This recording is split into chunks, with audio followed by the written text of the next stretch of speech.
Good evening, everyone, and thanks for joining us here at Miami County. We're, I guess, in my home turf now. This is the county that I've been living in the last 3-4 years, so thanks for joining us here in Troy, Ohio.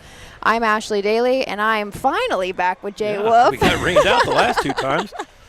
Mother Nature didn't want us to work together, I guess. It's been a rough week. We have had some weather in this area this morning. I was slightly concerned around noon because it just kept coming down, but hopefully you can see the track is quite a bit drier than I expected it to be. Absolutely. They'll be fine as long as they don't go into the infield for any reason. that part.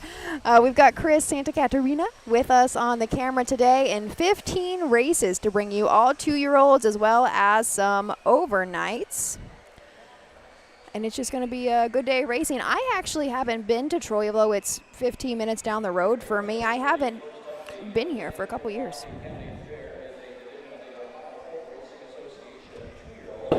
Facing Colts and Geldings, this for a purse of $3,894. The one is scratched. The 2 woke up in a leather owned by Margie Polhamus of Ohio. Danamera Trains. Kane Kaufman driving. Kane Kaufman on the 2. 3, he is on Farino, well, by Myron and Sharon Koester of Sydney. Jeff Nysonger, the trainer-driver. The 4, Show Me Your Dragon, owned and driven by Chuck Bolin for trainer Jim Bolin Jr. The 5, Humanitarian, Mike Freitzhan, the owner. Craig Bowman trains, Luke Ebersol drives. And the 6, Pee Wee McGee, owned by Tyrone Rodriguez of Greenville. Bob Werner trains. Drivers Jason Beatty. Jason Beatty drives the 6. Win, place, show, exacta, trifecta, quinella wagering, and early double wagering here in races 1 and 2. No changes, no scratches rather, in the second. There you have it, a quick introduction. Now scratch down to a field of 5. My Huff's guide says we score 6 wide. Does that sound right, Jay? That is correct. All right, perfect. So a little different voice on our announcer, Mike, today. Not somebody we hear often in Ohio, but it's Steve Cross. Steve Cross, he traditionally does the first day of the Miami meet. Doug Ballinger will be here tomorrow, but Doug Ballinger is doing the second night of his hometown Salina Fair tonight. So we get Steve Cross tonight, and we'll get Doug Ballinger tomorrow. We'll go ahead and take a look at the field of 5 for race 1. Freshman Colt Pacers, $3,894. On the rail is scratched, and the 2-horse, now driven by Kane Kaufman, Dan O'Mara trains, woke up in a lather. This is a lather-up colt owned by Marjorie Polhamus. 5 lifetime starts with 1 win and 2 second-place finishes, over $5,300 made on the year so far. Last start out was at Wapak, was second just by a neck. Has tried to step it up into the BSS, unfortunately made a break last start out in the BSS at Scioto Downs and finished back out of the money. Number 3, He's on Fire, no. Jeff Nysonger trains and drives this Catch the Fire gelding for Myron and Sharon Kester of nearby Sydney, Ohio. 0 for 11 on the season, but does have 4 third-place finishes, including 2 and 3 back at Xenia and Eaton. The 4, Chucky Bolin in the bike for James Bolin Jr. This is a Fear the Dragon gelding. Show Me Your Dragon. 5 lifetime starts, still looking to break the maiden, but did not. A second place finish. 3 back at Lebanon, was second by just over a length in 2:01 and 2. $2,000 made on the year. Number 5 is Humanitarian. Luke Ebersol will drive this one for Craig Bowman and owner Mike Feitzhans from Arcanum, Ohio. Making 3rd career start, does have a 3rd place finish, coming in off a qualifier at Hoosier Park, 59 and 4. And riding out the field, our 6-horse now. Jason Beatty is going to get the call of Pee Wee McGee. Robert Warner trains. This is a well-said gelding. 4 lifetime starts, still looking to hit the board, but has made $1,400. A couple back at Sydney, so not too far north from right here in Troy. Did have a 4th place finish in 2:10 and 3. So we'll see what this guy can do for us today. For those people who are confused, that is the sun. Those are shadows. We haven't seen the sun in a few days, so I thought I'd reintroduce everyone. There is a large grove of trees in the backstretch, so the backstretch will not get much sun, except for at high noon because of the foliage along the backside. But nice track, great place to announce and record from because there's really nothing in the infield to block you. There's the tote board in 2/10, and that's it. Looks like Mike is moving into position. John Ingram is with us tonight, I was told. Is that who that is? Yep. Because that's what I was wondering. We've got 3 fairs. Zanesville will push back their post times. I don't even think they got going underway until around 3 p.m. or so. And Salina when did Salina? 6:30?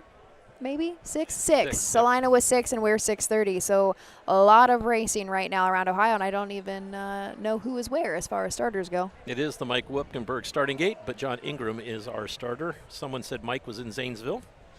We want to thank Mike for sponsoring the Passport program. We've signed one already today. Last year I didn't sign any. Oh, really? Yes. And I said, I'm going to audit and see if anyone turned it in with the signature, because I did not give the signature. The gate is rolling for the first division of the 2-year-old Colt Pace purse, $3,894. Scratch down to a field of 5. We're going to set it up to Steve Cross for the call. Fast. And our post-time temperature, it's very warm.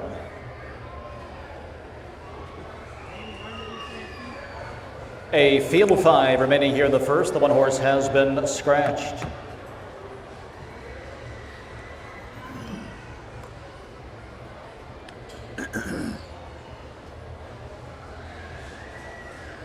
Two-year-old pacing, Colts and Geldings, field of 5 enters the stretch for the start. Here they come. Race 1, sponsored by the Miami County Commissioners. And they're off, and off stride before the start was Pee Wee McGee out for the lead. It's woke up in a lather as they charge into the first turn. He is on the Ferrito on the inside, comes away in the second, out in the third. It's Show Me Your Dragon with a gap of 3 back then to Humanitarian. Pee Wee McGee back pacing now. Trails the field as they straighten away onto the back stretch. Woke up in a lather, and the K-Man leading the way here by nearly 2.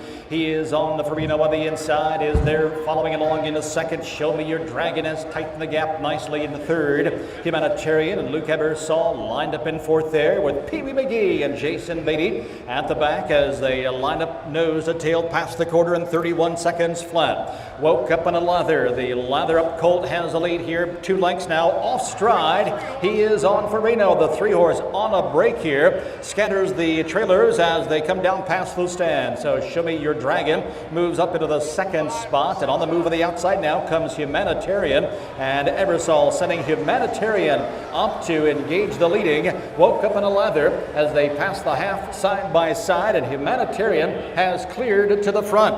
The halftime was 1:03, and Humanitarian, the down by the seaside, kicks away by 2.5 lengths now. So Woke Up in a Lather now setting chase into second for Kaufman, and a gapping 3.5, nearly 4 back to Show Me Your Dragon racing in fourth. Pee Wee McGee to his outside is fifth.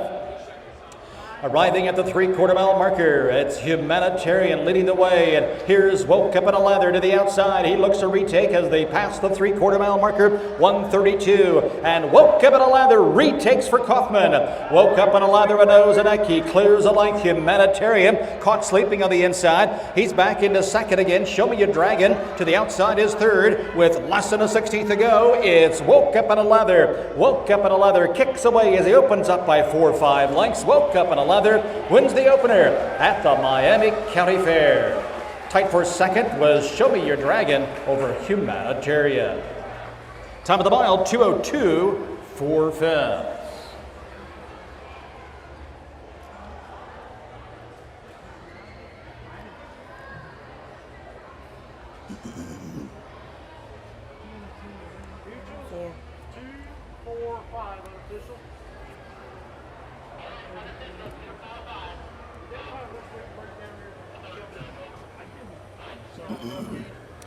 In the barn area, race 2, bridle and hook, race 2, please. Race 2, bring him out.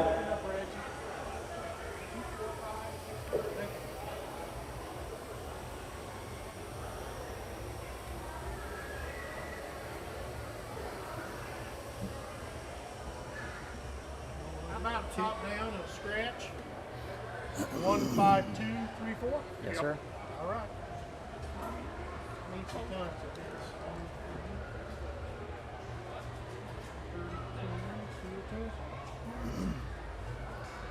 The winner number 2, Woke Up in a Lather. Second number 4, Show Me Your Dragon. Third number 5, Humanitarian. 2, 4, 5. Thank you, thank you.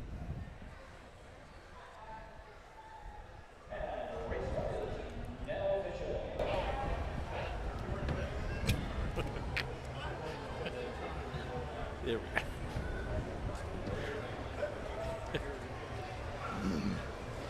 Back in front of the stands, winning the first of the day, a division of the Ohio Colt Racing Association, sponsored by the Miami County Commissioners for 2-year-old pacing colts and geldings. It's the 2, Woke Up in a Lather, a bay colt by Lather Up out of Awakening by Feelin' Frisky. A homebred is owned by Margie Bohemus of Ludlow Falls. Standardbred trains. Catch driven here this evening by the K-Man, Kane Kaufman.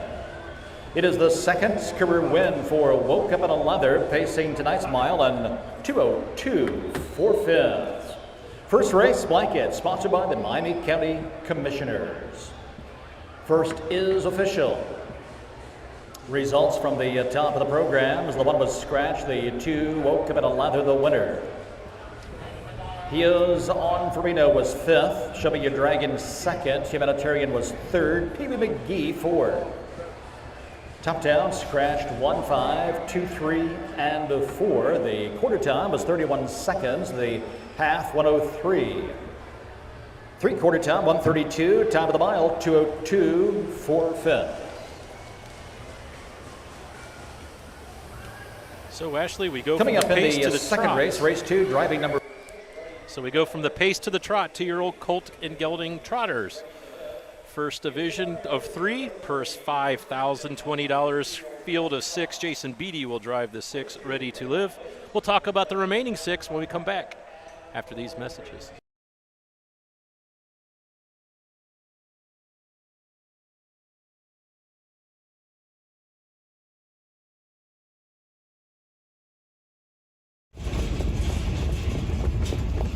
Hi, I'm Dean Gillespie, and I want to tell you about the Ohio Colt Racing Association. There's 19 member fairs, and they sponsor the Partial Futurity in Greenville, Ohio.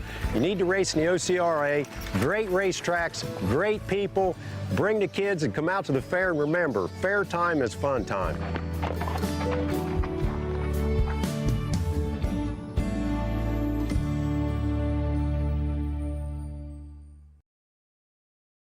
At Ohio State's Galbraith Equine Center, our veterinary champions are here for your champions 24/7, 365 days a year, providing advanced specialty care for sports horses from all stages and disciplines. Our expert team of boarded surgeons and sports medicine and rehabilitation specialists, together with veterinary cardiologists, internal medicine, and ophthalmologists, make our hospital your best resource for all sports horse performance issues. The Ohio State Veterinary Medical Center's Galbraith Equine Hospital. Call us today at 614-292-6661.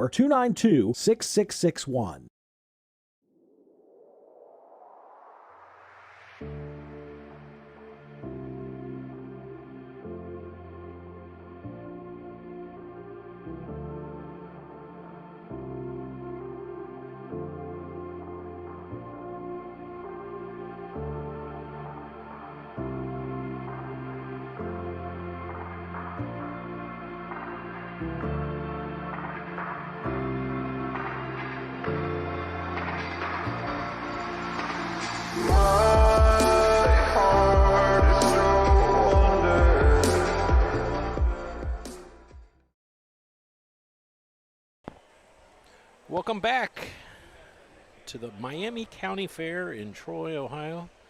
Jay Wolf, Ashley Daly, and Chris Santa Catarina bringing you all the action from day 1 of 2. 15 races tonight, and I believe we have 13 tomorrow. So 28. We're not used to working that hard here. No, not here. Not here. I think last year there were roughly 10 races on the first night, and we do have track lights. Well, so they do have a very nice lighting system, so we're not worried about that at all. But as far as in a comfortable grandstand, they have the giant fans overhead, and it causes a breeze. So is this the brand? Yes. Big ass fan? Yes. This is a great grandstand, though. And like I mentioned earlier, this one is closest to my home, but I haven't been here for a handful of years. Who did you work with last year? You're always here, aren't you, Jay? Yep. Troy is one of my regulars. Is that by your choice? Or do you just somehow keep? Mike Langer was with me. Okay. Michael Langer was with me last year. One of the days I did solo, which isn't a really big deal. Do you prefer working solo as I'm sitting here with you? No, absolutely not. I mean, let's be honest. If there's 8 races or 9 races, it's not bad. But if there's 15 races, you find yourself talking to yourself, and people get tired of hearing yourself talk to yourself. What do you think of that race, Jay? Oh, I thought it was great. What about you, anything Jay? over 10 starts to get a little feels But like we you're should be going in well circles. rested because we got rained out of day 2 and 3 at Urbana. So we should be well rested. What a mess. What a mess the whole last week in the whole state of Ohio has been. Well, and it's been a little disappointing. I'm seeing comments on social media saying, well, why did Croton cancel and why is Salina having you park off the... As much rain as this area has received, we're lucky we're racing at all. So if it's a little inconvenient to park off the fairgrounds and they golf cart you to the fairgrounds, that's what we're going to have to do. Mm-hmm. It's just, unfortunately, there's a... I think someone told me on the phone today, I called to make sure before I came over that we were racing. And they were saying it's better than the $288 stipend you would get if we didn't race. Yeah. So, hats off to the track crews at all the county fairs. I mean, you have to think about it. They have grass parking lots. And we joke that you're fine as long as you stay out of the infield. Well, that's true. There is basically giant puddles everywhere you look. And I was very fortunate to locate a couple that was leaving, and they left a nice green spot with no mud around me. So I parked in a nice spot. I might come over at 4 o'clock tomorrow just for 2.5 hours to look for a parking spot. It's like the alleyways and the general parking they're It's so rutted out, and it's not. It's so many different fairgrounds that are having this issue. Greenville's coming up, and I've been seeing some stuff on Facebook that they're not even parking some of the campers because Mr. of how wet. Conrad brought his camper over last weekend. Really? And he uses it so tonight he would go back to Greenville to spend the night instead of going back to Grove City. But he sent me a picture of his trailer, and it is literally in a lake in the infield. So he could get to the trailer, but he would have to take off his shoes and socks and wade over to his trailer. He says, I think I'm going home tonight. Because is he at Salina right now? No, he was supposed to. Yeah, he's here tonight. Is he? Yep, he's always here. So Salina is one of the fairs that Don lives up in Salina. So his partner Don helps him out up in his hometown track. This is one of the fairgrounds that I do. I feel bad for some of the drivers because you'll see them walking across the infield toting their bike because there's 2 stable areas. There's one in the first turn, and then there's one in the 4th turn. And like we just saw, Luke Ebersol before the last race was walking across the infield, dragging his race bike across the track. So hopefully they'll see the golf carts will start running them back and forth and speed this up a little bit. And hopefully they don't rut out in the infield. I don't think I have to worry about Luke Ebersol making too many ruts. He's not that big.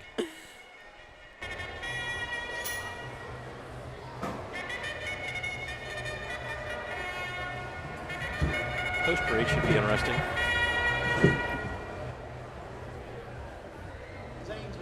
Horses on the track for the second of the evening. Race 2 at the Miami County Fair. It is the first division of the OCRA.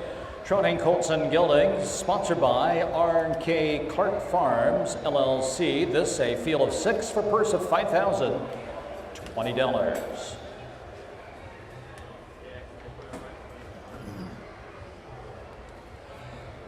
Here's the field. The 1 is in range anytime, owned by Brian Kersey in the black and white stable of Indiana. Leander Swartz trains, Kevin Detweiler driving. 2, Class Act Jimmy, owned by April Roach of Eaton. She trains, Roy Wilson drives.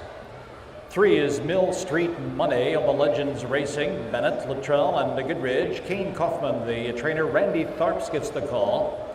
4, What the Will, owned by E.G. Trott. Ed Greeno Jr. trains, Cody Greeno aboard. 5, Limestone Wish, owned by the Harry Horowitz Estate of Brooklyn, New York. Mark Winters trains with Chuck Boland. And the 6 is Ready to Live, owned and trained by Deborah Swartz of New Carlisle. Drivers change Jason Beatty. Beatty drives the 6. When place show exacted trifecta, Quinella wagering in race 2. Wager now, they'll be at the gate and racing momentarily. First division of freshman Colt Trotters, $5,020 up for grabs here in race 2, a field of 6 from the rail. In range anytime, Leander Schwartz trains Kevin Detweiler with the drive of this in range gelding out of a Cantab Hall mare. 6 lifetime starts, has never missed a check, has never missed the board.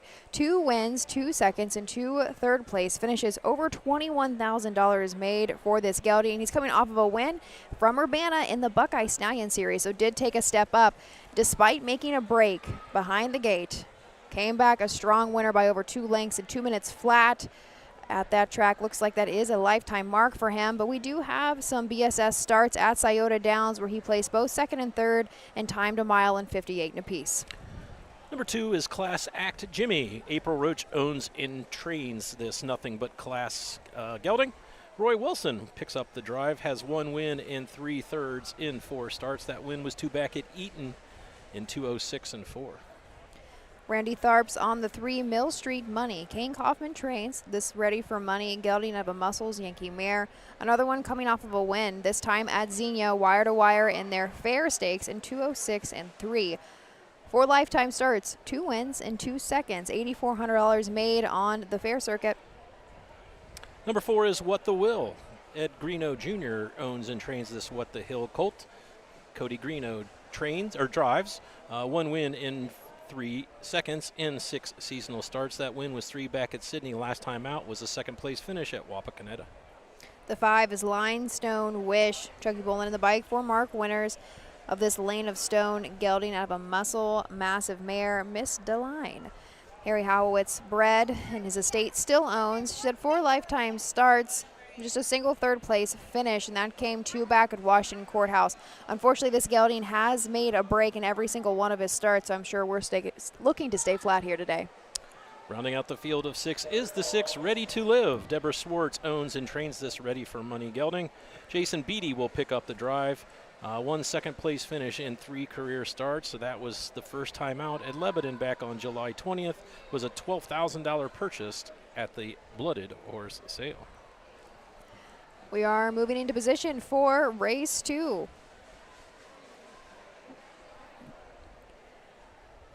Only change in that field of 6 is Jason Beatty on the 6. Let's go on up to Steve Cross for the call of the 2nd.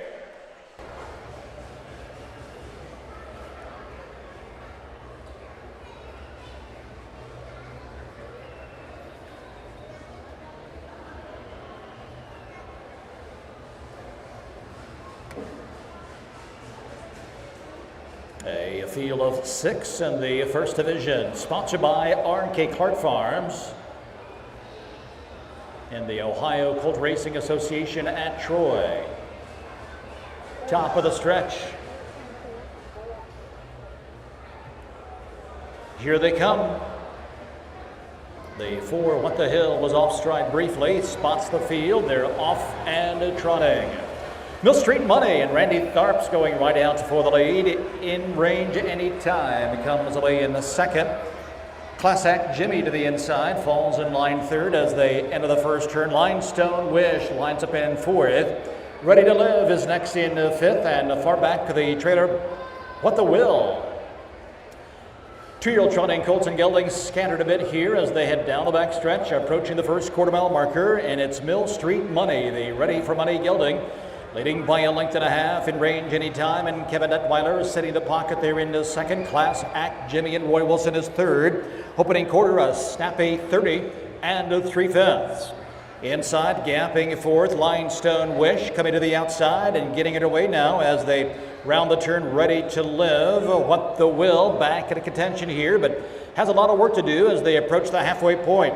Mill Street Money has led every step thus far unchallenged, as In range anytime is content to sit the pocket and follow the leader. Class Act Jimmy continues to gap some 2 lengths in 3rd. Ready to Live is ready to go as he comes to the outside, is underway from 4th. The half was 102 and 1.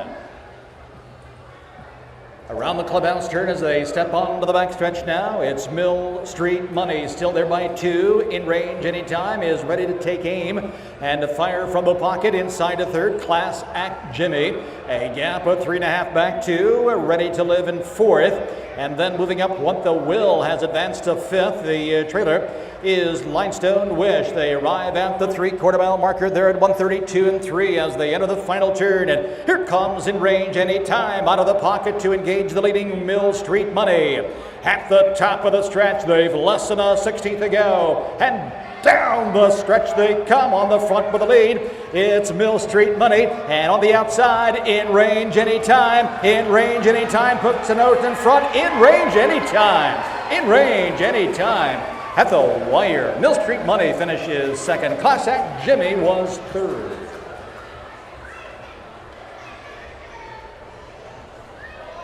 Top of the mile, 2:02 3/5. 2:02 3 for your winner, In Range Anytime. If you watched the last start at Urbana, made a break, but a very similar race, came wide at Urbana and got him in the shadow of the wire, and he did it again tonight, but this time by choice. Kevin Detweiler had plenty of opportunities to challenge the pace-setting Mill Street Money, but elected to stay in the pocket until around the final turn, and obviously knows what he has between the shafts, because Kevin Detweiler looks like a veteran out there at the age of 18. Well, veteran, he's got 319 starts already in still his has the very P behind, short. He has yeah, the P you're behind right. his You're name, right. but he has 86 wins this season. So This division of trotters just went faster, a 10th faster than our previous race, 2-year-old Colt Pacers. A very nice horse in this In Range Anytime. 1-3-2-6 is what I have across the wire. 2 Class Act Jimmy. 1-3-2 unofficial. 30-1, 102-1, 132-3, 202-3. Back in front of the stands, divisional winner of the OCRA here at the Miami County Fair, sponsored by R&K Clark Farms. It's the 1 In Range Anytime.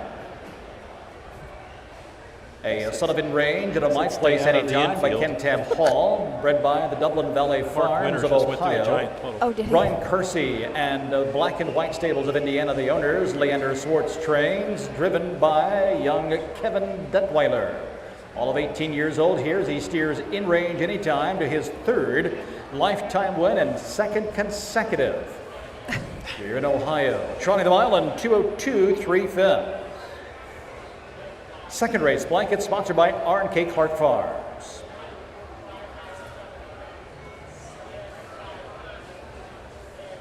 Official results from the top of the program. In Range Anytime, the winner. Class Act Jimmy was 3rd. Mill Street Money was 2nd. What the Will finished 5th. Limestone Wish 6th, and Ready to Live was 4th. Top down 1-3-2, 5, 6, and 4. The fractional times of 30 and 3. The half time 1:02 1/5. 3/4 time 1:32 3/5, and the mile 2:02 3/5.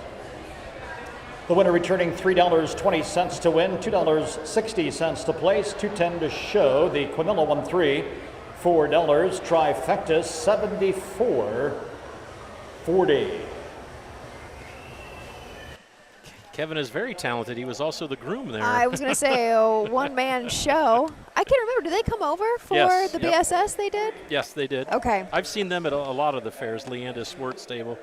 Maybe they got too much going on back there. I didn't even see how many they got going in all night tonight. Our tries, Jay. You weren't at Salina yesterday. They paid huge at Salina yesterday, and now the last two, because we've only had 2 races so far, have been around the $75 range. So they were huge at Urbana. Maybe it's you. Maybe it is. Maybe Maybe I it need should to start. be, They'll go down if exactly. I start playing. I was not expecting this crowd to be as into the races as they are. The last 2 finish lines, everybody's been cheering as the horses come across. It's kind of exciting. Which is great to see.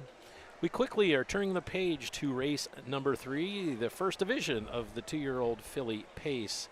First of 2 divisions per $7,887. Field of 7 on the 6. Bang, bang, Jesse. Luke Ebersol will now drive, and we'll talk about all 7 after these messages. Hickory Lane Farm is proud to have bred or produced 3 Dan Patch champions over the last 3 years. Located in Findlay, Ohio, Hickory Lane Farm bred and sold world champion It's Academic. We also co-bred and sold sophomore Breeders' Crown winner Yo Tilly. Our stallion, In Range, set new sales records at the 2025 Jug Sale and is the sire of Set Your Sights High, who was last season's Dan Patch 2-year-old trotting filly. Find your next champion at the Hickory Lane Farm. Consignment. When you need supplies for your horse, one name stands out: Big D's. Since 1976, Big D's Tack and Vet Supply has been the equine experts you can trust. Whatever your horse needs is available at Big D's Tack and Vet Supply. Order online at BigD'sWeb.com. Use code FAIR26 and receive $10 off your next order. Big D's Tack and Vet Supply.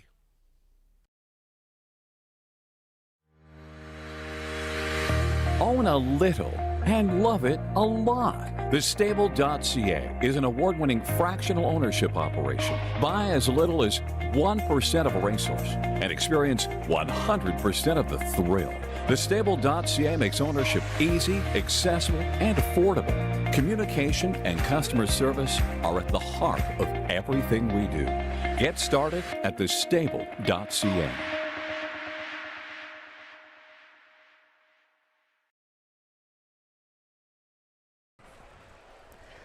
We are back and headed into race 3 of 15 this evening here in Miami County, Troy, Ohio. Beautiful weather, something we haven't seen for a week plus up around this area. The sun is out. It was not out this morning. I was a little stressed out about it, but our track is in pretty good condition. We've got a little bit of water into the first turn there, and our track is moist.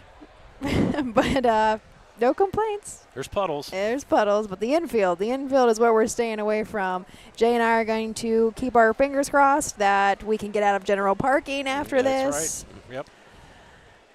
We are back here tomorrow for day 2, and we have move post time to 6:30. No, sorry. Yes. It's always been 6:30. This year originally, okay, yes, yeah, a while ago. originally it was supposed to be 1:30. If you're looking at the Huff's Guide, it was supposed to be 1:30 tomorrow. Post time is moved because they want harness racing to be the main stage. Want us to be the main entertainment for tomorrow, so they've moved it back to 6:30. Nice crowd here tonight. This is a big grandstand too. Mm-hmm. Very big. And they'll keep moving up. Unlike most grandstands, they'll sit in the first few rows. Here with the sun setting, they'll want to sit farther back, so we might have a crowd around us here in a little bit.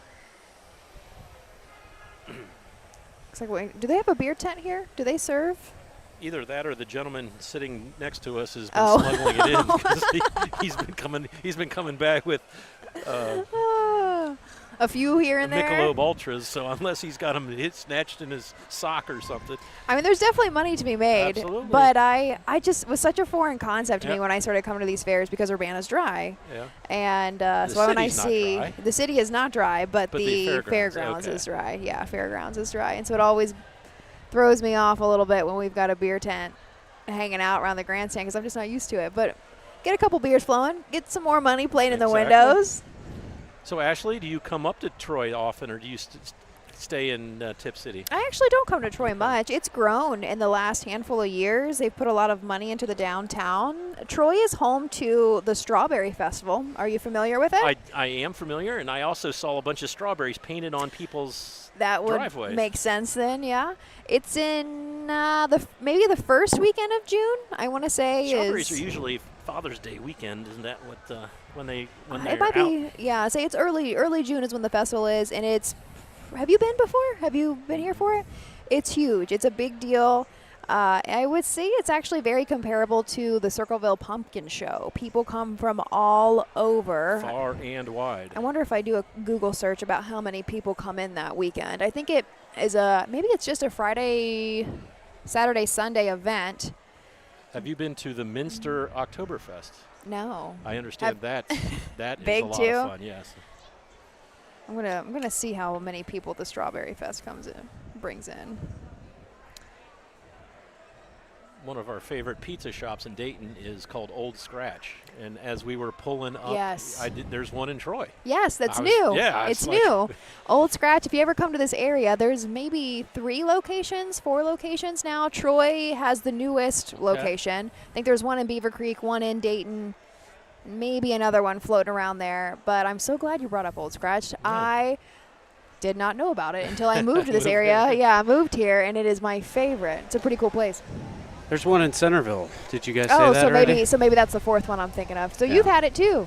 I haven't had it. Oh, It's come like literally on. right by my apartment too, and I've not tried it. So you're near Heavier Than Air, I don't know what that the is. brewery. It's It's in a strip center across from Old Scratch. oh, I must be then. Yeah. There's a good head shop right there. For cars? Yeah, well, for all of your marijuana materials. It's legal now. It is. It you're is. right. I'm not saying I do it. No, I'm just saying that You just live by it. I just live by it, and I've gone in there to browse. The Strawberry Festival brings in 100 to 150,000 visitors each year. 100 to 150, that's a big, wide range. You're right. I mean, But I will say it's kind of I haven't gone the last 2 years because it's gotten to such a big event where you can't move. yeah, it's no So fun. it's no longer enjoyable. Brings a lot of money in the community though, Yep. but There is the call to the post for the 3rd.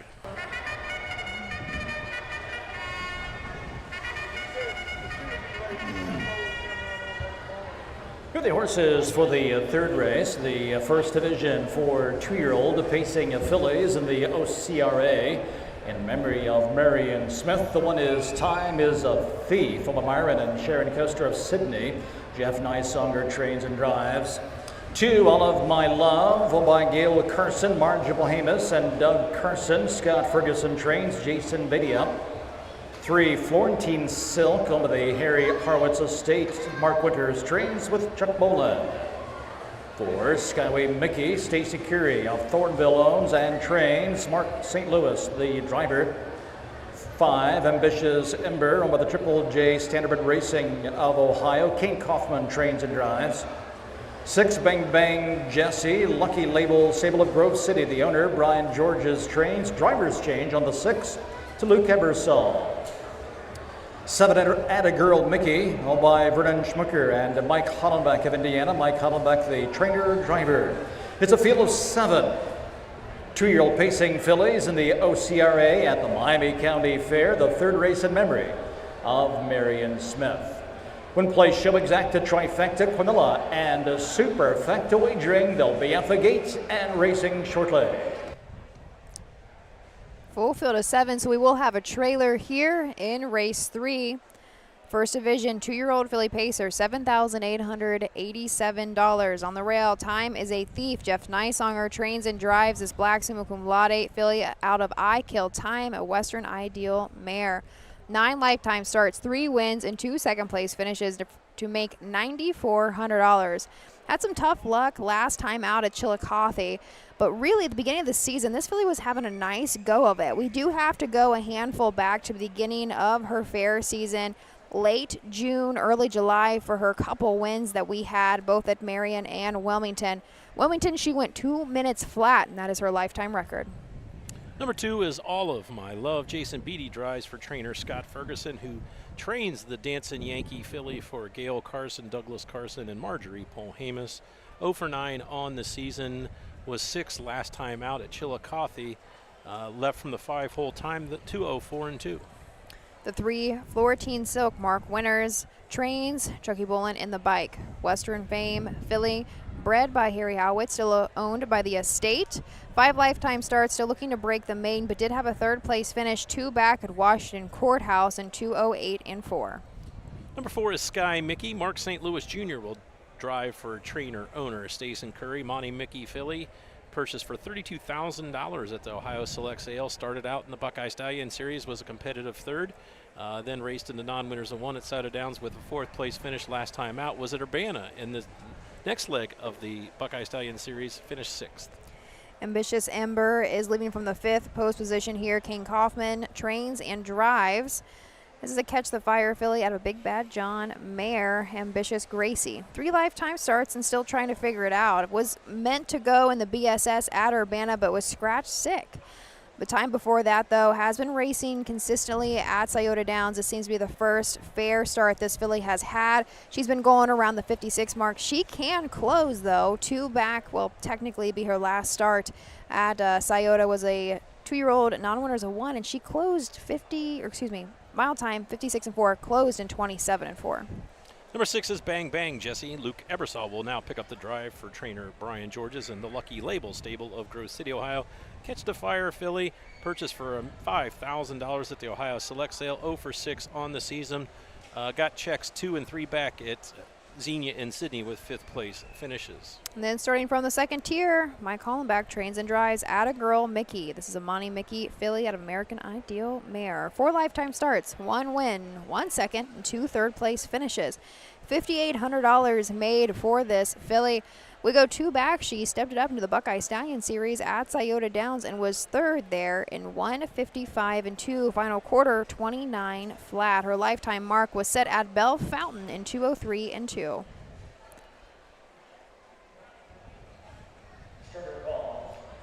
Interesting to see that we've had quite a few fillies in here that stepped it up into the BSS and haven't done bad. They've gotten a couple checks, and they are not at Northfield tonight. They have decided to bat around the Ohio County Fairs. Think they can make a little bit more money here. Nice purse tonight, $7,887. Despite having 15 races, we only split twice, so that's good news for the owners here. Full field of 7. 6 on the gate. 1 will be a little late. We'll send it up to Steve Cross.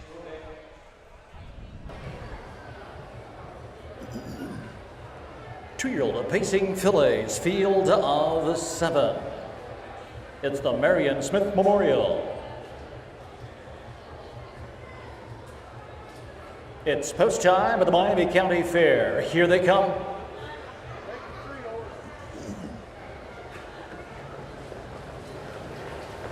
And they're off. Ambitious Ember tries for the lead. Sky Mickey comes away firing, crosses over and takes command as they charge into that first turn. Time is a Thief coming away in 3rd.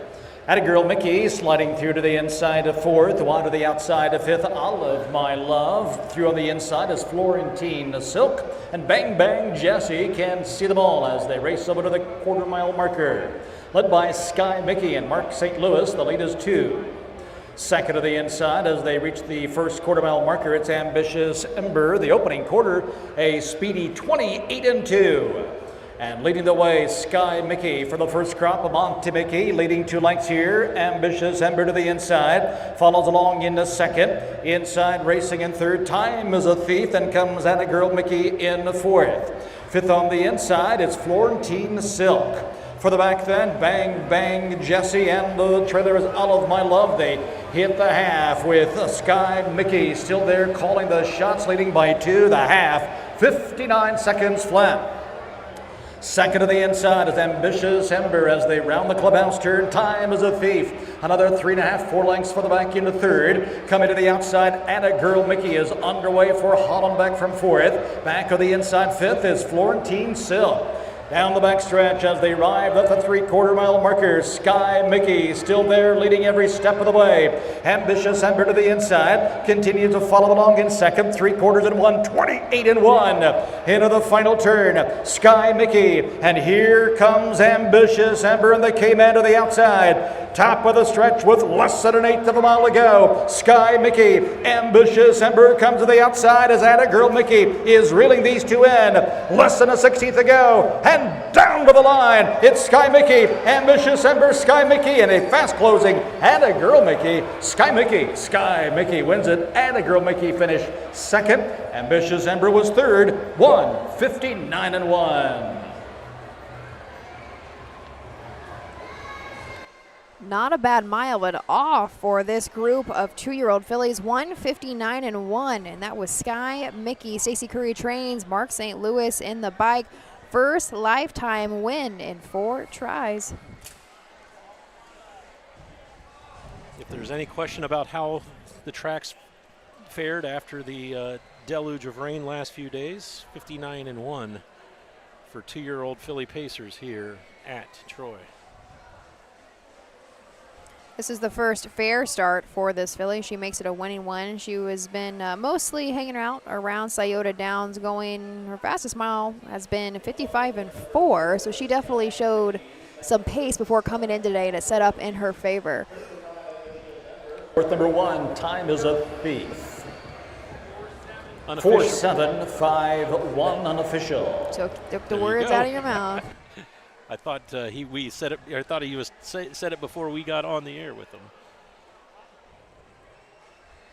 Another nice mile for Attagirl Mickey. Closed well from post 7 in the second tier. Was off the gate, probably 4 or 5 lengths.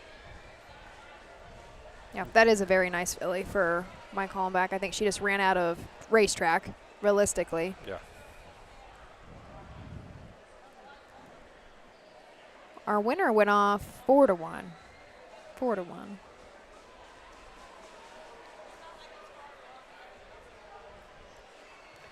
Stacy Curry bought this one for $32,000, so there must have been something that she liked at the Ohio Select sale.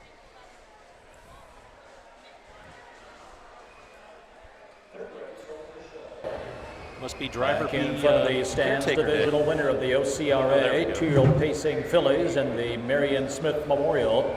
In a record time of 1:59 1/5, it's Sky Mickey from the first crop of Monty Mickey out of Rose Run Scatter by the Pandarissa.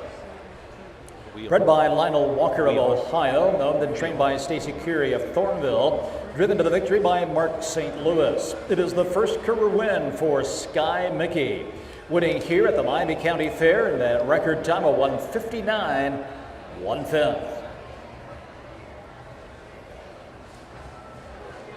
The winner returning $10.80 to win $6.40 and $3. Third race results, Time is a Thief finished 4th, All of My Love 6th. Florentine Silk was 5th, Sky Mickey the winner. Ambitious Ember finished 3rd, Bang Bang Jessie 7th, and Attagirl Mickey was 2nd. Top down 4, 6, 5, 1, 3, 7, 2. The fractional times of 28 and 2. The halftime 59 seconds. 3/4 1:28 and 1. Final time 1:59 1/5. Coming up in the 4th race, driving number 1, the WeGo coach is Randy Tharps. Randy Tharps drives the 1. One place show exacta trifecta Quinella wagering in the 4th. In the barn area, Horsemen, we are ready for race.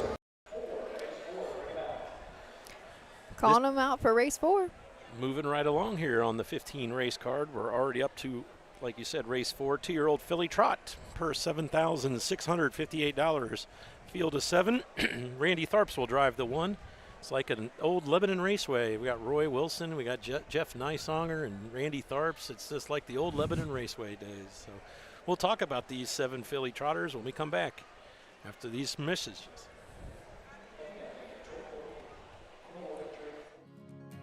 It all begins with a dream. In Ohio's lush pastures, a foal is born with the heart of a champion. Through dedication, care, and generations of world-class breeding, that spark grows into raw power.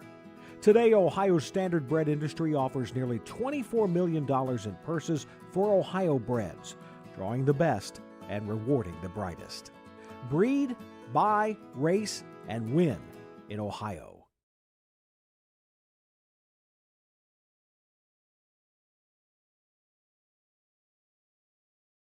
For 100 years, the values of BNSF Insurance have been clear. Do the right thing. These values have been at the forefront of what we do, and that will never change. But as the world changes, so must our business. That's why the time is right to change our name to CoverLink. When tragedy strikes, we protect our clients, we cover. And the connection of our values of doing what is right is the link. Combine the two and you get CoverLink. While our name has changed, nothing else has changed. Great service from great people. CoverLink Insurance.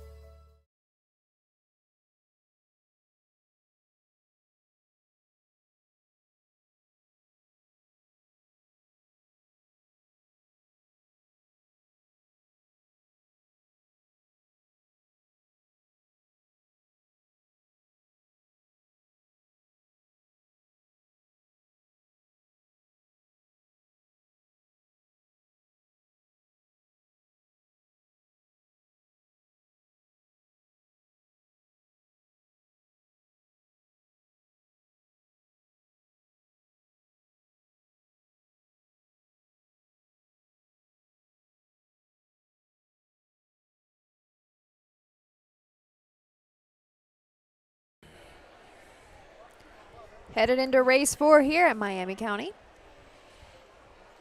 Couple of housekeeping items. It's always good to follow along on the past performance programs. If you go to OHHA.com or harnessracingohio.com, and it'll redirect you now to the new OHHA page, which is quite impressive. Kudos to the staff there. Fingers crossed to make sure it's working. Yeah, that's what I just pulled out to try to make sure programs are up. No one's complained about the programs not being up, so that's always a good sign. That's your first sign. I see Zanesville, Salina, and Troy, Monday, 6:30 p.m. And perfect, pulled up. And there you go. Follow along on the race programs. They're up usually about an hour before the scheduled post time. A lot of clubs such as Kiwanis, Rotary, Lions Club will do the program sales as a fundraiser. So the last thing the OHHA wants to do is step on their toes. Something I noticed when I walked in, I usually buy a program, but I'm trying something new. I'm on my iPad tonight. And? I think it was Xenia, Lebanon, here, and maybe there was one other fair where I went to buy a program and they all share the same cover. Yep. The white cover with the color photo and the block in the middle. No, it is not that one. It is not that one. Oh. I wish you know what, I might have let me get in here. Because, reason I noticed this, it's a very old photo, and I think it's actually from Xenia, is the photo itself. And they all share the same because my dad's in it. Oh. And so I kept one thinking, Yeah. And this one, it's the same one at the 4 different fairs. I'm pretty sure that's Xenia, though. I think that's Xenia. Now, the OHHA, don't they put out a fair guide for the various fairs to use? I've seen Doug Ballinger with a copy of that. Talks about when you should contact your newspapers and programs and blanket sales. There did used to be a physical. Yep. A physical. Doug Ballinger still has one if you want to look at one. He still carries it around with him. I didn't realize he carried it around with him. But we, in the last handful of years, have gone digital. It just makes it easier on everybody. And I'm sure if you go to the new website under the fairs, like all of that information we're talking about is actually right there. And we try to make it accessible to everybody. And the reason we went digital, one, it saves a little bit of trees every year, printing off as big as those things were. And then two, fair boards everywhere have a ton of turnover. And so they would get lost every year. We'd have to print new ones, and they just couldn't keep track. So making them go digital has helped quite a bit. And where we distribute those and talk about all the fair season and the things that come along is at the Ohio Fair Managers Conference that happens every January in Columbus. It's usually like the first or second day after the new year. It's like start your new year out in downtown Columbus. It can be, I think last year it was started on January 2nd, and that one was tough. That one was a tough turnaround, and then we had to go right into banquet planning mode. That'll be here before you know it, too. You know what'll really be here before we know it is Little Brown Jug. You just released, you just put out your first of 6 weeks of top 10. My second week is already in the can, as they say in the industry. It's all ready to go. I'll send that out Wednesday. New addition in the bottom, Hunting Glory, New York sired horse owned by Royal Wire Products of Northern Ohio. So sounds like we have the bugle call to post. So once he gets back down here, we're going to roll it on up to Steve. Fillies in the OCRA, sponsored by Standard Brick and Block. The One We Go coach of the AIR stable of Westerville. Nathan Alexander trains. Drivers change to Randy Tharps. The two money missing. Chris McGuire, the owner. Tyler Tinch trains. Jason Betty up. 3 Cork. Roy Burns and Casey Kelly, the owners. Roy Burns trains. Casey Kelly drives. The 4 Hot Trottin' Patty. Owned by E.G. Trot at Greeno Jr. trains with Cody Greeno aboard. 5 Baby Ray's Love. Andrew Hirschberger, the owner. April Roach trains with Roy Wilson. 6 is So Proud. Julie Meyer and Kelly Meyer, the owners. David Meyer, the trainer driver. 7 Mama Drama. Owned by Kathy G. LLC, Rush Creek Stables and Nysunger Stables. Jeff Nysunger, the trainer and driver. It's a field of 7 two-year-old pacing fillies, trotting fillies here in the 4th race. First division, purse of $7,658. 4th race sponsored by Snyder Brick and Block. Win, Place, Show Exacta, Trifecta, and Quinella Wagering. Steve Cross has one of those voices that's just soothing. Theo books. He should do. I would listen to every one he does. Yes. What's it called? The ASMR? You know what I'm Yes. talking about? Oh, Do you I know know what I'm talking about? I can't do it. It's like, it's almost too gentle. Where it's like, okay, this is Oh my uncomfortable gosh. now. Hopefully somebody knows what we're talking about out there. Oh, people, well, younger people will know. Well, the old guy will go first then. We go, Coach. Randy Tharps will now drive for trainer Nathan Alexander, owned by the AIR stable, or Air stable. Coach K, Hanover filly, purchased for $10,000 at the Buckeye Classic sales. 1 third place finish in 3 career starts. That was 2 back at Wilmington, timed in 2:05 and 2.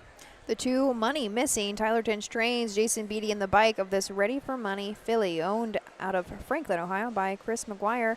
7 lifetime starts, still looking to break the maiden, but has had 2 second place finishes in a row, so we're knocking on the door. Both at Eaton and Chillicothe placed second. Last time out at Chillicothe was 2:03 and 4 was her trot mile, and she was back by just 3/4 of a length. She's made $5,800, originally a $7,500 purchase.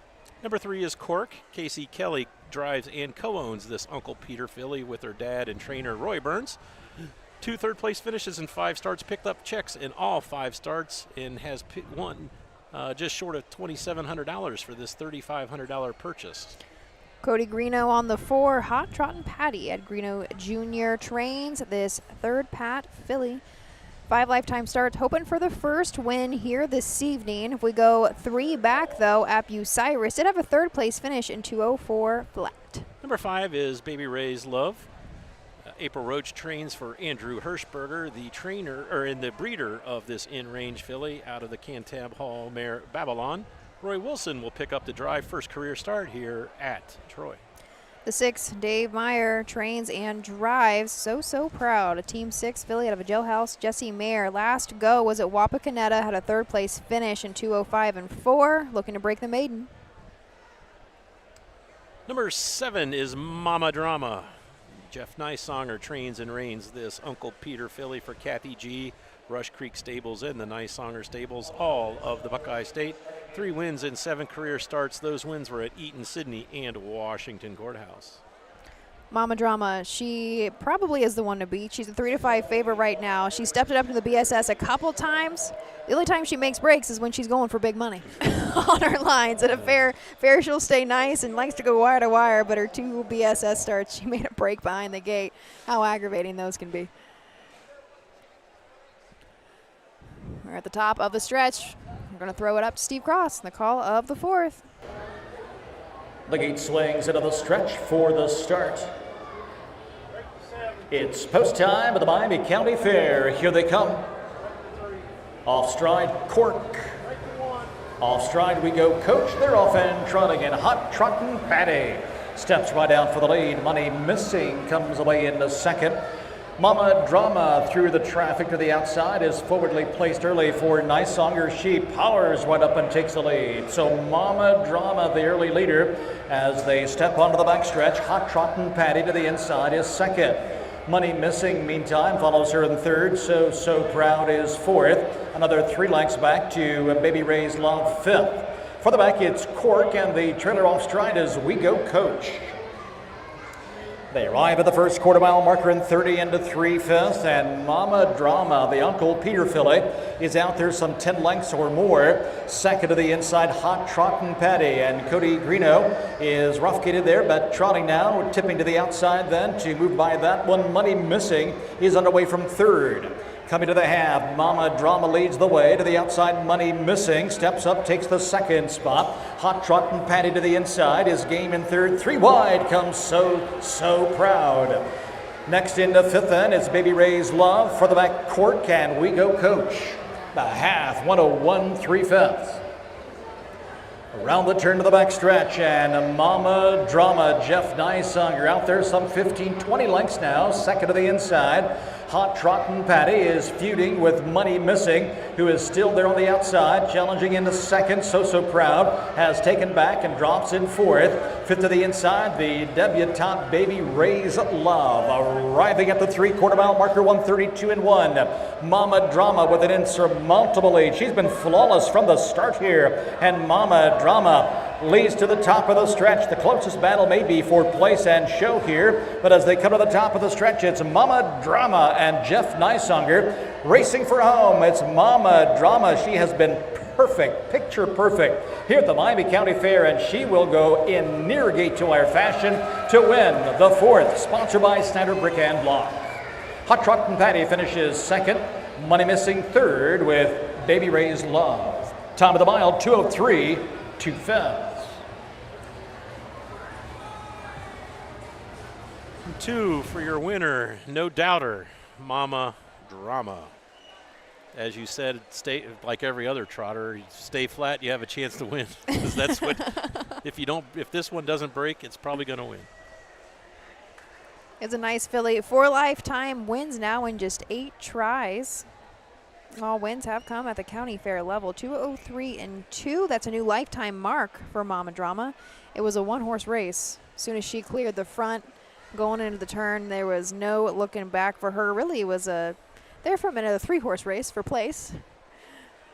We had quite a few breakers. I think almost half the field broken there, but that's kind of on tune for our 2-year-old filly trotters.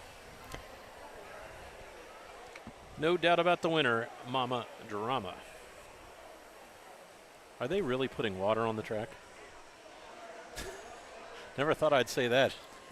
We at Attica, I was with Michael Langer and Steven was behind our camera, and it was a soupy, muddy mess. Terrible down the stretch. Don't stop there. Don't stop there.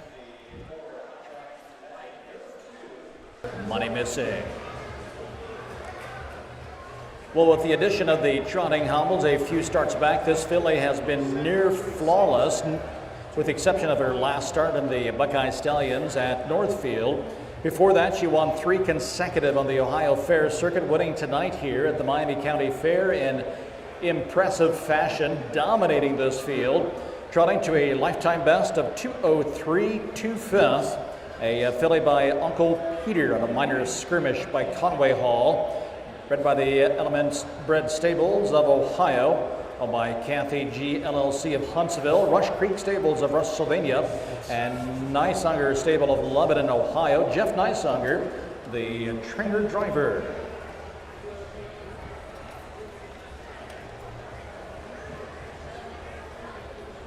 It is the 4th lifetime win for Mama Drama as she takes the blanket cooler, sponsored by Snyder Brick and Block. The 7-horse returns $3 to win, $3.20 and $2.40. Well, Fisher results, 4th race from the top. We go coach 7. Money Missing was 3rd. Cork was 6th. Hot Trottin' Patty 2nd. Baby Ray's Love 4th. So Proud finished 5th, and Mama Drama the winner. Top down 7, 3, 6, 2, 4, 5, and 1. The fractional times of 30 and 3/5. The half 1:01 3/5. 3/4 time 1:32.1. And again, that's a career best for Mama Drama, 2:03 2/5.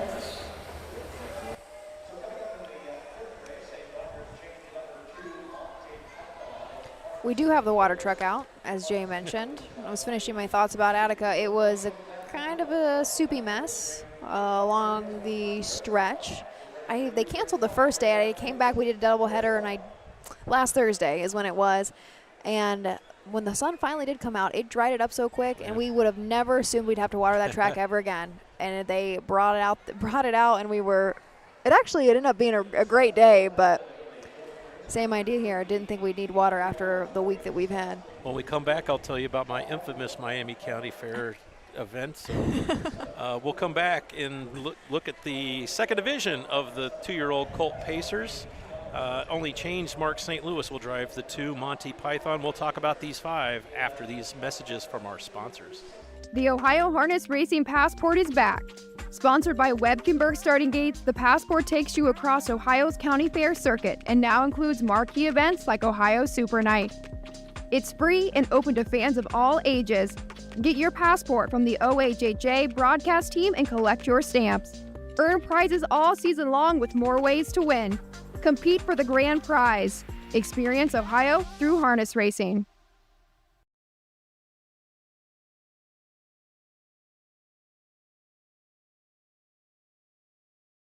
At Ohio State's Galbraith Equine Center, our veterinary champions are here for your champions 24/7, 365 days a year, providing advanced specialty care for sports horses from all stages and disciplines. Our expert team of boarded surgeons and sports medicine and rehabilitation specialists, together with veterinary cardiologists, internal medicine, and ophthalmologists, make our hospital your best resource for all sports horse performance issues. The Ohio State Veterinary Medical Center's Galbraith Equine Hospital. Call us today at 614-292-6661.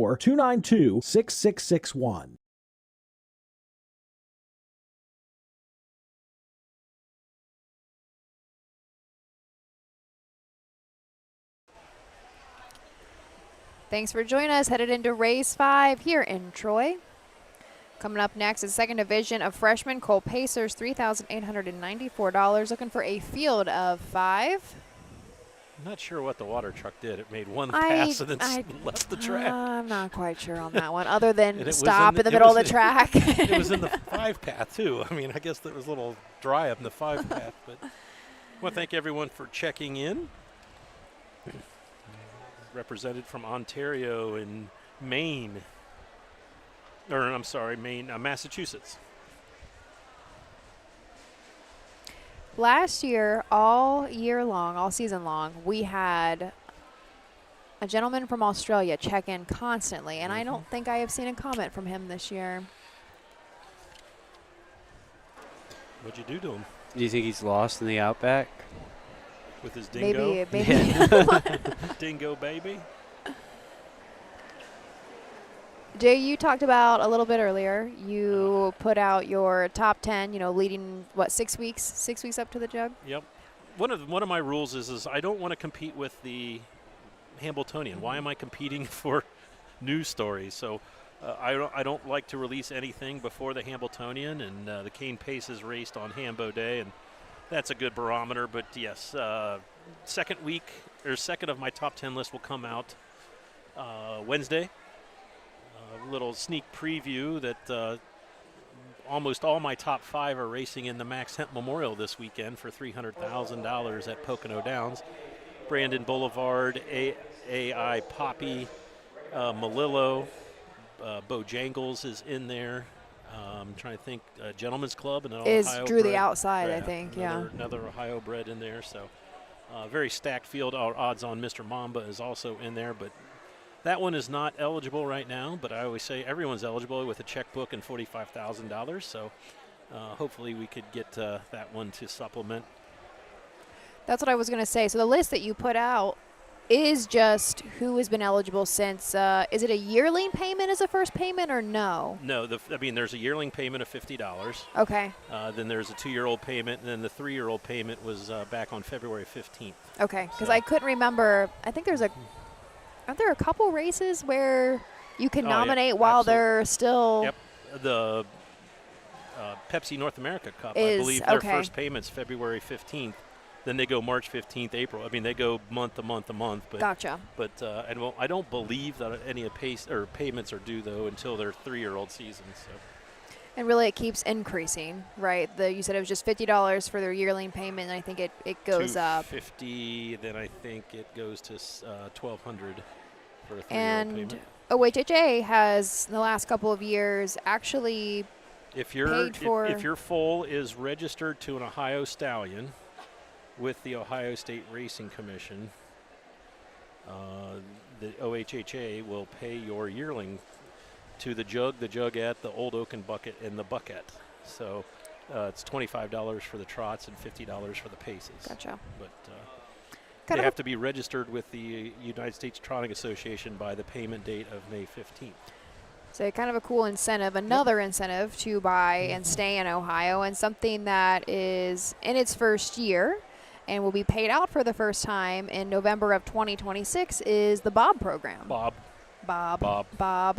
The Buckeye Owners Bonus. That was something that was unveiled and I guess got underway with last year's yearlings that went through public sale. It is not just for public sale horses, but of course that's where you're going to see a lot of the Bob logo in the sale catalogs. But it's any mare that was nominated and eligible to the Breeders' Awards automatically gets put in the Bob Awards. And if you are still that 2 or 3 year old's owner come November 1st, you get an extra paycheck for just keeping your Ohio bred. That's one of the many programs that the OHHA has. I'm always impressed too with the programs you have for the youth. Yeah, that's something too that's been expanding this year. They have you have a youth membership. Brand new. Yep.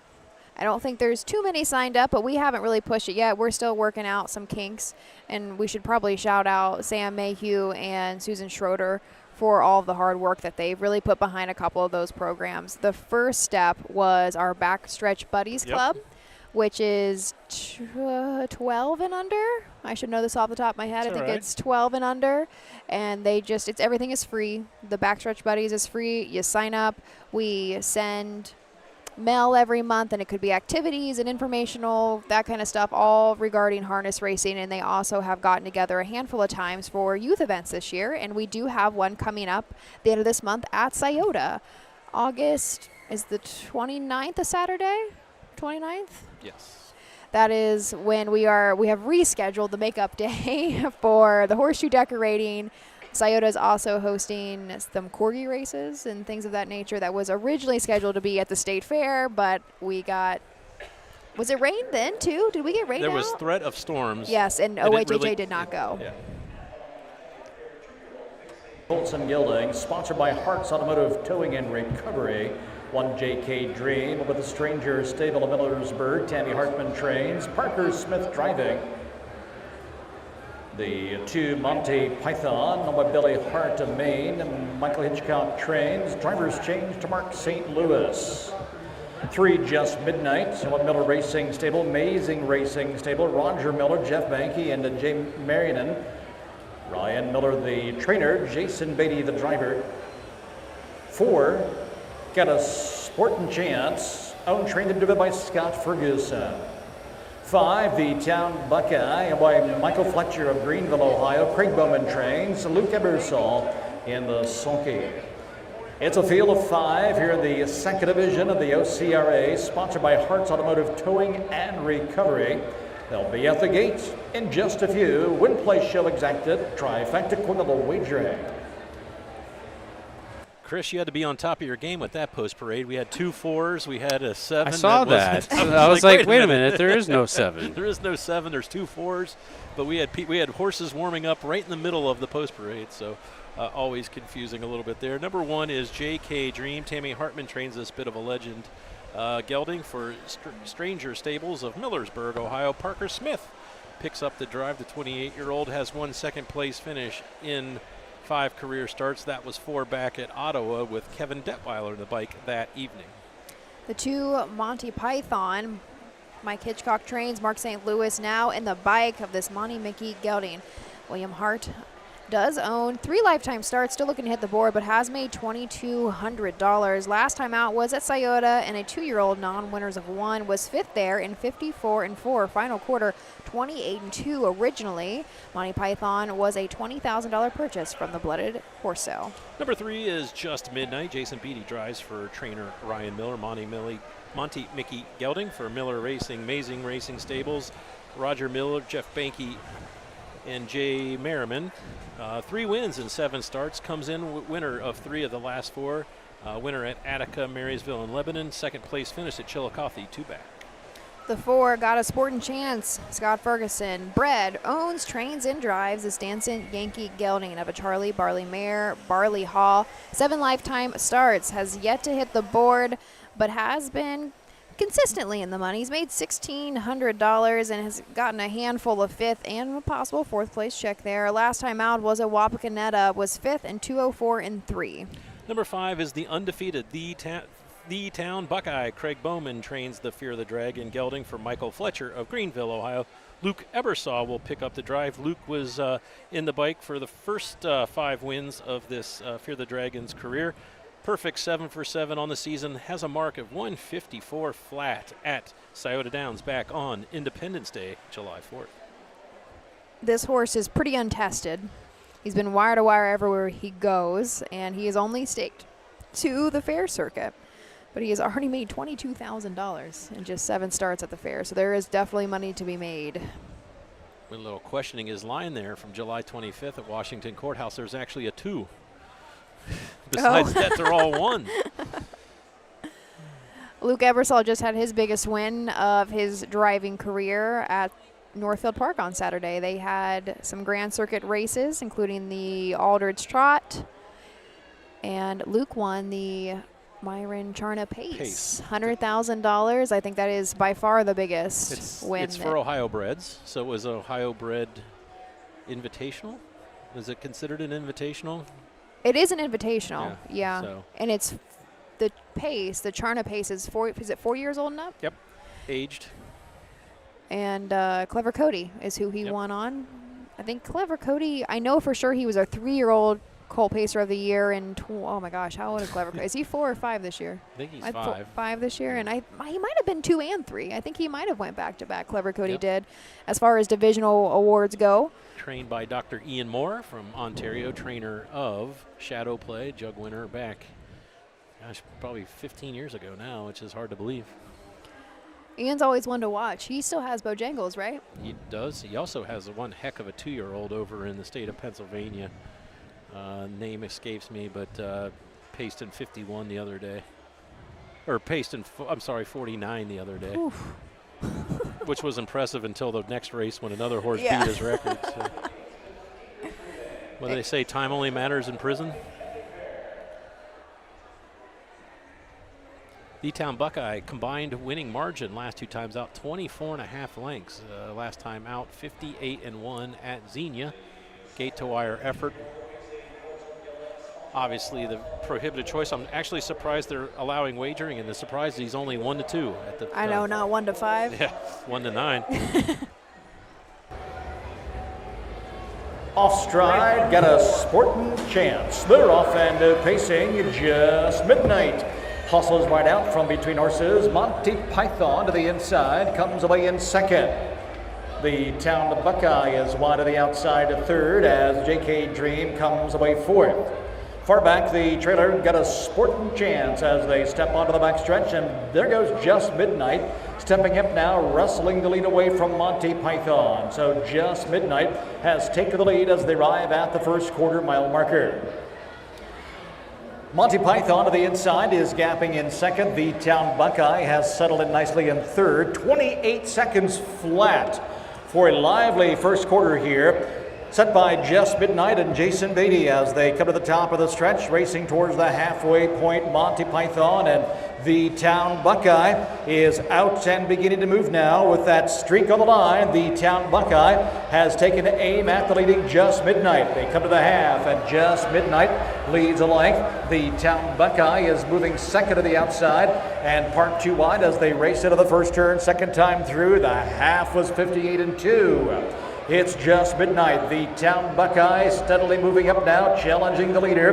Inside behind those battling leaders, Monty Python. For the back is JK Dreamin', got a sporting chance. But the battle is up front here. Just Midnight is fending off the undefeated The Town Buckeye.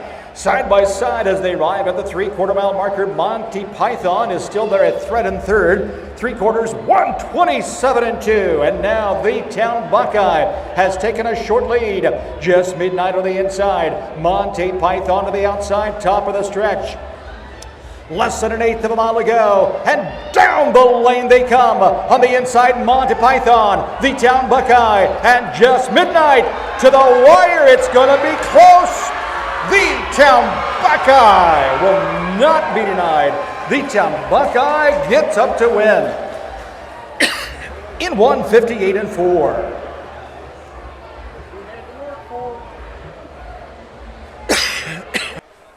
$158-4. a little bit more of a race than I was expecting in this group, but the Town Buckeye, I guess I'm slightly off the wire, but I do think he got up.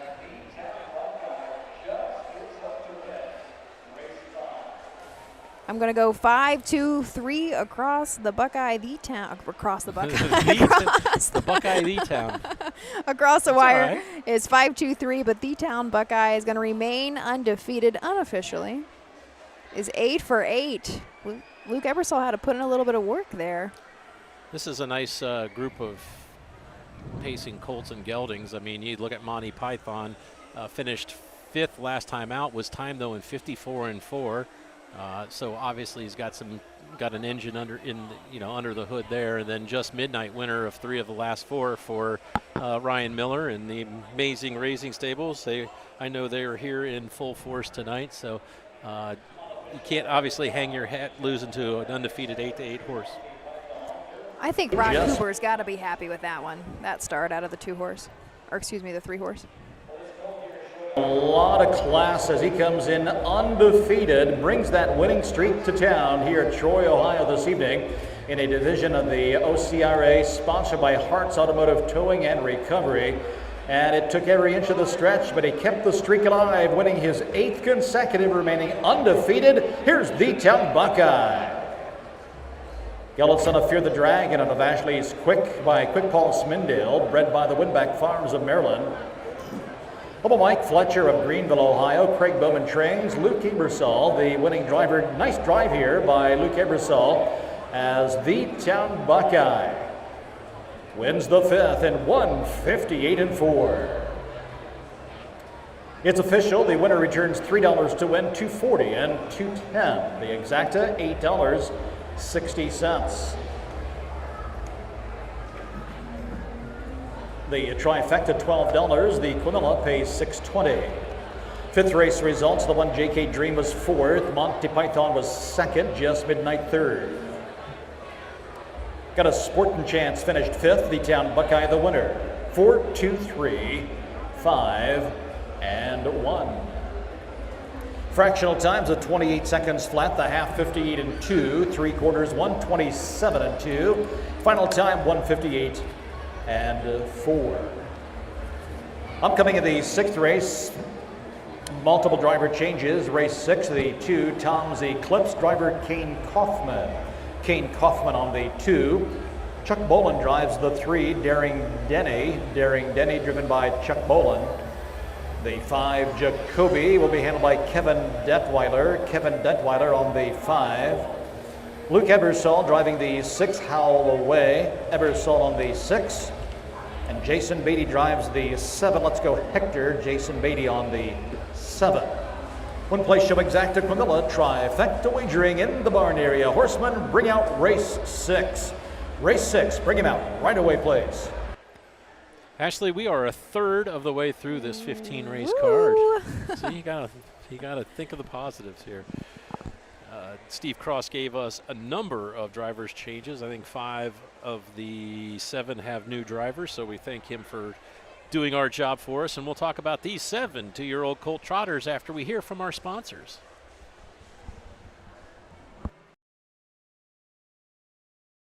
When you need supplies for your horse, one name stands out: Big D's. Since 1976, Big D's Tack and Vet Supply has been the equine experts you can trust. Whatever your horse needs is available at Big D's Tack and Vet Supply. Order online at BigD'sWeb.com. Use code FAIR26 and receive $10 off your next order. Big D's Tack and Vet Supply.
Welcome back. The Great Miami County Fair here in Troy, Ohio. Jay Wolf, Ashley Daly, and Chris Santa Cantarine bringing you all the action from day one. What did I say? Cat. Oh, sorry. I can't say cat. That's obviously that's my how problem. Frank pronounces it. No matter how many times I've corrected him in 6 years. Last time I saw you was where? Xenia? I don't remember. Yes, it was Xenia, and you Okay. had to go somewhere far, and I can't remember where it was at, and you had to check on your cat. How is your cat? My cat is doing much better. much better. it I Lone forgot Star? about that. Yes, that's right. I had to go. Lone Star? No, Lone Star. I was there earlier, but I went from Xenia to. I stayed in It was Lancaster. where the heck was that? What was the next? Oh, Athens. Okay. Which stunk because they canceled the second card. Maybe Was it's that- you. Athens is a doubleheader So the that same one, day, yeah. right? Yeah, maybe that was. I all did you. get a cancellation. Okay. I forgot about that one. You got through what, 4 races before they canceled? Maybe. 3 or 4, Gotcha. yeah, not many. The only But good- we had a 3.5-hour break. Oh, We had 9 races. so we could have got them all in. We just Absolutely. had to push a little bit. The only good thing about Urbana is they pulled the trigger at 8 o'clock in the morning. They did pull for the first card. Well, that makeup card Yeah. pretty early. Forgive me if I have a little PSTD. Is that post-traumatic PTSD? Thank you. PTSD, yeah. PTSD when I'm here.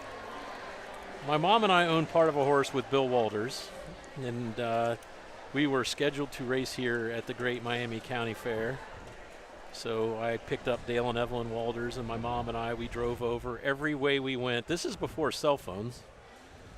So every way we went, there was a road closed, so we had to figure out new ways to get here. Well, we get here about half hour before our scheduled post. Horses are warming up for the 6th race, or the horses are on the track for the 6th race, and I go, man, it's getting kind of dark. I wonder when they're going to turn the lights on. Well, they canceled the race right before ours because the lights wouldn't work. Oh, no. So I said I made that hour and a half drive back then into a 2-hour drive to come over and watch a horse warm up, and then they canceled the remainder of the card because the lights weren't working. And I said, did anyone bother to test the lights the day before the races to make sure they worked yesterday? But I got no answer.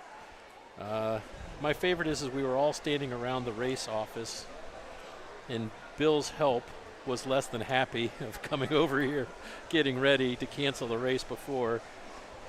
The race secretary at the time says, but you get your entry fee back.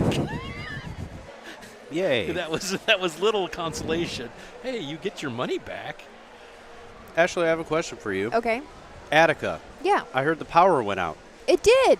Yes. Yeah. And the electricians, this is what I heard, that they knew, Yes. but just didn't tell anybody Yes, that it was going to happen. Correct. Yeah. So we had to do That's the a double. new one. Yeah. That's a new one. We had to do the doubleheader. Is it a new one? Because Eaton, we lost power. We the lost one power, year. but that was not. That was not I don't think planned. that was intentional, right? No. And sorry. So Eaton, we did lose power, 2-3 years ago now? So it has happened Yeah. before, but this one at Attica, at Attica, we had to do a doubleheader, so we came back, and we only had, I think we had 13 races in the first card. Race 11, we're introducing the field, and all of a sudden, our audio goes out. So we thought it was our equipment. The sun was beating down, thought maybe we were overheating. We didn't have a cover on the grandstand. No.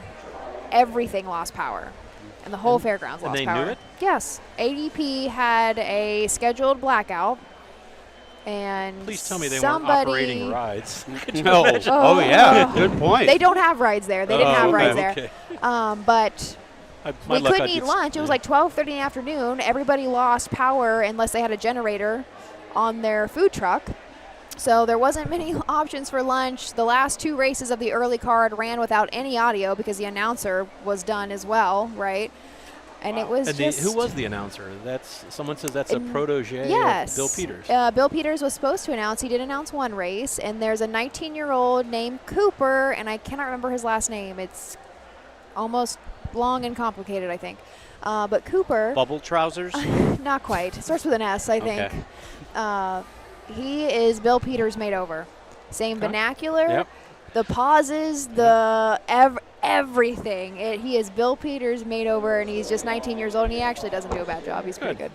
It's nice to see the next generation, or hear the next generation. Ashley, you might have to sit down now. Wah, wah, wah. You got to come over here with Stinky. Is it the sun?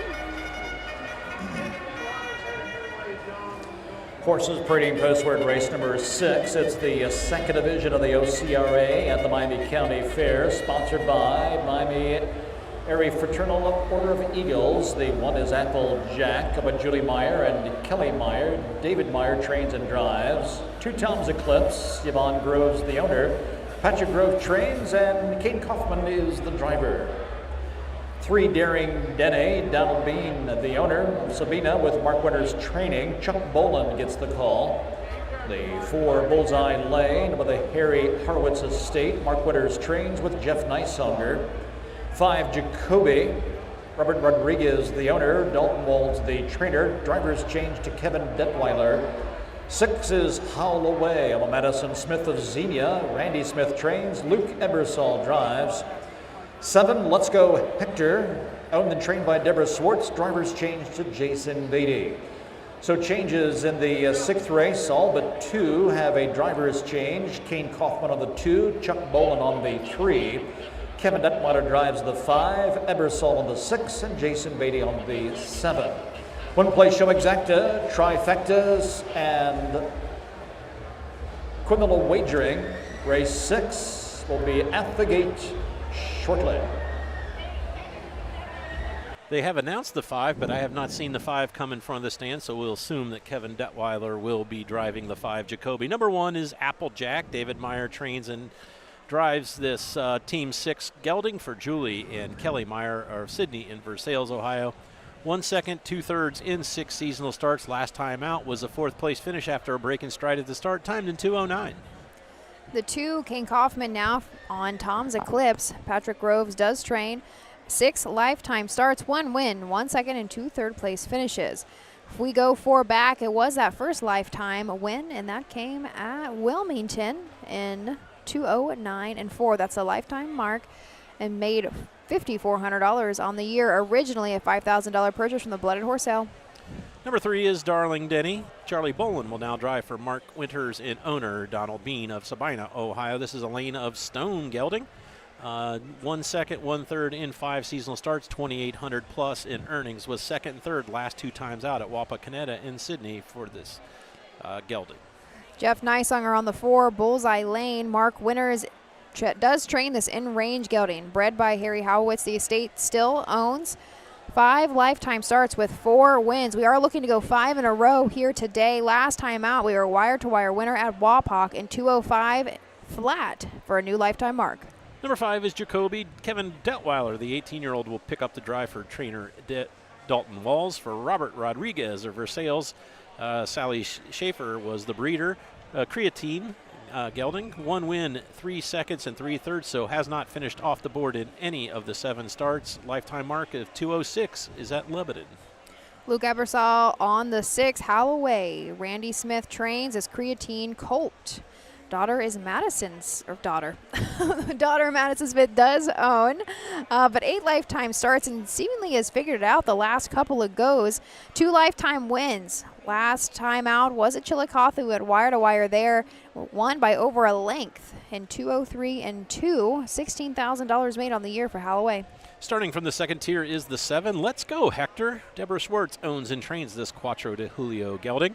Out of the credit winner mare, More Credit Blue Chip. 2 wins and a second in 5 starts. Lifetime mark is at Lebanon, 2:04 and 3. 3 back. 2 back was a winner at Sydney, gate to wire in 2:07 and 4. Very balanced field here in race number 6. So you've got Bullseye Lane, as you said, coming in off of 4 straight wins, but then Jacoby has not been off the board, and Holloway's come in, wins 2 of the last 3, as does Let's Go Hector. So something's going to have to give a little bit here in the 6th. I have not seen the 5. Oh, here we go. The 5 is stepping onto the track now.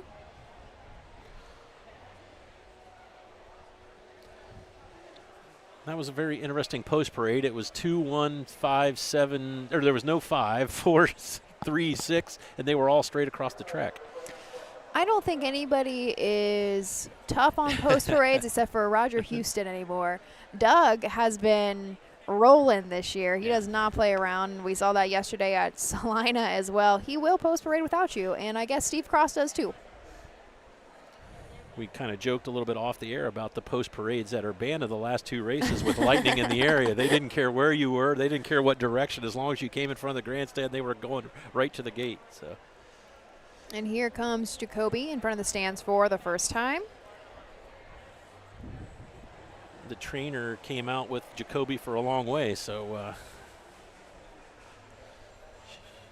she came like a 1/16 of a mile with the creatine gelding. Kevin Detweiler has really come onto the scene hot and heavy this year. He's from Indiana, has been doing damage over there, but he's obviously reached into Ohio quite a bit lately. And he's started to pick up test drives. He originally came over here, I think, with Leander. Yep. And people have noticed his talent and have started to put him down as well. And I believe his father is also a driver because up at Ottawa, his dad drove the first day and Kevin drove the second. Oh. Because I believe Kevin also works in the construction business. The boy does? Yep. Okay. So I read that somewhere. And if you're not familiar, he won all 8 races of a card at an Indiana fair. I don't care if there was 20 races that day. If you win 8, let alone 8 in a row, yeah, you're doing quite well. But he won all 8 races of a card over in Indiana back in early July. Has that ever happened? You would know. I'm sure it's happened. I feel like the competition, I mean, every year it gets tougher and tougher with the quality of horse. So that's how big very were remarkable. the fields? There's a lot of horses in Indiana, so this is true. So I'm assuming that there was plenty. Field of 7 behind the Wilkenberg starting gate. John Ingram will send it to Steve Cross. 7, letting it moving in. They're in the stretch. Recall lights flashing. Recall here in the 6th race. Still chance to wager late here. Recall, windows open.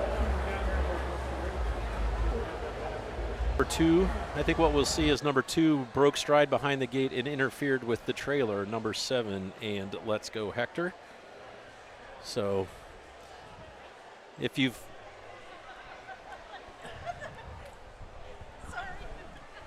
they flashed the lights at the starting gate, so that means he called off the race. So no. Were you getting spectator questions? Yeah, they were just. She was saying, "Well, are they racing?" Because they were going very fast. It's just a really slow race. Yeah. if you're, if there's what 2-year-olds need on a county fair track, and a recall is probably not one of them. The gate pulled away a little bit and didn't close the wings. These horses don't know what's going on.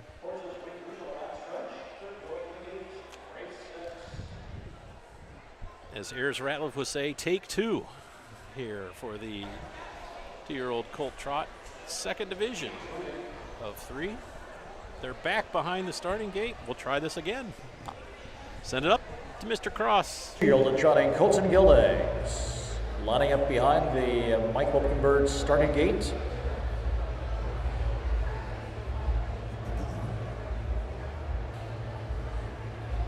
Top of the stretch. Round 2, race 6, here they come. All on gate. And they're off. Good start here for this field of 7. Out first, it's Jacoby. From the inside, Bullseye Lane comes away well. He'll have the advantage along the pylons. Applejack jumps it off now and moving through to the inside then. Taking that 3rd spot, it's Tom's Eclipse, parked to the outside, Daring Denny 4th. Off stride as they step onto the back stretch. Let's Go Hector. Moving on by Howl Away. The trailer is Applejack. Head over to the quarter-mile marker, and Detweiler has Jacoby, the creatine gelding, leading the way by 2. Jacoby leading into the far turn. Bullseye Lane to the inside will follow the leader in 2nd. 29-3 was the opening quarter time, set by Jacoby. Jacoby a length and a half. Bullseye Lane to the inside, racing along into 2nd. Tom's Eclipse is well back in 3rd. Then comes Howl Away. He slides into the 4th spot. Fifth to the inside comes Let's Go Hector, and after a brief break, it's Daring Denny racing second last here with Applejack trailing. Past the half, and Jacoby maintains that lead with Bullseye Lane to the inside. Racing into second. Here's Holloway on the move of the outside for Ebersol, the half 102 and 3. As they step onto the backstretch, going to the 3/4 mile marker. Jacoby yet to be tested here. Bullseye Lane maintains the second spot behind the leader. Now closing in well third comes Tom's Eclipse. And Tom's Eclipse is closing in with every stride. Tipping to the outside as he looks to engage the leading Jacoby. At the 3/4, Jacoby, Tom's Eclipse, Bullseye Lane squeezing out between horses there. 3/4 at 135, 3 across the track. Jacoby on the inside, Bullseye Lane between horses, and to the outside it's Tom's Eclipse as they come to the top of the stretch with less than an eighth of a mile to go. To the outside, Bullseye Lane. Bullseye Lane and nose and neck. Now a length, Jacoby gives way. Outside, Tom's Eclipse to the wire. It's Bullseye Lane. Bullseye Lane to win it. Tom's Eclipse gets up for second. Jacoby third with Daring Denny. Time of the mile, 2:05 and 4.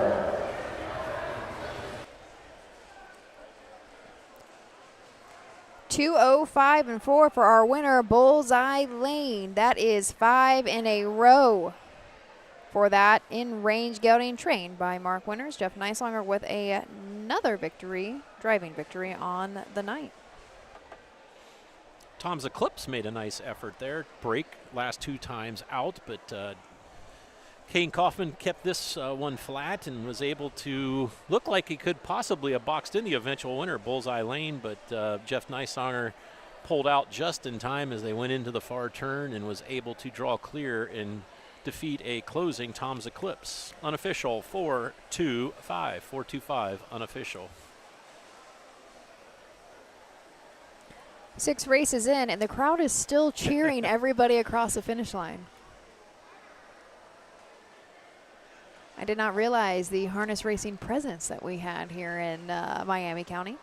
We do train year-round here at the county fairgrounds. I think it's just a handful of people. Is it I was told Paul Paul Hamas? Hamas. Yes, Paul Hamas is here, and I'm not sure if there might be maybe 1 or 2 more. I could be wrong, though.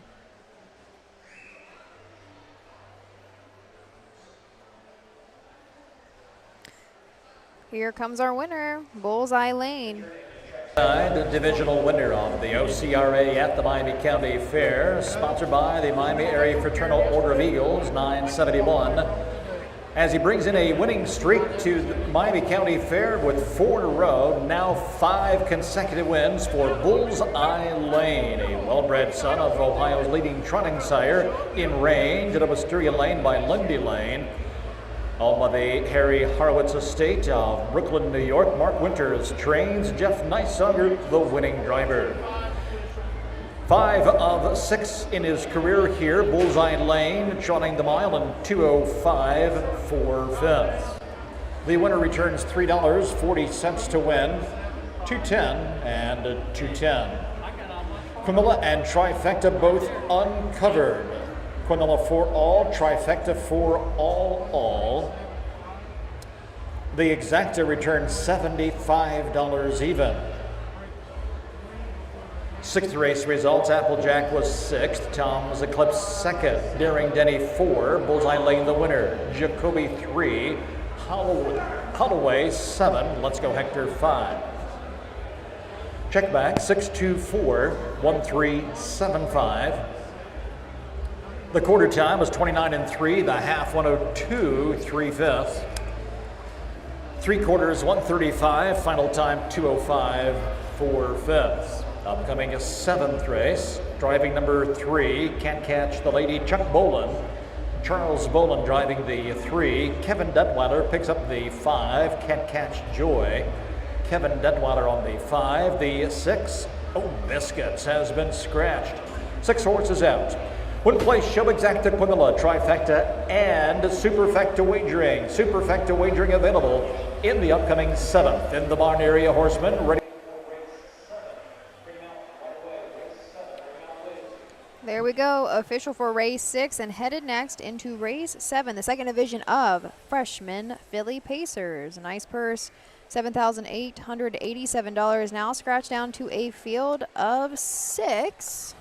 Join us back here in just a moment, and we'll tell you about the 6 remaining. I love the horse number 1. The Ohio equine industry needs your help. I'm Scott Mogan, president of the Ohio Harness Horsemen's Association. With over 300,000 horses in Ohio, the economic impact of the equine industry in the state is over $2.8 billion. That means jobs that pump millions of dollars into the local economy and support thousands of families. For Ohio's equine industry to remain strong, we need to send a clear message to our legislators about the important role that the agricultural small businesses play in Ohio's economy. To do that, we need your help. PACER, the Political Action Committee for Equine Racing, helps support and inform on issues that could positively affect Ohio harness racing. Please consider a donation to PACER. To donate, visit our website at ohha.com or call 614-221-3650. Your donation will help keep harness racing strong in Ohio. Thank you for your support.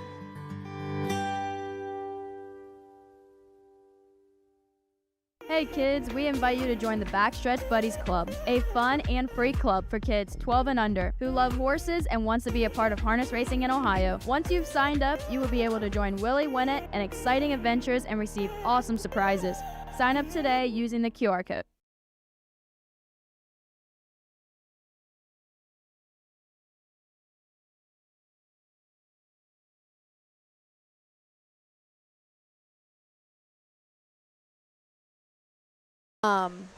How far is it?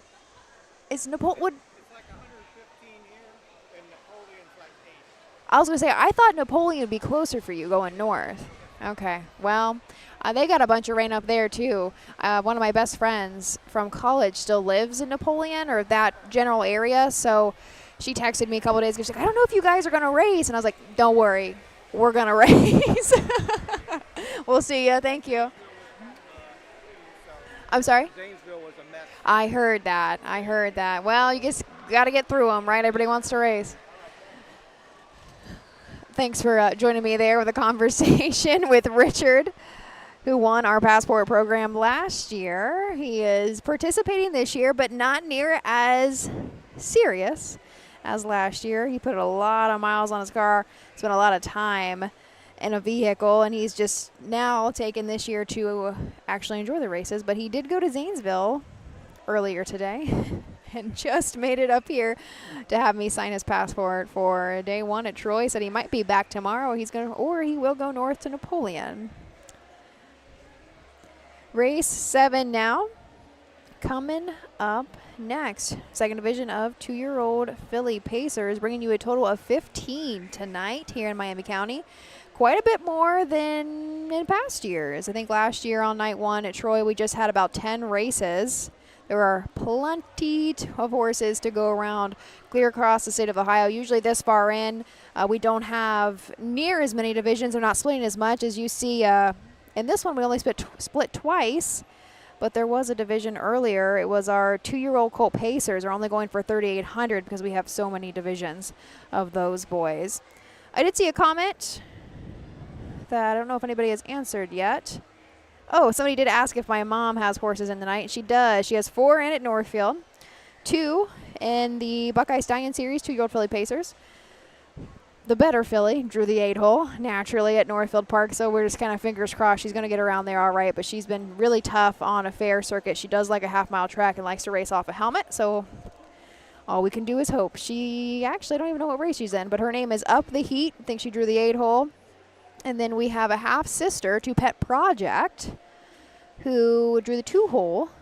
So hoping that will give her a little bit of reprieve. She's still figuring some things out, but she's a nice filly to be around, and sometimes it just takes a little bit longer to put 2 and 2 together. And then my mom also had some, I think she has a condition claimer up there this evening, Bossa Nova Star, and my guy, Go Jim Dandy. That's kind of my favorite, my pet. Hoping to take him to a little bit of a cheaper track to build some confidence back in him. Last year, as a 3-year-old, he unfortunately was in a pretty bad accident at Salina. So just about a year ago today, He was trapped, had nowhere to go, and did hit the bike in front of it. Unfortunately, fell, and he's not quite come back the same since. But he's still my guy. I love that horse through and through. So fingers crossed he can go up there and get a check up there this evening. But thank you guys for paying attention. You know that matters. That you guys are also invested in, and my life in a way, and my mom's horses.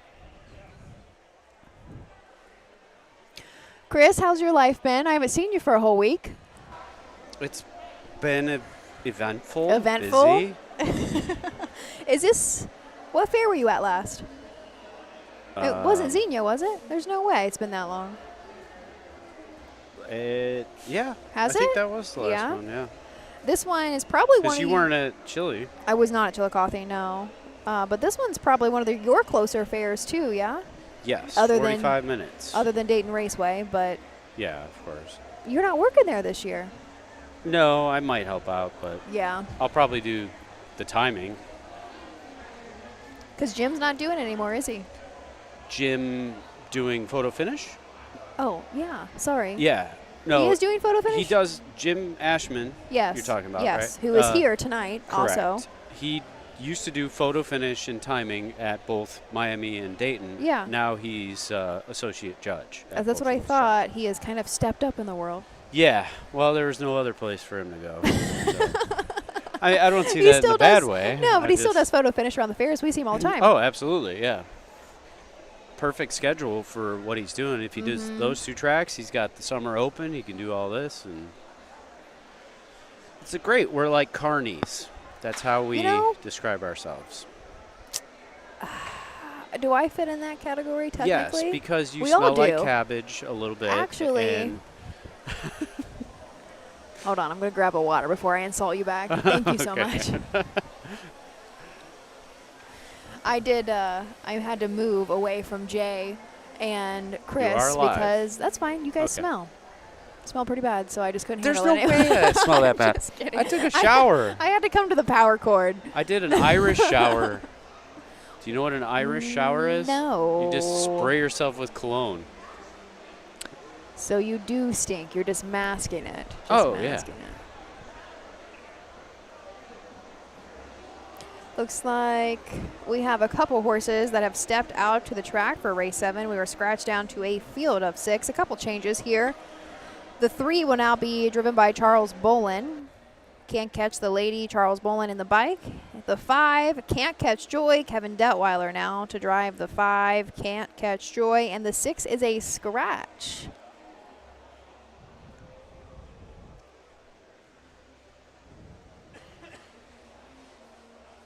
The 6 is Biscuits. Biscuits has been withdrawn. You know what I was thinking about? What horse I was thinking about the other day?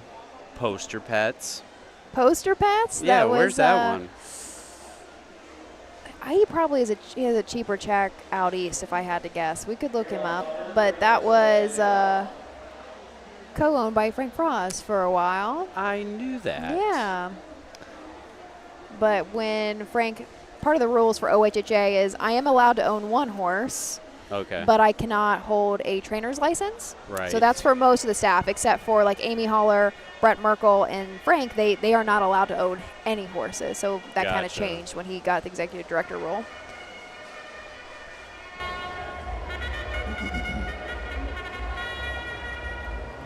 Here come the horses for the 7th race of the OCRA 2-year-old pacing fillies.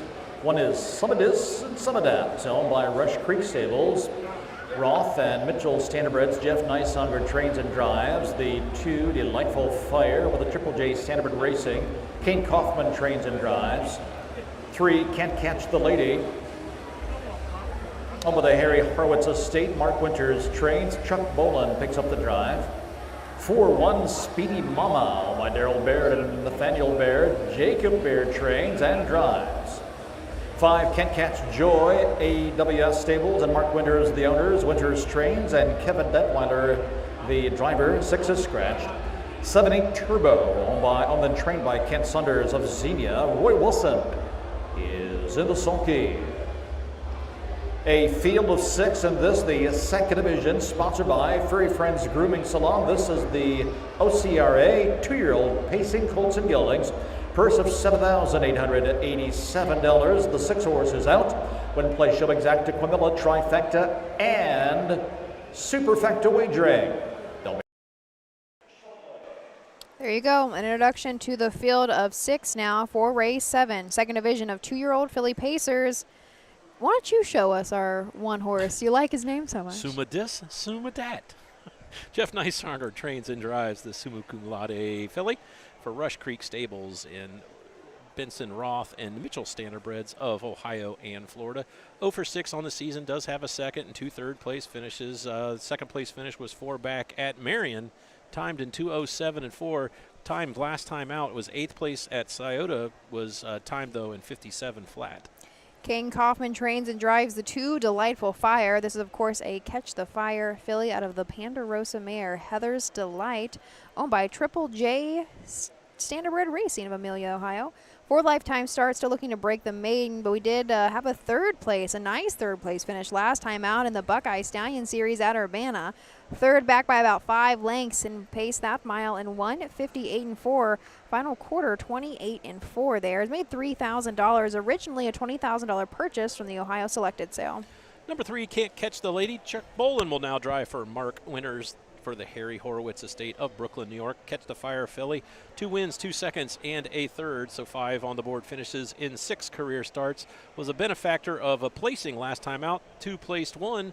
I believe the horse in front of him used a passing lane that was non-existent. Created a passing lane. Yes, we were there for that.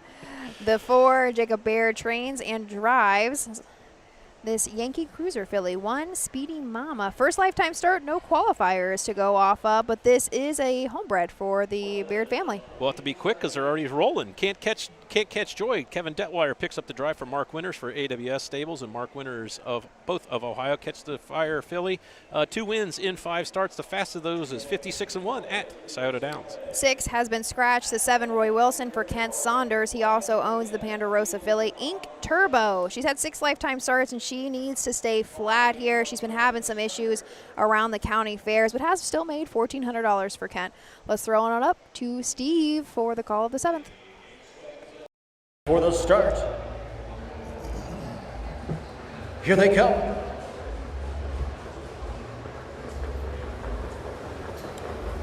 And they're off. 3 across the track here as they charge into the first turn between horses. Can't Catch the Lady. To the inside, Delightful Fire. To the outside, Can't Catch Joy as they swing around the turn. Some of that is off stride. Moving around breaking horses, 1 Speedy Mama. They'll separate themselves now as they head down the back stretch. Can't Catch the Lady. Chuck Bolin leading the way here by a length. Can't Catch Joy sitting on the inside behind the leader in second. Delightful Fire is gapping those 2 in 3rd. Inside racing in 4th then as they race over to the quarter-mile marker. It's 1 Speedy Mama. 28 and 4 the quarter time. For the back in the 5th then, some of this and some of that. And the trailer is Ink Turbo. Around the turn as they come this way to the halfway point. Chuck Bolin has Can't Catch the Lady in the clear here, leading the way by a length. Detweiler and Can't Catch Joy to the inside, follows along in second. Delightful Fire has closed nicely in 3rd. 1 Speedy Mama, the debutante, is lined up in 4th. Some of this and some of that is next in 5th. Ink Turbo for the back trails the field. The halftime was 1 minute and 4. Off the turn to the back stretch they go. Can't Catch the Lady. The Catch the Fire filly has the lead of a length. To the inside, racing into second, Can't Catch Joy as Detweiler continues to wait. Now comes to the outside, sending Can't Catch Joy up to engage the leading Can't Catch the Lady. A pair of Catch the Fire fillies here, 1-2 side by side, and Delightful Fire, another Catch the Fire filly within striking distance, 3/4 time, 1:31 and 4. Midway through the final turn, Can't Catch Joy to the outside with the nose in front, Can't Catch the Lady on the inside. Splitting these two is Delightful Fire with less than a 16th to go. Here's Delightful Fire, Can't Catch the Lady, Can't Catch Joy to the outside, down to the line, Delightful Fire, Delightful Fire.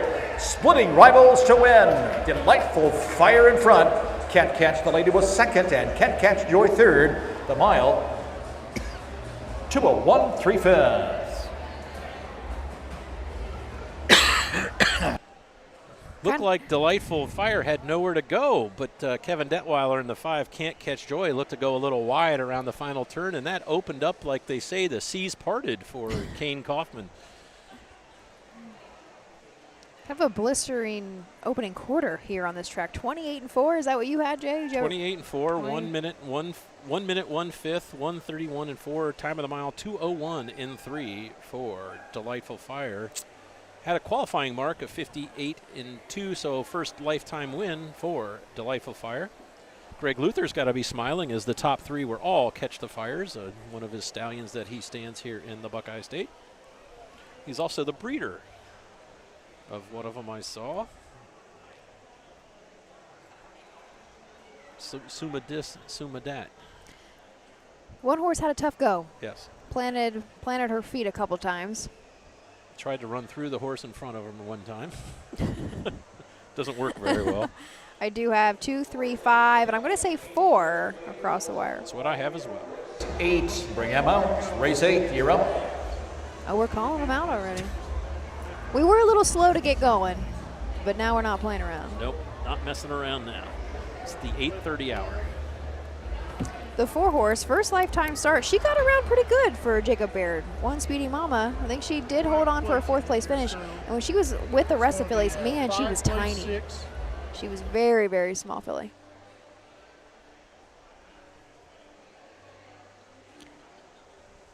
And here comes Kane, loping back to the winner's circle.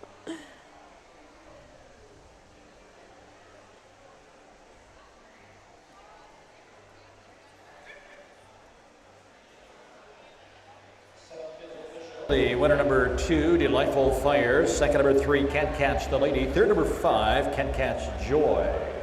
Fourth the 4, 2, 3, 5, 4. Trackside divisional winner of the OCRA at the Miami County Fair. Sponsored by Furry Friends Grooming Salon. The 2, Delightful Fire. Made daughter of Catch the Fire out of Heather's Delight by the Ponderosa. Bred by Micah Burkholder of Rushville, Ohio. Is owned by Triple J Standardbred Racing of Amelia, Ohio. Kane Kaufman, the trainer driver, as the K-Man picks up 2 winners on the program tonight. It is the first career win for Delightful Fire, home a winner in 2:01.3. 7th race, Cooler Blankets by Furry Friends Grooming Salon.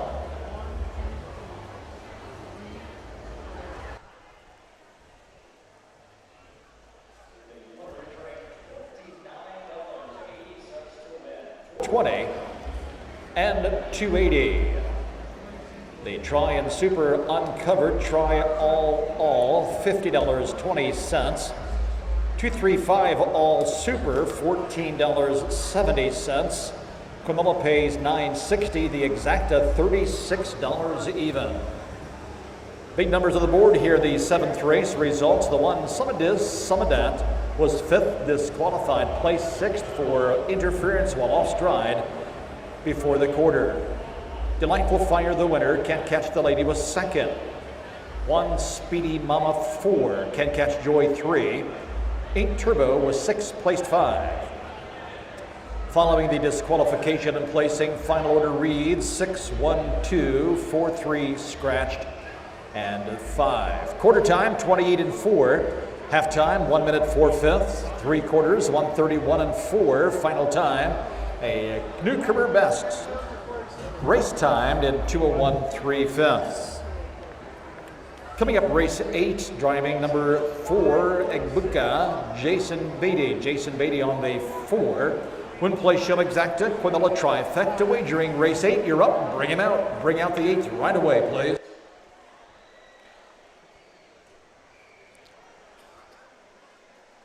Moving on to race number 8. Does that mean we're halfway?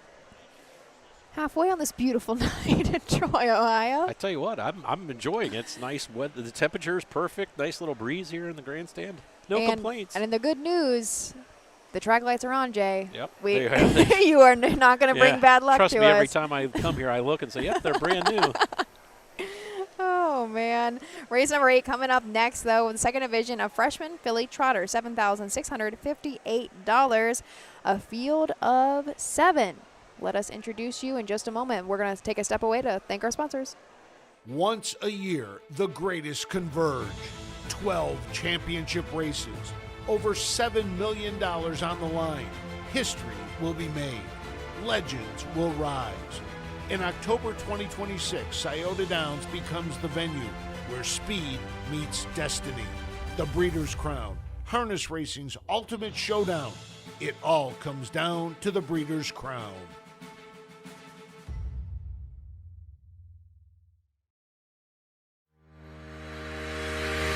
Own a little and love it a lot. TheStable.ca is an award-winning fractional ownership operation. Buy as little as 1% of a racehorse and experience 100% of the thrill. TheStable.ca makes ownership easy, accessible, and affordable. Communication and customer service are at the heart of everything we do. Get started at TheStable.ca.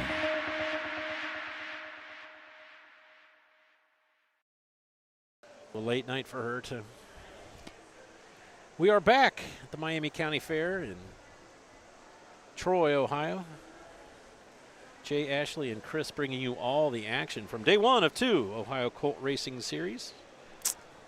15 races tonight, 13 tomorrow, 28 over the 2 days. If you're in the area, make it a point to come. Might want to bring rubber boots, though, if you park in the grass. Maybe some chains for a tractor to pull you out, too, depending on where you park. I was lucky, and I found a spot that was green that didn't have any tire tracks in it. So I might try to. You said you might get here early just to try to find a spot. spot to park. If I have to go around the parking lot 7 times, I'm going to follow people to their car like in the shopping centers. I've mentioned a couple times that Miami County is where my home is. I'm about 15 minutes south of the fairgrounds here in Tip City. So where are you taking Chris and I after the races? Old Scratch Pizza, I guess. Okay. Chris has never had it. I know. It might be late. What time do they close? Well, it probably will be late.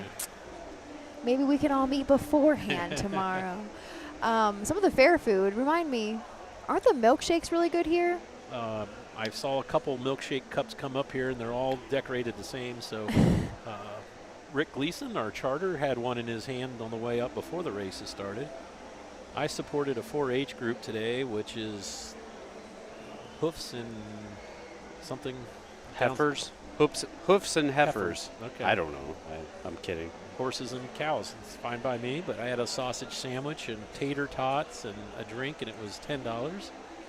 I didn't really need the drink. I just didn't want the change from dollar change. So I just said, what do you have for $1? She said, we have drinks and chips. I said, give me a drink.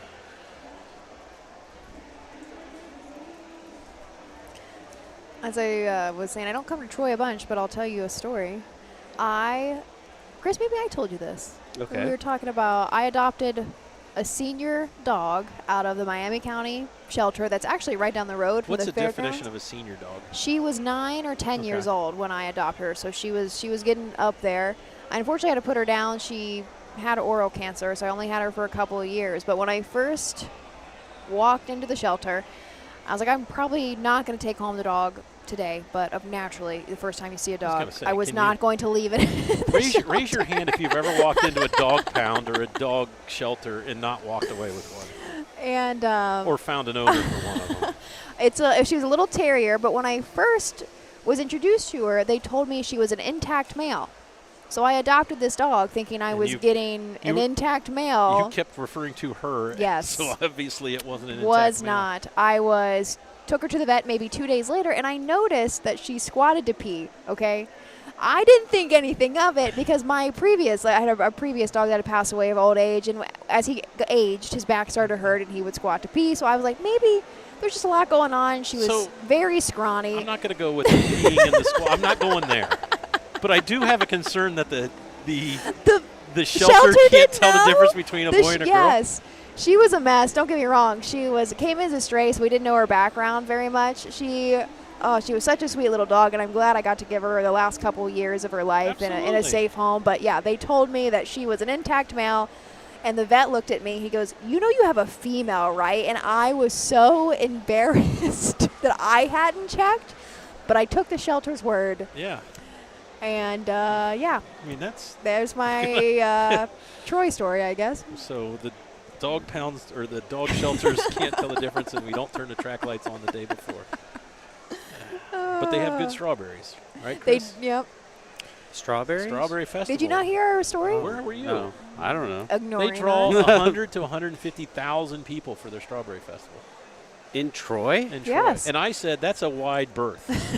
Between 100 and 150,000. I mean, that's 50% increase. That's a wide berth. When is this? It's in early June every year. So I missed it. Yes. You've never heard of it, and you live in the Dayton area? No. Wow. People come from all I'm over. sheltered. Are you from the Dayton area originally, Chris? No. Okay, where are you from originally? Dalton, Illinois, which is the south suburb of Chicago. There's no noise in Illinois. Dalton, Illinois. Did I say that? No, There's but no people way. always call it Illinois. I'm like, there's no I noise know, in Illinois. and that drives me nuts. And you can tell immediately that they're not from there. Of the OCRA 2-year-old, the trotting fillies. The one is Wine Slush by Tyler Cook and Mike Bradley. Tyler Cook, the trainer. Driver's change to Kane Kaufman. Kane Kaufman on the 1. Too Busy. Owner, trainer, driver Roy Wilson. 3, Fat Chance. C.G. Trot of Finley, the owner. Ed Greeno Jr., the trainer and driver. The 4, Buka. Robert Rodriguez, the owner. Dalton Walls, the trainer. Driver's change, Jason Beatty. 5, Give Me Some Money. Of Kathy G. LLC, Mary Irvine, and the Nysonger Stable, Jeff Nysonger trains and drives. 6, Flowers Victory, Brian Carsey, the Black and White Stable, the owners. Leander Swartz trains with Kevin Detweiler. 7 is Ready for Gold, Roger Wallace, Jeff Rector, and Eric Thomas, the owners. Sandy Beatty trains, A.C. Beatty is the driver. Field of 7, 2-year-old, the Trotting Fillies. In memory of Cy and Becky Elliott and Barb Rose, 2-year-old, the Trotting Fillies, for a purse of $7,658. They'll be at the gate shortly when play show exacta, Quinilla, and a trifecta wagering. I was reading comments really quick, and I think it was Eric Schwartz said, I think I lost it, said that Tip City pizza is better than Old Scratch pizza. That very well could be. No, I disagree. Okay. I disagree. I'm all for pizza. I think we should have I'll get Tip City tomorrow. You get Old Scratch, and we'll both. All right, that's totally fine. You're staying in the Dayton area? Are you actually going to be? No, you're at Huber Heights tonight, right? Yeah. Not too far. Yeah. I thought you were staying with me, Jay. Well, I wasn't invited. Slumber party. We could build blanket forts. Yeah. We could do all that. Couch cushion forts? Yes. All right, Ashley, I'm going to give you the 1. All right, let's do it. The 1, Wine Slushy, Kane Kaufman now for Tyler. Wait, am I on the right? Yes, I'm on the right you're race. on the right Wine race, Slushy, Kane Kaufman for Tyler Cook. This is a Volstead affiliate of a credit winner mare. 6 lifetime starts with a single win, and that did come some time back on July 14th at Wilmington. Went wire to wire there in 2:09 and 3. Has progressively gotten better as far as times go. Last time out was at Chillicothe. Did place 4th, but 2:04 and 1 there. Busy is your 2-horse, owned, trained, and driven by Roy Wilson of Lebanon, Ohio. It's a Team 6 filly out of the Sand Chaser mare Lippy. This 0 for 6 on the season. Looked to pick up first on the board finish. Has a problem with braking, including the last 4 or 5 times that I can see. The 3, Fat Chance at Greeno Jr. trains and drives this Triumphant Caviar filly out of an Andover Hall mare. So looking to break the maiden in 5 lifetime starts. But we go 3 back. If Bucyrus was second by a length in 2:09 and 1. Fortunately, after that, she's made some breaks and finished at distance. So I think we're trying to stay flat here today. Number 4 is Abuka. Jason Beatty will drive Dalton Wall's trainee for Robert Rodriguez of Versailles. This is a Guardian Angel Oz filly out of Holiday Road mare Malibu Sealster. 2 wins, 2 seconds, and a 5th in 6 seasonal starts. The only time not on the board was last time out at Chillicothe. Led him to the half, but faded to 5th. And the final 2:05 and 3 with Carson Conrad in the bike. The 5, Give Me Some Money. Jeff Nysonger trains and drives. It's a Ready for Money filly out of an RC Royalty mare. Some royalty. 10 lifetime starts already. Coming off of a win at Chillicothe. Was a winner by just 3/4 of a length in 2:03 and 3. Final quarter there, 30 flat. Number 6 is the Uncle Peter filly, Flowers Victory. Leander Schwartz trains. Kevin Detweiler drives for Brian Carsey and the Black and White Stables, both of the Hoosier State. 2 wins and 4 seconds, so no worse than second in all 6 career starts. Comes off a 13 1/4 length romp at Wapakoneta with Kevin on the bike, 2:03, which is her lifetime mark. And the 7, starting from the second tier, AC Beatty in the bike for Sandy Beatty. I just messed up their last names royally there, but Sandy Beatty does train this Ready for Gold, Ready for Money filly, coming off a 3rd place finish at Chillicothe. We go back to Hilliard on July 20th, was a winner by just ahead in 2:11 and 3. He's made $6,000 on a year. Nice field of 7 behind the starting gate. Mike Wipkenberg's starting gate with John Ingram. We'll send it to Steve Cross with the call of the 8th. Elliott and Barbro's Memorial.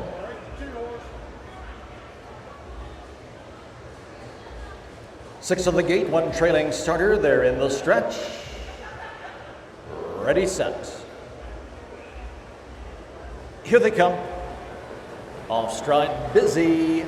Off end trotting. Give me some money from the outside. Steps right out for the lead. Wine Slushy has the advantage on the inside. Fat Chance there between horses. And off stride goes Wine Slushy.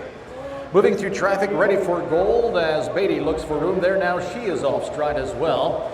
And trying to sort through all those breaking horses. Egbuka heading down the backstretch now and on the front and leading the way as they race over to the quarter-mile marker. Detweiler has Flowers Victory in the clear. Flowers Victory out there by some 3-4 lengths as they slow the pace and wait for somebody to catch up here. The opening quarter was a very pedestrian-like 32 2. Now closing in and taking advantage of that soft quarter is Egbuka as Beatty moves right up behind the leader. They come to the top of the stretch and Flowers Victory leads the way. Egbuka to the inside, trotting along in the second. Inside and trotting in third as they come down past the stands. It's Give Me Some Money. Racing in fourth, Fat Chance, and then a gap of 2.5 back to Wine Slushy, who is back into contention now. Kaufman will take advantage of those soft fractions as he sends a Wine Slushy run up to engage the leader.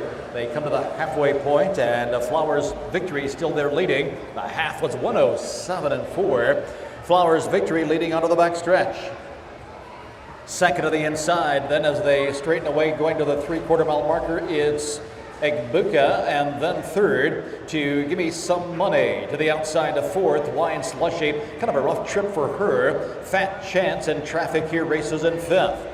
They trot to the 3/4 mile marker and Flowers Victory now comes to life as they reach 3/4, 1:39 and 1.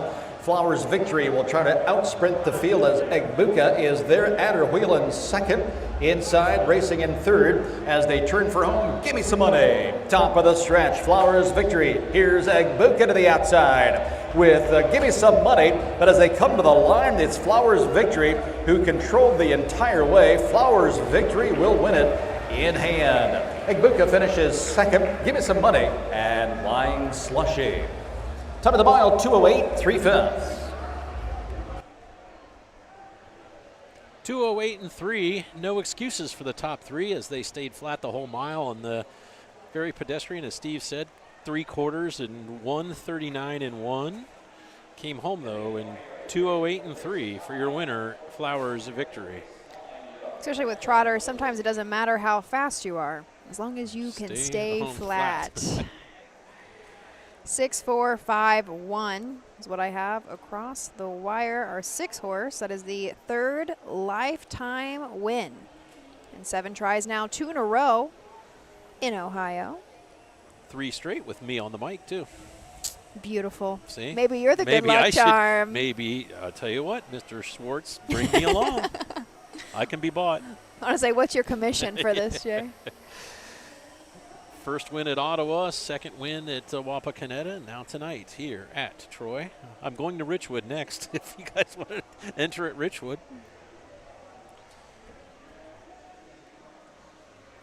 There's a band somewhere. Number 4, Egbuka. Third, the 5. Give Me Some Money. 6-4-5. Making his way back to the winner's circle, divisional winner of the OCRA, 2-year-old trotting fillies. This one, the Cy and Becky Elliott Barbros Memorial. Number 6, Flowers Victory, a bay daughter of Uncle Peter out of First Flower by Angus Hall.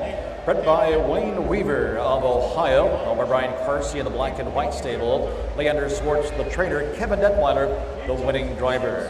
It is the 3rd lifetime win for Flowers Victory, trotting the mile in 2:08 3/5. Now, racing fans, if you look closely at your program, the 6-horse Flowers Victory driven by Kevin Detweiler, you'll see 18 years old with 319 drives coming into the program tonight, sporting a very salty 440 driving average.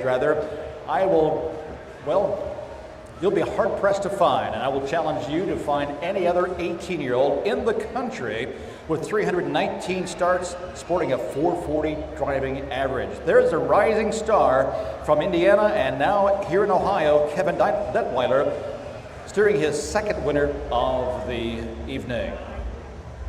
Results official: Wine Slushy was 4th, Busy 7, Fat Chance 5, Egbuka 2, Give Me Some Money 3, Flowers Victory the winner, Ready for Gold 6. Check back 475 231 6. The quarter time was 32 and 2. The half 107 4. 3/4 139 1. Final time 208 3/5. Coming up, 9th race, Scratch the 2, Smoking Mars, the 2-horse scratched from the 9th. Win play show exact Quimilla and a trifecta wagering. I agree with Steve. I don't think you're going to find too many 18-year-olds with 300 wins, and not too many P drivers with 80-some wins already this season.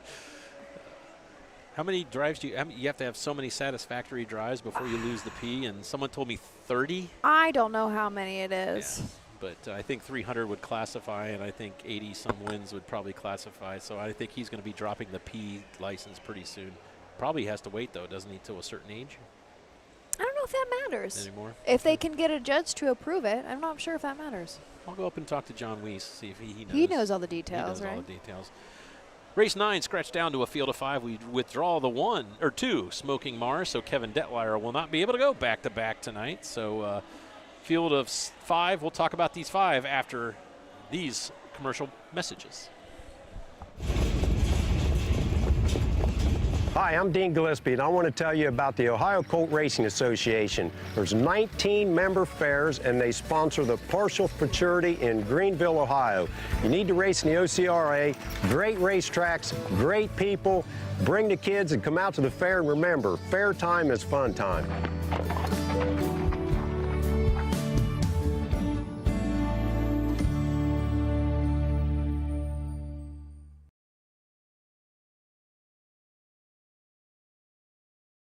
Who feeds your need for new ideas for your family's best farm future?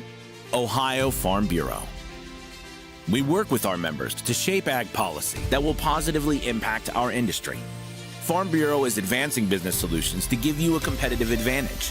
We help you gather information to stay ahead of important topics and technologies. Plus, Ohio Farm Bureau creates opportunities for growth. Ohio Farm Bureau, feeding your need for new ideas.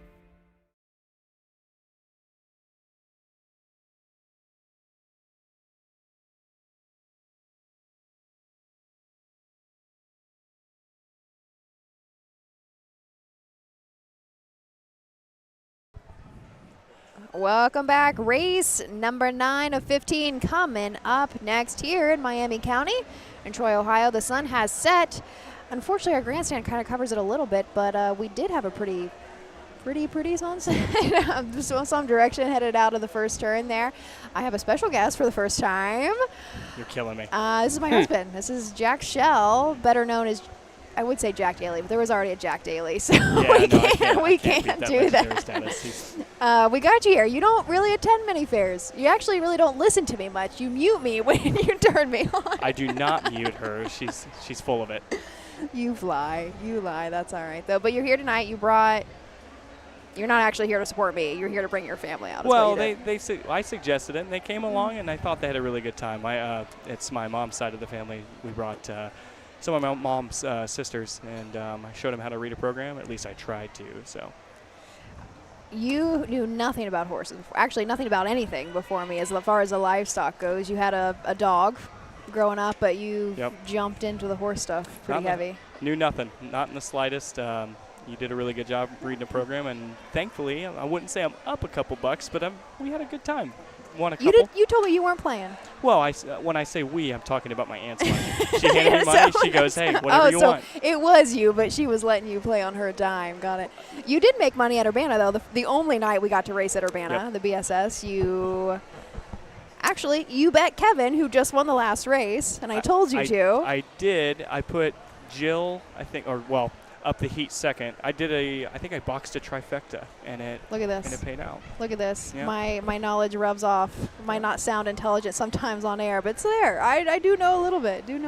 But I don't want to take too much time. I guess you're going to dinner. You're leaving me here to work, and you're going to dinner. Well, I couldn't pass up the opportunity to get on the mic and at least say hey. I know you were harassing me in my text messages. Well, she's working. I get that, but I can't.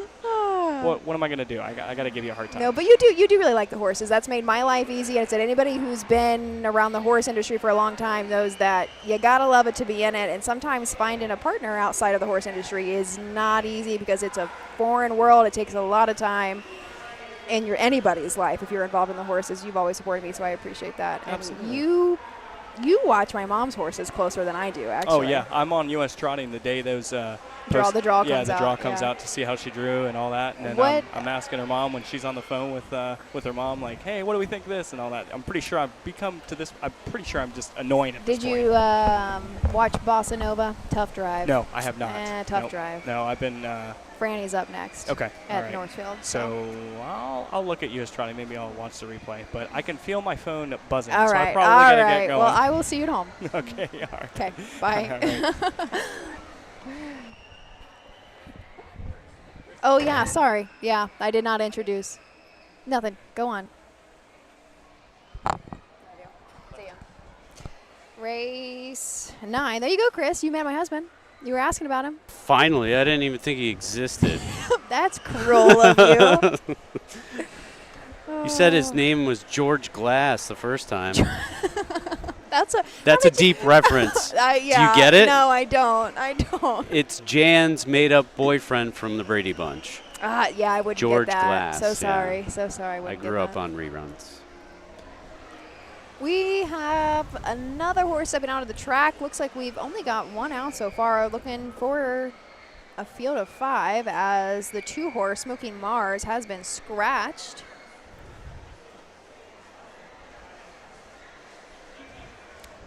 Is Russ Schwartz driving the 3? Russell Schwartz just got his 2000th career driving victory at Circleville this year on something that Deb, his wife, does train. And he said after Circleville he was going to get that 2000th and he was going to retire. And I knew better because he is listed and I see him out there on the 3.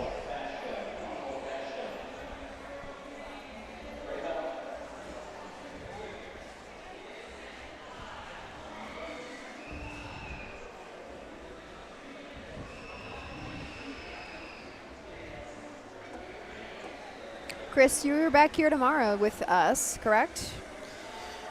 That is correct, Ashley. Correct. So 6:30 p.m. Your last name is Shell? If you want me to be really honest with you, it's Daly. I did not change my last name. Socially, I will go by I apologize Shell. for asking this on the headset. No, it don't bother me. Okay. It doesn't bother me. I kind of always said professionally I'll always be known as Daly. That doesn't bother him kind of at like all. Madonna or Yeah, exactly. Cher. Exactly. I'll always be Daly just because of the presence of my family in the industry, and I built my own start in this industry under Daly. You know, everything I've accomplished was not because of him. He supported me a whole heck of a lot, that's for sure. But socially, I'll go by Shell, but for the most part, it's Daly. And I did not want to change all of my credit cards, so it just he went to dinner. Yeah. Here's the post parade.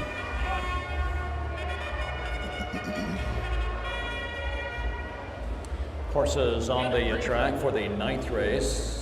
3rd division for the OCRA at the Miami County Fair. These are 2-year-old trotting colts and geldings, sponsored by Miami Valley Feed and Grain. The one is Peach Perfect.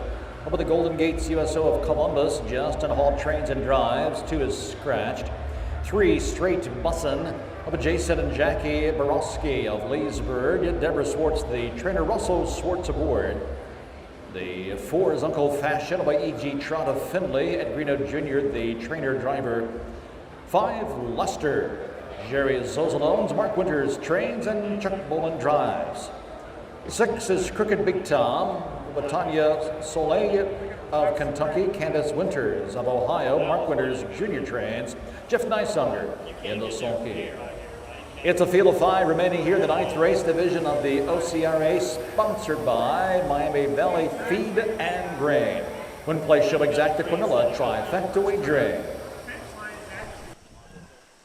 We'll go ahead and take a look. Now scratch down to a field of 5. Third division of freshman colt trotters. $5,020 on the line. And from the rail, Justin Hall trains and drives Peach Perfect. This is a creatine colt out of She's Just a Peach and Uncle Peter Mayer. Owned out of Columbus by Golden Gates USO. 5 lifetime starts, still looking for the first lifetime win. We did have a second place finish that came sometime back in Wilmington on July 13th. Trotted that mile in 2:09 and 4. Number 2, Smoking Mars, has been withdrawn and scratched. Number 3 is Straight Bussin'. Russell Swartz trains for his wife, Deborah Swartz, for Jason and Jackie Borowski of Leesburg, Ohio. It's a long Tom Gelding. One third place finish in 2 career starts. That was the first time out at Wilmington back on July 13th. Ed Greeno Jr. trains and drives Uncle Fashion and Uncle Peter colt out of Rompaway. Jazzy, a Chip Chip Hooray mare, owned out of Findlay by E.G. Trott. 7 lifetime starts, 2 wins, 2 seconds, and 1 third place finish. We are just $7 away from making $8,000 already in lifetime earnings for Uncle Fashion. Last couple goes, unfortunately, have not worked in his favor. He's made breaks behind the gate and finished actually 4th at distance and have no time to share with you at Eaton. But 4 back from that of Bucyrus was a winner by a neck in 2:05 and 4. Had a 2-win streak there in early July. Number 5 is Lester. Charlie Boland drives this one for Mark Winters and Jerry Zozel of Columbus. Play Tricks on Me, Black Gelded Sun, out of the S.J. Caviar's mare, Arrow Star. 1 win in 6 starts. That win was in 2:07 and 2 back at Circleville. And the 6, starting from the outside gate, Mark Winters Jr. trains. Jeff Nysunger on the bike of this long Tom Gelding, Crooked Big Tom. 5 lifetime starts with a single win, a 2nd place finish, and a 3rd place finish to make almost $6,000 in those 5 starts. We go 3 back at Washington Courthouse, was a winner by over 4 lengths in 2:11 and 4. You look at the 4 Uncle Fashion, the dam is Rompaway Jazzy out of the sire Chip Chip Hooray. We don't see too many Chip Hooray still in the business, so Rompaway Jazzy's probably in the later stages of her breeding career, unless she raced till 13 or 14.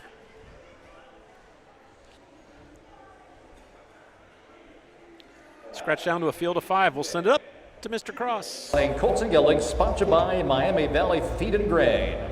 Field of 5. Lining up and moving in.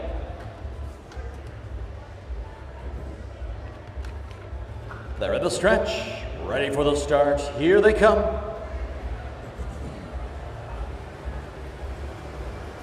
And they're off and trotting. Crooked Big Tom from the outside tries for the lead. Uncle Fashion between horses. Peach Perfect towards the inside as they race in the first turn. Coming away in 4th, that's Lester. The early trailer is Straight Bussin'. They're on the back stretch now and up front and leading the way as they race over towards the first quarter mile marker. Ed Greeno Jr. has Uncle Fashion leading by a length and a half. Peach Perfect to the inside, follows along in the 2nd. Lester is up to 3rd now, inside the 4th, Crooked Big Tom, and the trailer is Straight Bussin'. The opening quarter was 32 and 2 as they line up into the far turn. Leading the way, Uncle Fashion, the Uncle Peter colt. The lead is 2 lengths here as they come to the top of the stretch. Inside the 2nd is Peach Perfect. Lester moves up to 3rd now as they come down past the stands to the halfway point. And Uncle Fashion leading the way here by 2. Peach Perfect to the inside. Hall biding his time patiently there in the pocket with him.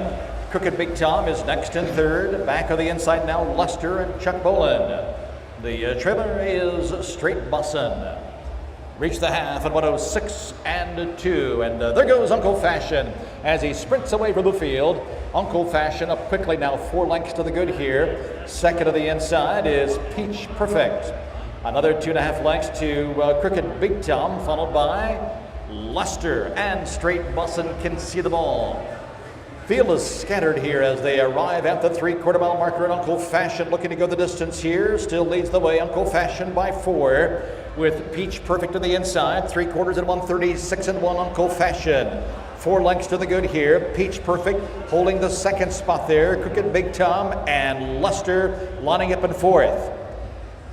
Coming down through the stretch as they come to the wire, it's Uncle Fashion. And Uncle Fashion, never an anxious moment here. Uncle Fashion winning handily with Peach Perfect second and Crooked Big Tom with Luster. Time of the mile, 2:06 and 4. Well, we went the back half in a minute and 2, right? Yep. So we did eventually pick up the pace, but our first half we did walk to it. But 2:06 and 4 for our winner, Uncle Fashion. If you look back at starts at Bucyrus and Wilmington, went gate to wire back 3 and 4, or 4 and 5 starts back. He went gate to wire and did that very same method tonight for Ed Greeno Jr. 3 lifetime. Horsemen of the Barn area race. 3 lifetime wins now and 8 tries for Uncle Fashion.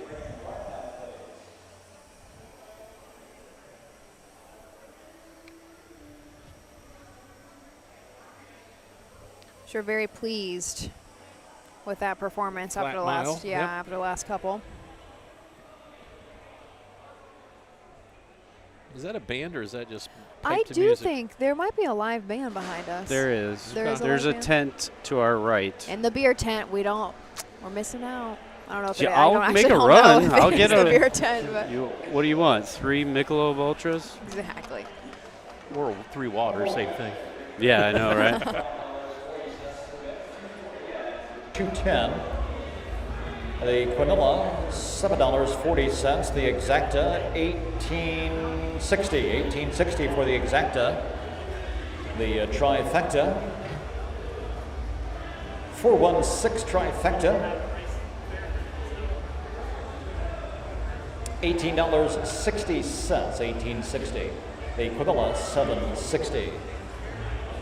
In front of the stands, divisional winner of the OCRA at Miami County Fair, the For Uncle Fashion, a bay colt by Uncle Peter on a Rockaway Jazzy by Chip Chip Hooray. Bred in Bern, Indiana by Joe J.E. Swartz, owned by E.G. Trott of Findlay. Ed Greeno Jr., the trainer driver. It's the 3rd lifetime win and a flawless effort here this evening by Uncle Fashion as he goes in near gate to wire fashion. Trotting the mile on 2:06 and 4. 9th race Cooler Blanket, sponsored by Miami Valley Feed and Grain. 9th results, Peach Perfect was 2nd, Straight Bussin' was 5th, Uncle Fashion the winner, Luster 4th, Crooked Big Tom finished 3rd. Check down, 2 scratched 5, 143, fractional times of 32 and 2, the halftime 106 and 2, 3/4 136 and 1, final time 2:06 and 4. Coming up, race 10, driver changes. The 1, Mark St. Louis. The 4, Kevin Detweiler. The 5, Luke Ebersol. St. Louis on the 1, Detweiler drives the 4, Ebersol on the 5. Race 10, you're up. Bring him out right away, please. Much like with Frank Froz and the Buffalo Bills, it all comes back to the jug. You see Ed Greeno out there with, when was the last time you saw him drive a pacer? Oh, good point. He was in the Little Brown Jug at one time. And made it to the final? Nope. With He elimination? Raced, yep, he raced just Wow. Jason. And so you just, right now, Ed Greeno probably doesn't even know where a pacing hobbles. I wonder if he has any. We'll ask him sometime we see him. We'll ask him if he even owns a pair of pacing hobbles. I didn't even, But yeah, I didn't he even did make that participate catch. in the Little Brown Jug a long time ago with Do just you know what Jason. year I that want to would've say been? the early 80s. So if memory serves me correctly, it would have been around the Niatros years. Okay. So no, nothing bad losing to Horsemen Niatros. I'll have to go back and look, but just Jason was the horse's name. So With that, we turn the page to race number 10. Steve Cross gave us a few drivers' changes, and we'll talk about the field of 6 when we come back from these words from our great sponsors. Feel the thunder, experience the speed, witness the excitement of Ohio harness racing. Ohio is home to 4 pari-mutuel tracks with exciting action at Northfield Park, Scioto Downs, Miami Valley Gaming and Racing, and Dayton Raceway. Plus racing at 66 county and independent fairs statewide. From legendary events like the Little Brown Jug to the Dayton Racing Derby, Battle of Lake Erie, and Next Generation Stakes, Ohio is where champions race. The speed, the tradition, the excitement. Don't just watch it, be a part of it. Race Ohio, it's your best bet.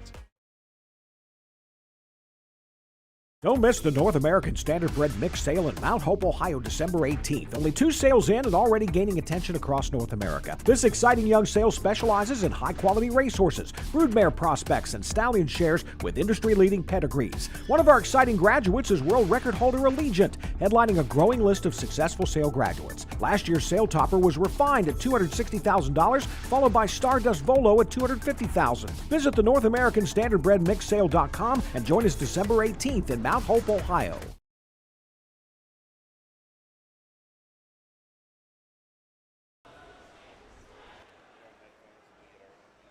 We are back. The dynamic trio is now just the dynamic duo because Ashley decided to leave us for a little bit. So, Jay, I had a question. I have an answer. I'll make it up if I don't know the real answer. You would probably know. Right. Are they having the jug beer again this year? I asked a few months ago, and I was told yes. Okay. So, yes. Solid. Yep. It was made by a brewery in Powell, Ohio, which is about 10 minutes south of Delaware, but Nocterra Brewing Company. Right. That's it. Yep. And it was a fall beer. It was a little darker than people are probably used to, but I liked it. I thought it was good. I didn't have a whole beer, but I tried to sip. Well, you gotta have. And I have a. They released it on the night of a stakes race, or it was supposed to be the night of the jug preview. Okay. But that was still, I think they had Grand Circuit races at Scioto, so they had a keg tapping event. So when you get invited to a keg tapping event, you feel like you should go. So I went and picked up a 12-pack. Yes. At the brewery, and I took it down and I gave Brad Conrad a 6-pack because he's a fellow brewery guy. Do they have it in bottles? No.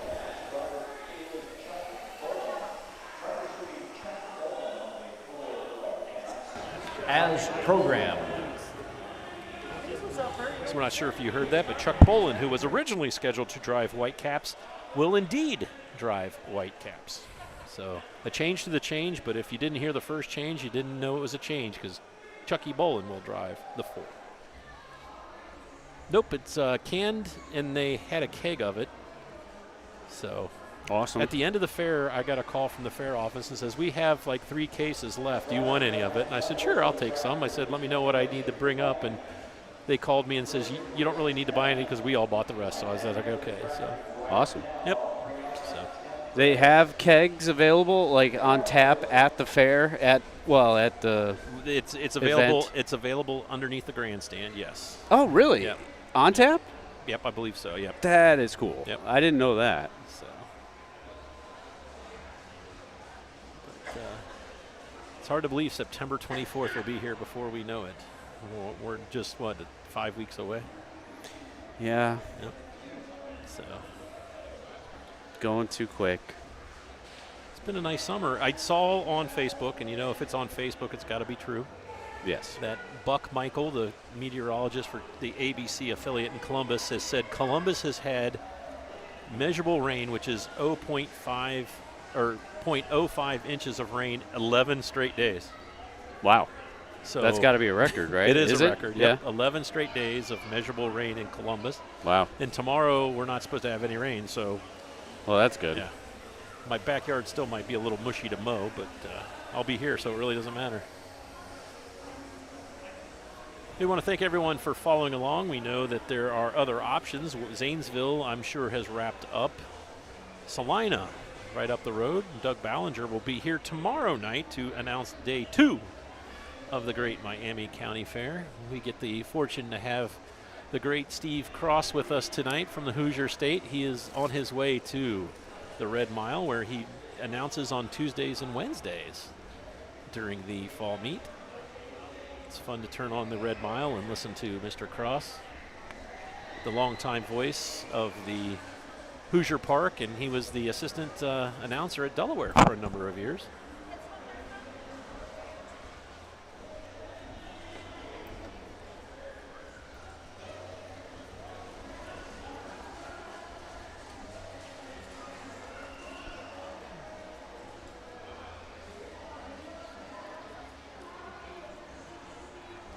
If you haven't joined us, there is barn areas in the first turn and barn areas in the last turn. So horses come on the track, they do circles around their respective gates, but the horses in the fourth turn need to make their way to the first turn before they can call the post parade. Talked to the judge, Johnny Wiest, and he said he's being a little forgiving of the post parades tonight because of the logistics of having them in two different turns.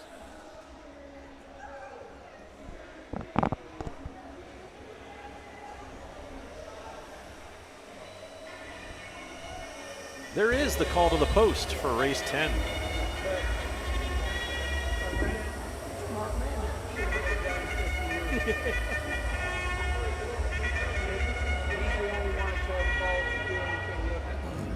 Horses on the track for the 10th race, OCRA at Miami County Fair. These are 2-year-old pacing colts and geldings. Third division, sponsored by Chevrolet of Troy. The one is Stylin' and Profilin. On the Billy Hart of Maine. Michael Hitchcock trains. Drivers change to Mark St. Louis. The 2 Western Jigsaw. Julie Farley, the owner. Mike Polhemus trains. Kate Kaufman up. 3 Hearts Request of a Martin Schoenberg of Cincinnati. Scott Ferguson, the trainer driver. 4 is Whitecaps. Jim Burnett of Wilmington, the owner. Mark Winters trains. Chuck Boland drives as programmed. 5 is Yankees Delight, co-owned by Brett Swartz and Brian Larrick. Swartz, the trainer. Luke Ebersol gets the call. 6 is Blazing Gators of George Burkhold of Sarasota and Indigo Racing of California. Jeff Nysauger, the trainer driver. Field of 6 here in the 3rd division of the OCRA at the Miami County Fair, sponsored by Chevrolet of Troy, Win Play Show, Exacta Quinilla, Trifecta, and Superfecta Wagering. There is Superfecta Wagering here the 10th. They'll be at the gate shortly. One of our faithful listeners, Tim, said he thought that Steve Cross may have announced at Raceway Park, but I think you might be referencing Sam McKee. I know Sam McKee did Raceway Park and Detroit Racecourse for a number of years, so I don't remember Steve Cross announcing it in Raceway Park, so I will ask him during one of the breaks. Number 1 is Stylin' and Profilin'. Mark St. Louis Jr. will now drive for Michael Hitchcock and William Hart of Carmel, Maine. This is Amani Mickey Gelding. 1 win in 4 starts. That win is, though, in 53-3 at Scioto Downs. Last time out, and the non-winners of 1. Number 2 is Western Jigsaw. Mike Polhemus trains this Summa Cum Laude filly for Julie Farley. Kane Kaufman will make the decisions. Julie Farley is also the breeder. 0-for-1 lifetime. That was in the Buckeye Stallion Series at Northfield Park. Made a big break in stride, finished 8th. Was coming in off a qualifier, qualified in 59-1 with Logan Powell in the bike that morning. Number 2, Heart's Request. Scott Ferguson trains and drives the Heart of Chewbacca gelding for Martin Scherberg. Schuenberg, 0-for-8 on the season, has 2 6th-place finishes in a row at Chillicothe and Wapakoneta. Looks to keep this one flat for his connections. Number 4 is Whitecaps. Charlie Bolin will program to drive and will drive for Mark Winters, and Jim Burnett of Wilmington, Ohio, owns this lather-up gray gelding. 3 second-place finishes in 5 starts. Last time out, made a break at Xenia. It was 5th distance. Before that, though, picked up seconds at Washington Courthouse in Wilmington and a 3rd at Lebanon. Number 5 is Yankees Delight. Logan Ebersol will pick up the drive for Brett Schwartz, who co-owns with Brian Larrick. Larrick and Schwartz are both from the Buckeye State. 0-for-4 on the season, has a 3rd-place finish. That 3rd was at Hilliard back on July 20th with Dylan Fagan in the bike that afternoon. Number 6 is Blazing Gators. Jeff Nysauger trains and reigns this Dancing Yankee gelding for George Burkhold in Indigo Racing of Florida and California. 1 win, 3 seconds and 2/3 in 8 career starts. Just short of $7,900 mark, 202 at Washington Courthouse. Chevrolet of Troy. Field of 6. All noses on the gates as they come to the top of the stretch. Ready for the start. Here they come. Off stride, styling and profiling. The one is on a break. Out fast for the lead goes Whitecaps. And Whitecaps wasting no time as he pushes the gate away and takes the lead. Coming away in the second spot then as they head to the turn, it's Blazing Gators. They race over to the quarter-mile marker. Whitecaps kicks away by some 5-6 lengths. Inside, Blazing Gators comes away in second now. Racing in the third spot, it's Western Jigsaw, another length and a half. Styling and profiling. He recovered early from the miscue and is now out and a contender and is off stride. Heart's Request, second last here. The trailer is Yankees Delight as they speed past the first quarter-mile marker. 28-1 and leading the way Whitecaps. Bowling along for the ride here. Whitecaps under a strong hold leads to the halfway point. Whitecaps leading every step of the way. Second to the inside, Blazing Gators trying to cut into that lead. Third then, as they come down past the stands, it's Western Jigsaw. Styling and profiling again is off stride. Moving up then, Yankees Delight. The trailer is Heart's Request as they pass the halfway point. And Whitecaps, the lather up gelding, maintains the lead there. 59 seconds was the half. And Whitecaps now being challenged to the outside as Blazing Gators comes right up alongside.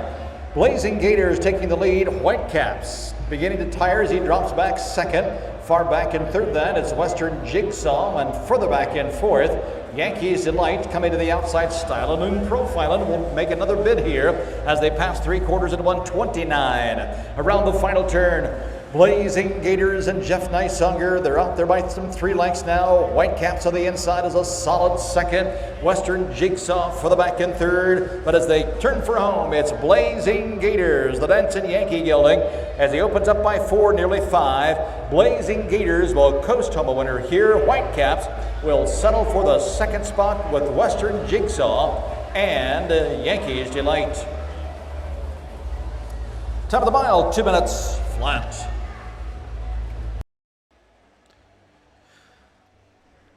When the gates wings closed, Charlie Bowen had Whitecaps on his toes and opened up by 6 or 7 lengths down, going down the backstretch. First quarter 28-1, half in 59. Jeff Neisanger closed the gap at the 3/4 and 129 and was able to pull away from Whitecaps down the stretch. 2 minutes flat for Blazing Gators. New lifetime mark, second career win in 9 starts for the Dancing Yankee gelding, owned by George Burkholder and Indigo Racing of Florida and California, respectively.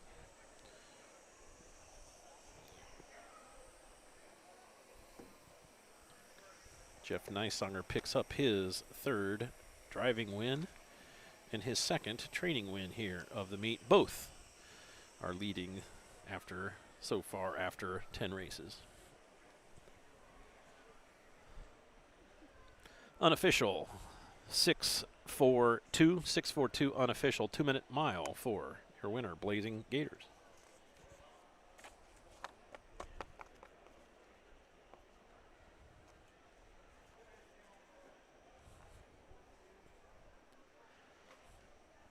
We got us exposed to that.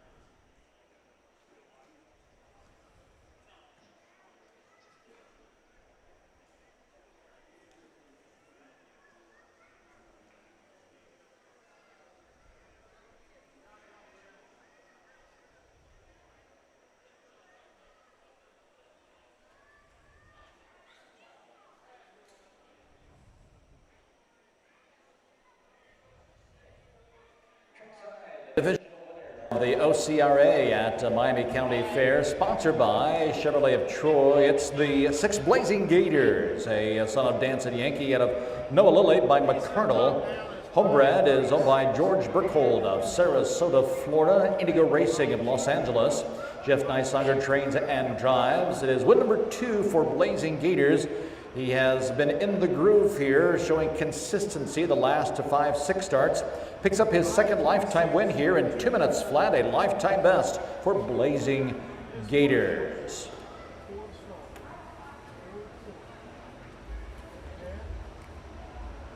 You got top down for that one?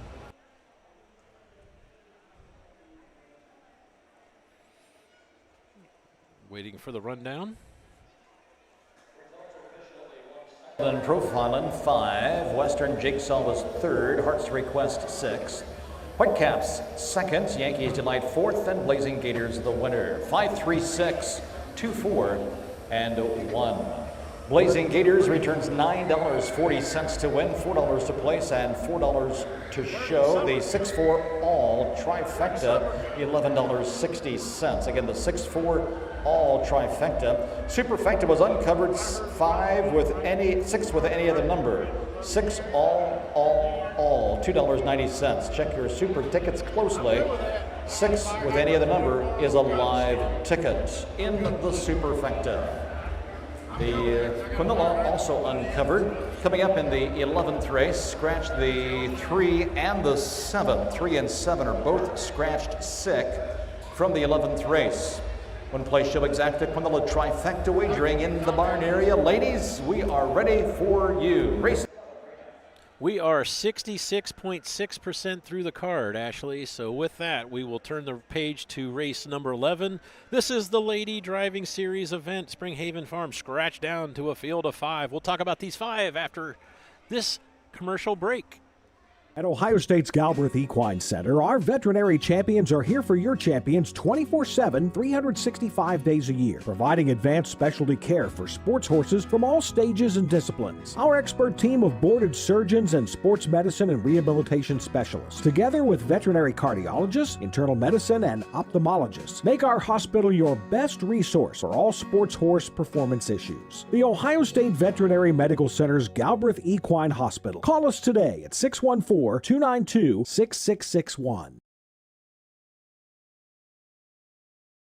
Have you heard about Bob? It's the Buckeye Owner Bonus, the Ohio Harness Horsemen's Association's new incentive program. The program is for people who purchase yearlings or retain their homebreds out of mares registered and eligible for the OHHA's Breeders' Award program at the upcoming 2026 sales. The total bonus will be 1/2 the amount designated for that year's Breeders' Award program. For more information about the Buckeye Owner Bonus, visit OHHA.com or call 614-221-3650.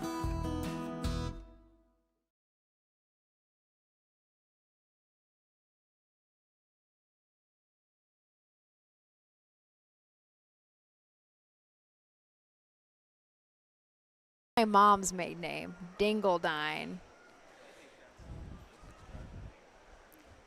Dingledine? I've ever heard, yes. All right. Well, it's Dick Dingledine. It's amazing. Yes, my grandpa is Dick Dingledine, and then his son, the firstborn son, is obviously like the second, but he goes by Rick. A lot of people probably remember Rick. He just recently retired. He was working for my mom for a long time. Oh, okay. He does not drive anymore or do anything, but he has red and green colors. I'm sure a lot of people probably remember him. He drove last year at Urbana. He did. He used to, yeah. And I say he would still put around the fairs a little bit. Put him on the headset. I don't know if you want Rick on a headset. Do we have a dump button? You might have to edit some stuff out. Our astute listener said that Steve Cross was at Raceway Park, and sure enough, he was. Did you go ask? Yep, he followed Sam McKee at Raceway Park in 1989 and 90. So 1989 and 1990, Steve Cross was on the mic at the Toledo Oval. When did Steve step away from Hoosier Park? Oof. It's probably 7 years. Has it been that long? Because he went over to Hoosier, the sale, the Hoosier Classic sale, right? He lives up near South Bend, Indiana. So he was making the 2-hour drive every day to Anderson, Indiana. Yeah, that would. I think that got old. Anderson can get quite a bit of traffic too, can it? It's right off I-70. Yeah. It would be easier to go from Dayton to Anderson than it would be to South Bend, because I'm sure you have to go back into Indianapolis and around the outer belt, and then up, or go cross country, which probably would take much longer. But I think of him every time I go by the Goshen exit on the way to Notre Dame football games. Have you ever been to the races in Napanee? No. They do the pony races in Napanee or something. I've heard of this before, but I've never witnessed it. It's up in the Amish country, and they race a 1/4 mile track, I think. And they do 2 laps.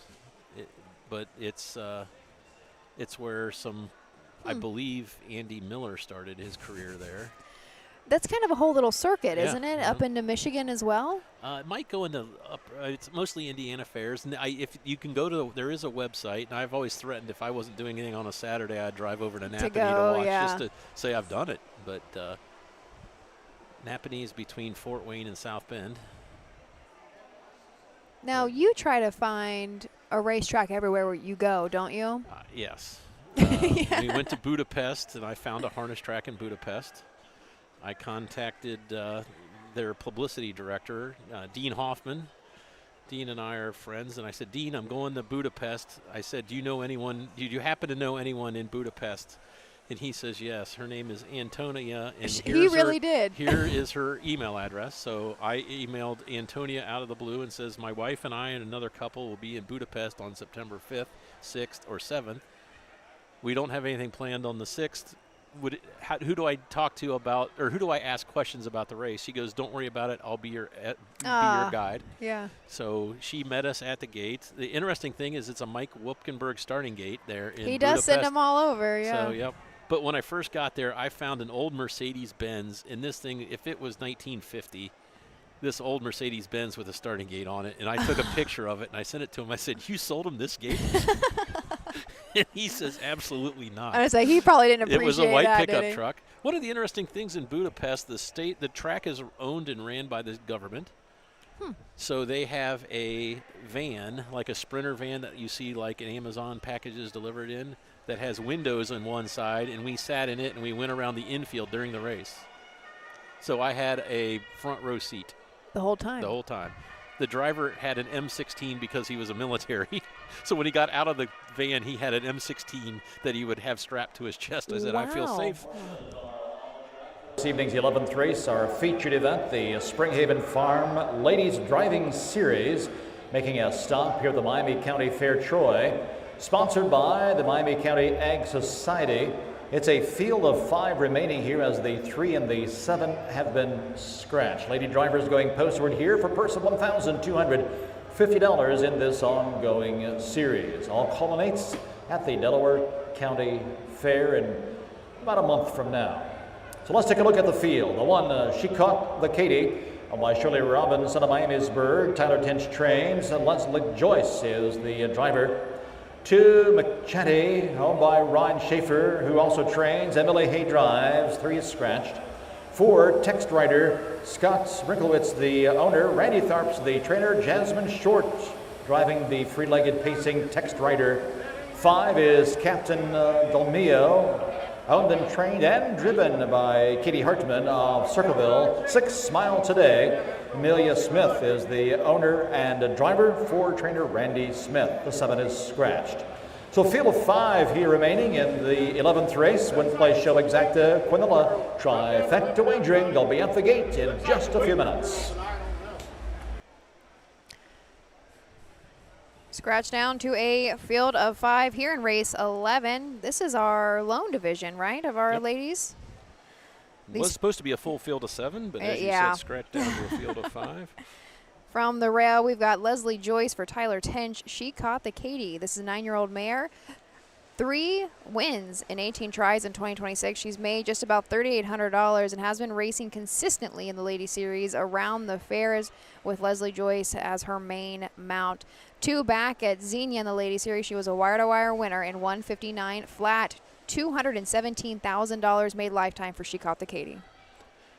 Number 2 is McChatty. Emily Hay will drive this one for Ryan Schaefer, the owner-trainer. This is a McCardle brown mare, 6-year-old. No wins in 11 seasonal starts, has 4 career wins, best of which is 55-4 as a 4-year-old. The 3 is a scratch. 4, Jasmine Short for Randy Tharps on the 6-year-old gelding by Heston Blue Chip. Text Rider. 2 wins and 19 tries here this year, $11,000 made in 2026. If we go 4 back, was a winner. The ladies. To McChatty, to Heather Woolhams. Heather Woolhams drives the to McChatty. Yeah, Text Rider. Starter calls, they're at the gate. The gate is moving. Number 5 is Captain Dolmio. Katie Hartman is the owner, trainer, and driver of the 15-year-old. Grin from ear to ear, can race in this because it's an amateur race. The 6, Amelia Smith for Randy Smith. Smile Today was just a winner last start out at Xenia. 2 wins and 12 starts this year. $145,000 made lifetime for Smile Today. Let's throw it on up. Call the 11th. And they're off. From the inside, McChatty Text Rider from between horses. Down on the pylon, she caught the Katie. Finds a spot as they charge into the first turn. Captain Dolmio coming away in the 4th. The early trailer as they make the turn to the back stretch. It's Smile Today onto the backside now. And to the outside with a short lead, it's McChatty and Heather Woolhams. The lead is a half, now a length. She caught the Katie to the inside, will yield for the pocket seat in 2nd. Text Rider is right there, a tight 3rd. Inside racing in 4th, Captain Dolmio and Smile Today can see them all. They line up past the quarter and the fastest of the night, 27-2. As they come down past the stands for the first time, cutting the corner here, McChatty leads the way to the half. Inside, she caught the Katie, sits the pocket, and now coming to the outside comes Jasmine Short with Text Rider. And that free-legged pacer striding right out to take the lead. A nose and neck, a half length in front now as they hit the half with Text Rider in front. Inside, McChatty racing in 2nd, 57-2 was the half. She caught the Katie meantime, is shuffled back to 3rd, coming to the outside, getting it away from 4th now. Here comes Katie Hartman with Captain Dolmio. Smile Today at the back. Down the back stretch and Text Rider, Jasmine Short opening at 5, 6 lengths. McChatty trying to hold off the 2nd spot there. She caught the Katie out between horses. 3 wide to the outside. Captain Dolmio, 3/4 and 1, 26-2. Into the final turn. It's Text Rider and Jasmine Short, insurmountable lead, out 10 lengths to the good here. The battle for place and show. McChatty on the inside, still they're racing in 2nd. Captain Dolmio to the outside, and Smile Today with she caught the Katie, but they come to the wire with Text Rider coasting. Text Rider and Jasmine Short winning the 11th. 3-horse battle for place. Smile Today from last to 2nd with Captain Dolmio 3rd. 156-1. Something you don't see too often, a free-legged pacer. Not anymore. Jasmine Short. Randy Tharps trains this one. Randy had some drives earlier in the card, and I know picked up a couple other catch drives later on in the card. This one won in 55-2 back at Miami Valley earlier this year. But there was no doubt about this one. I did a story for Hoofbeats one time about free-legged pacers, and there wasn't many back. That was 15 years ago or 10 years ago. And there still wasn't that many, yeah. Some results, rather the 11th race unofficial results. The 4 Text Rider, the winner, finishing 2nd, number 6, Smile Today. Jasmine's having a hard time and 3rd, pulling the 5, her up. Captain Oh my. Dolmio. 4, 6, and 5.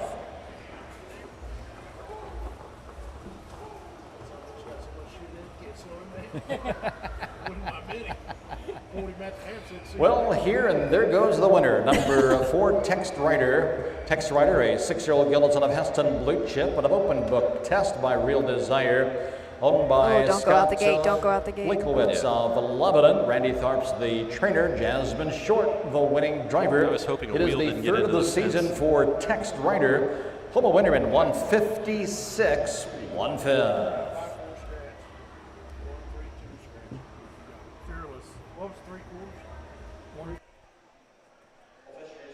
The Katie finished 5th. McChatty was 4th. Text Rider the winner. Captain Dolmio 3rd. Smile Today finished 2nd. Recheck 5-4 scratched. 1-3-2 scratched. Fractional times of 27 and 2, the half 57-2, 3/4 126-2, and again the mile 156 1/5.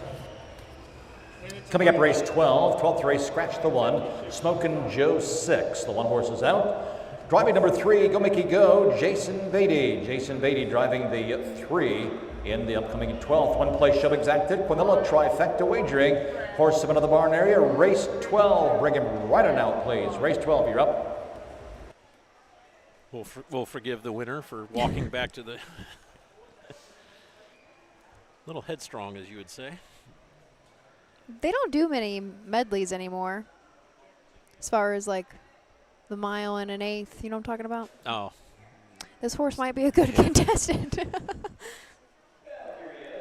One of the stands, Text Rider, winning the stop at the Miami County Fair and the ongoing series here in Ohio, sponsored by Springhaven Farms of Utica. The 11th race sponsored by Miami County Ag Society. Text Rider, trained by Randy Tharps, Ford driver Jasmine Short. 156 and 1.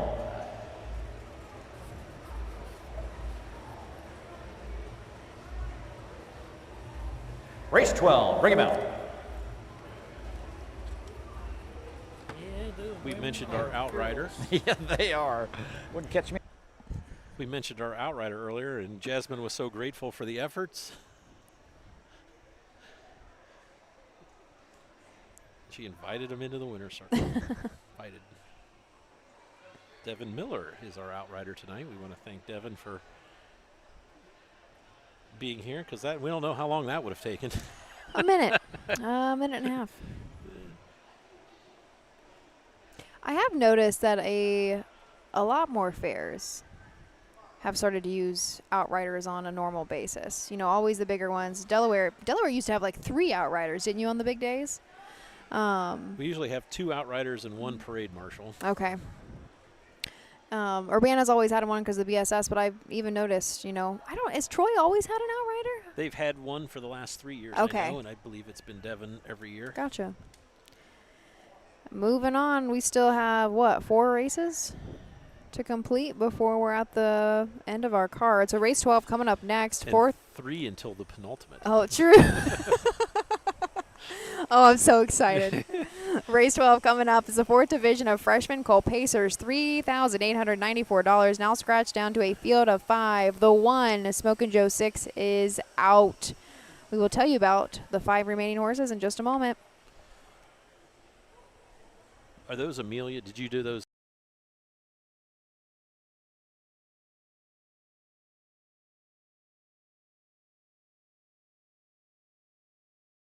Do you love horses and the outdoors? There are hundreds of immediate openings across Ohio for caretakers and grooms. Work with these beautiful animals every day. Health insurance, vision care, prescription benefits, and a retirement plan are available to those that qualify. Help care for these beautiful animals.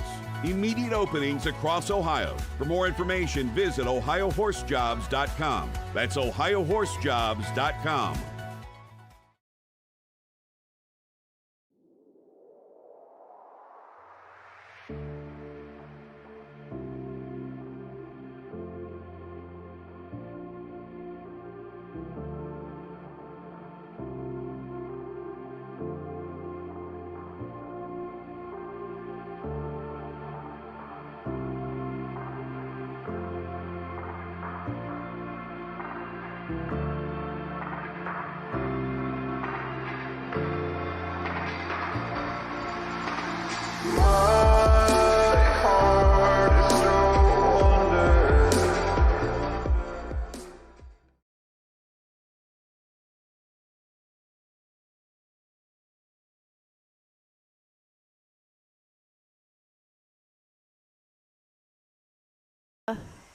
I thought you just lived by that. You didn't partake. Oh, no, yeah. I was just being edgy. If he was interested. I was being edgy. Yes. Edgy. Yes. Ruffling. What commercial we got going here? No, you guys. Oh. We are the commercial now. Oh, usually you say we're back. We're back. Okay. We were just commenting as Amelia Smith must be warming one up. Warming another one up.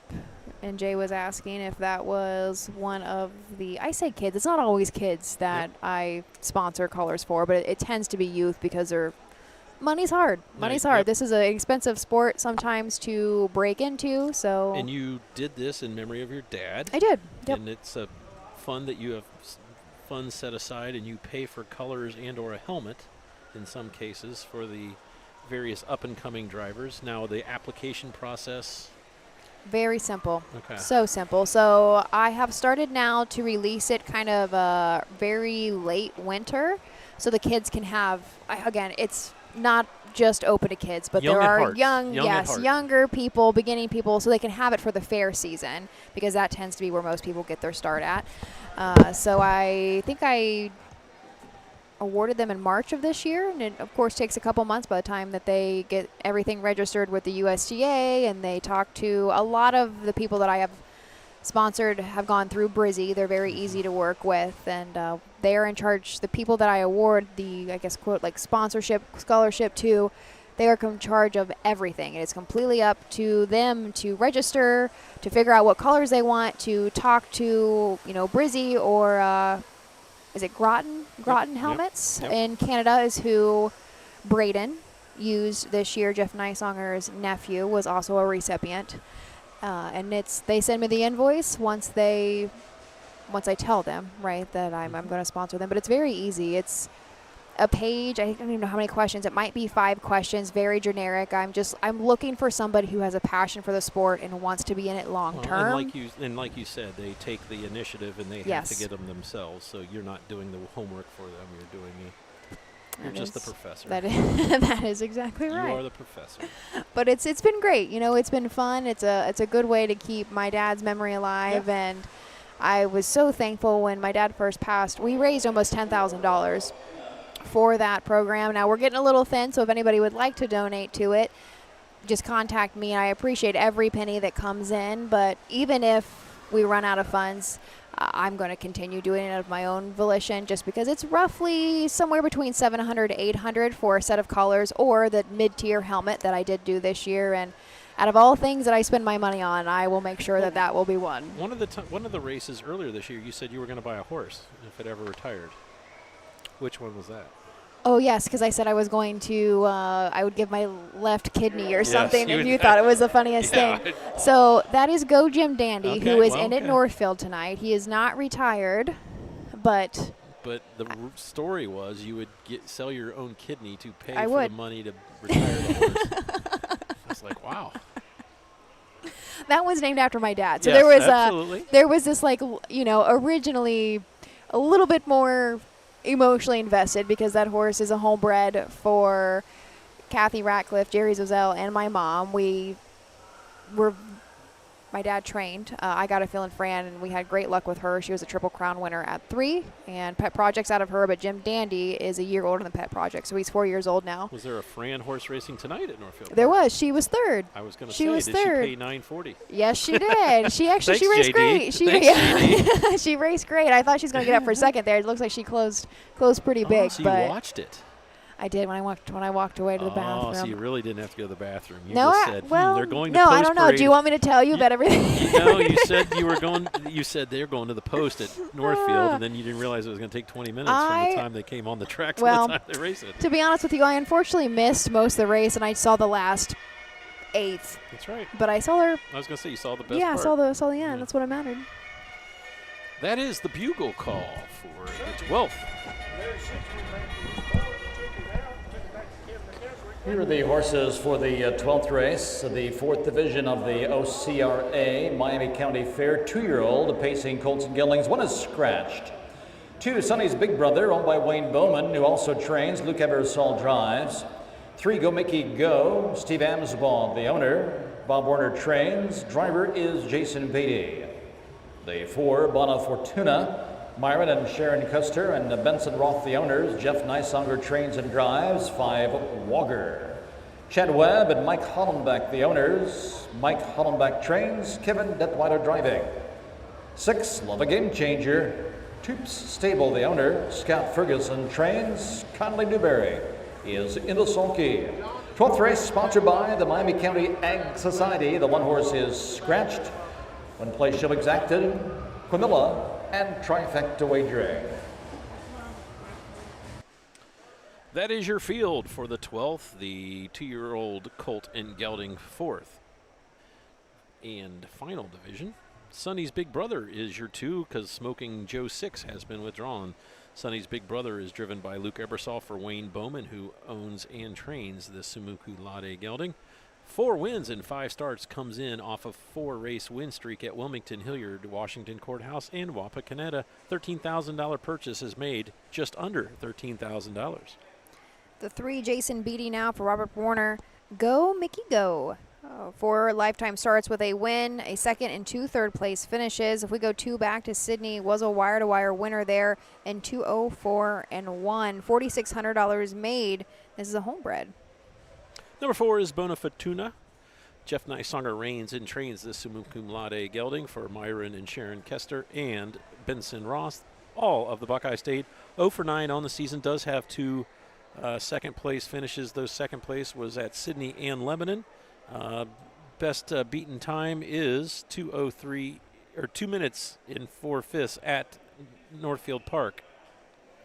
The 5, Kevin Detweiler for Mike Hollenbach. Wagger, 2-year-old gelding by Fear the Dragon out of an Always a Virgin mare, Always Woggy. 6 lifetime starts with a win, a 2nd and 3 third-place finishes.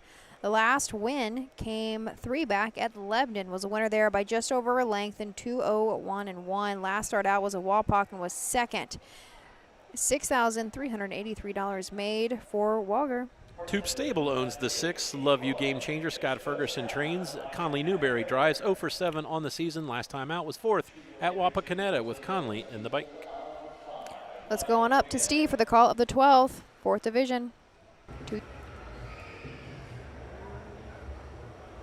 The gate swings into the stretch. Here they come.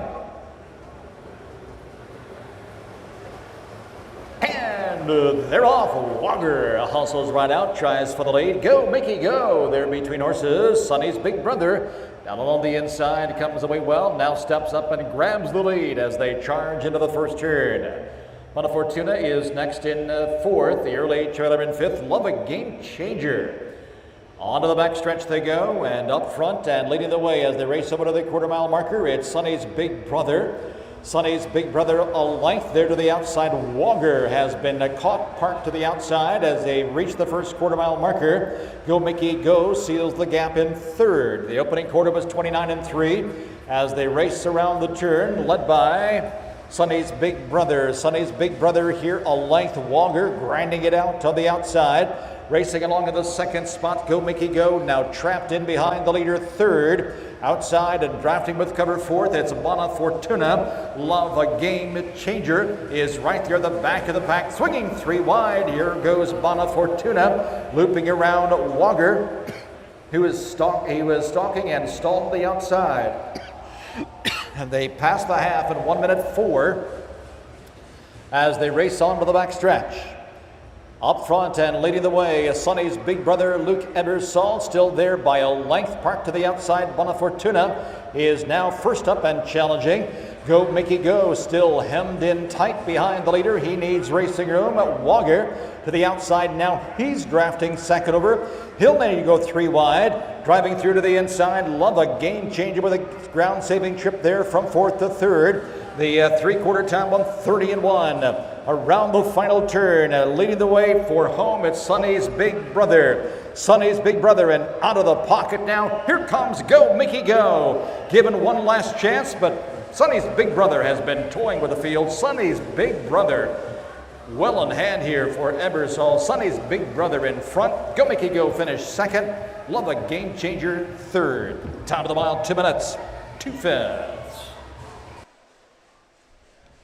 2 minutes, 2/5 for your unofficial winner. Sonny's Big Brother. Wayne Bowman trains and owns this Sumuku Lade gelding. Luke Ebersol nicely handled. 4 or 5 straight in the Buckeye State. First start was at Circleville, finished 2nd by a neck and hasn't lost since. Must be a Bowman thing. There was Craig Bowman earlier, had a horse that's now 8 for 8, and this one's won 5 straight.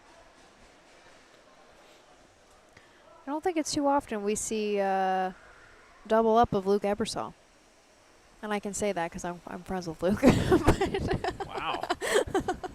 Taking a shot at Luke. The Bowmans, if you walk outside the grandstand here, I'm sure, there was a conversation, maybe it was at Urbana that we had, about Bowman's concessions, the tenderloins. Yep. They sold it a handful of years ago, and the new and improved, I guess, Bowman's. Can you improve it? Yeah, you couldn't improve it. It went the opposite direction, unfortunately. But their trailer's right out front here in Troy. Doesn't hit the same, if you're wondering.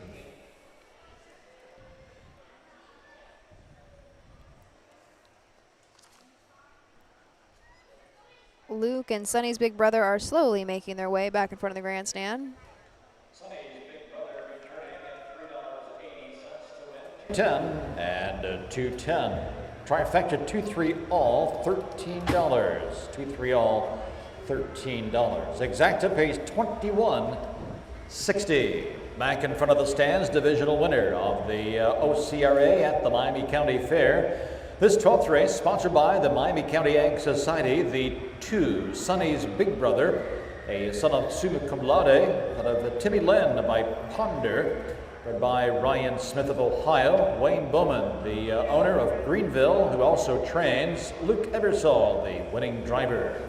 It is the 5th win in 6 starts and 5th consecutive for Sonny's big brother, pacing the mile in 2 minutes, 2/5. 12th result, Sonny's big brother, the winner. Go Mickey Go was 2nd, Bona Fortuna 5th, Walger finished 4th, Love a Game Changer was 3rd. Scratched 1, 2, 5, 4, and 3. The fractional times of 29 and 3, the half 1 minute 4/5, 3/4 1:30 and 1, final time 2 minutes 2. Driver changes in the upcoming 13th race include the 2, So Incredible, Jacob Baird. Jacob Baird on the 2. Roy Wilson drives the 4, Windy Night. Roy Wilson on the 4.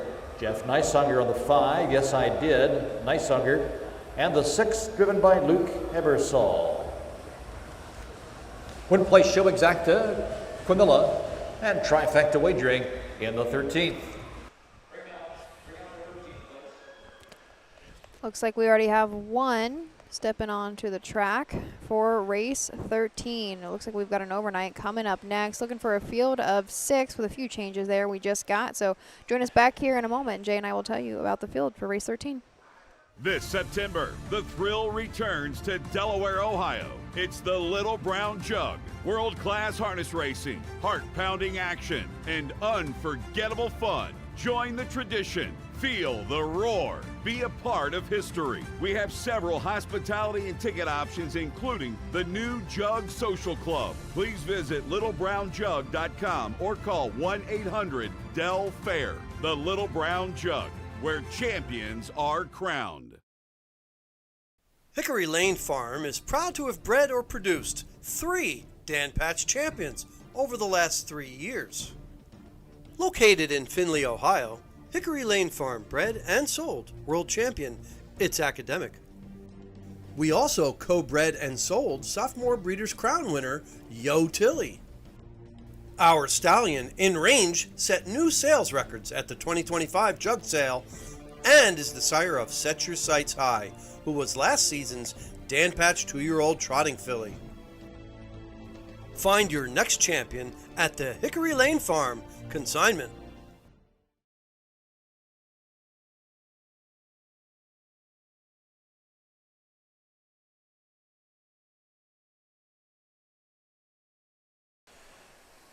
We are back. The great Miami County Fair here in Troy. Jay Wolf, Ashley Daly, and Chris Santa Canarina. Not quite. Not Close quite. enough. Close enough. It wasn't Canta, though. It was Canna. Canna. There's no N there. I think, isn't the Great Miami River I crossed it, yes.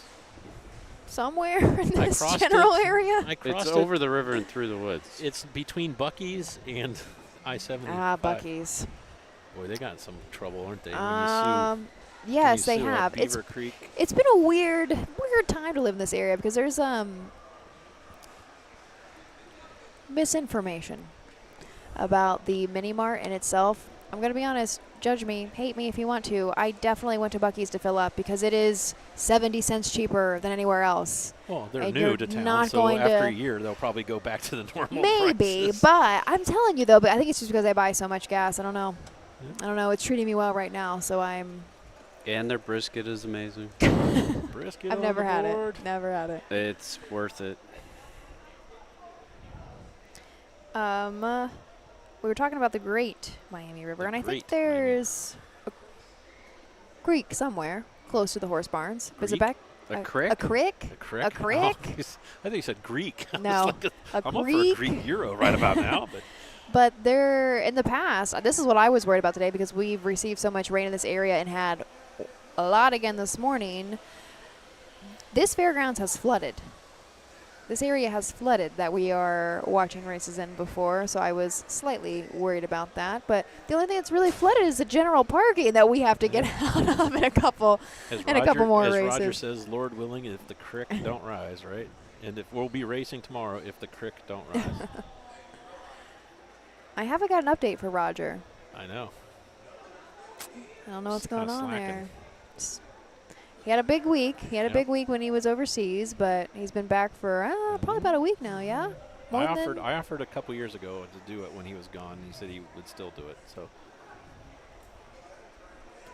Well, I really don't know if OHHA is doing the top trainer and driver awards anymore. We kind of got away from that last year. we did. Okay. Kind of, sort of. Not sure if what the plans are. King of the Fairs. I think you should get a crown. I'm sure would these be- guys would love that. Not Love a wrestling belt, but a crown. that. And a sash. No. No, just the crown? Just the crown. A tiara. The crowd hang on for quite a while here, but Ooh. Uh-oh, I was right. The lights just went out in the stretch. Photo finish John Weist is on it. Yeah, he is on I'm the radio. on it. on the I'm radio. calling right now. Is this plug? Is this plug important? It's the OHHA taking too much power. Kick us out. It's kind of an important spot. It's right down the stretch. You know, we have Race in the Dark, though, this the year. Lights go out in Troy City, and the stars shine on the bay. Are children screaming? I think that's the ride The behind ri- us. Is there a haunted house here? Johnny The Weist band is- has stopped playing. Yeah, maybe they're out of power too. I'm going to go. Zombies. It is might this- be is zombies. Oh, no, this important? I'm tripping you first. Oh, thanks. You know, we could survive together. It is a possibility. I'm going to take off my headset real quick. Not sure if Chris has got it, but the lights have gone out in the stretch here. The rest of the track's very well lit. Yeah, it's only, what, a couple hundred feet? Probably the most important feat, though, the finish line. Yeah.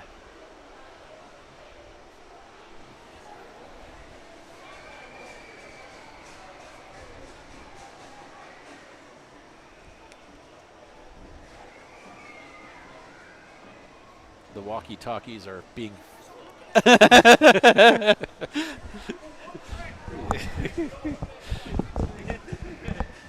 You're in charge.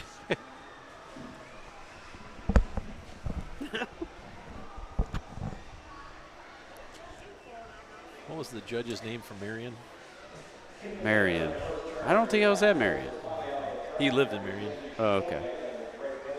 We'll get the light issue resolved. Just gather them up in that first turn.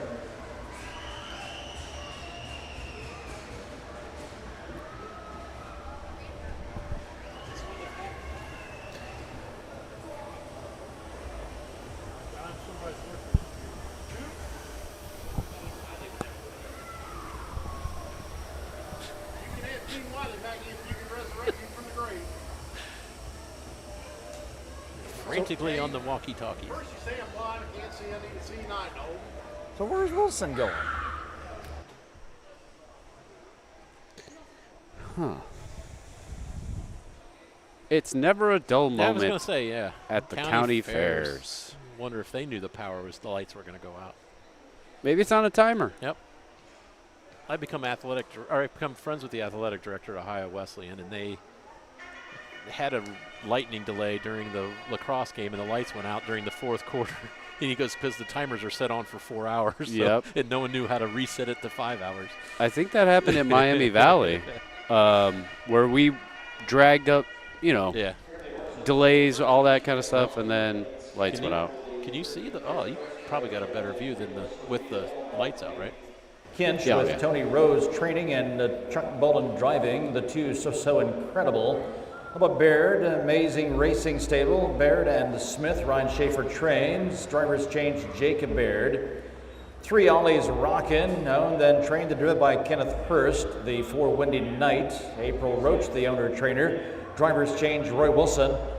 5 is Mandy Jones's Yes I Did. Brian Jones, the trainer. Jeff Nysonger gets the call.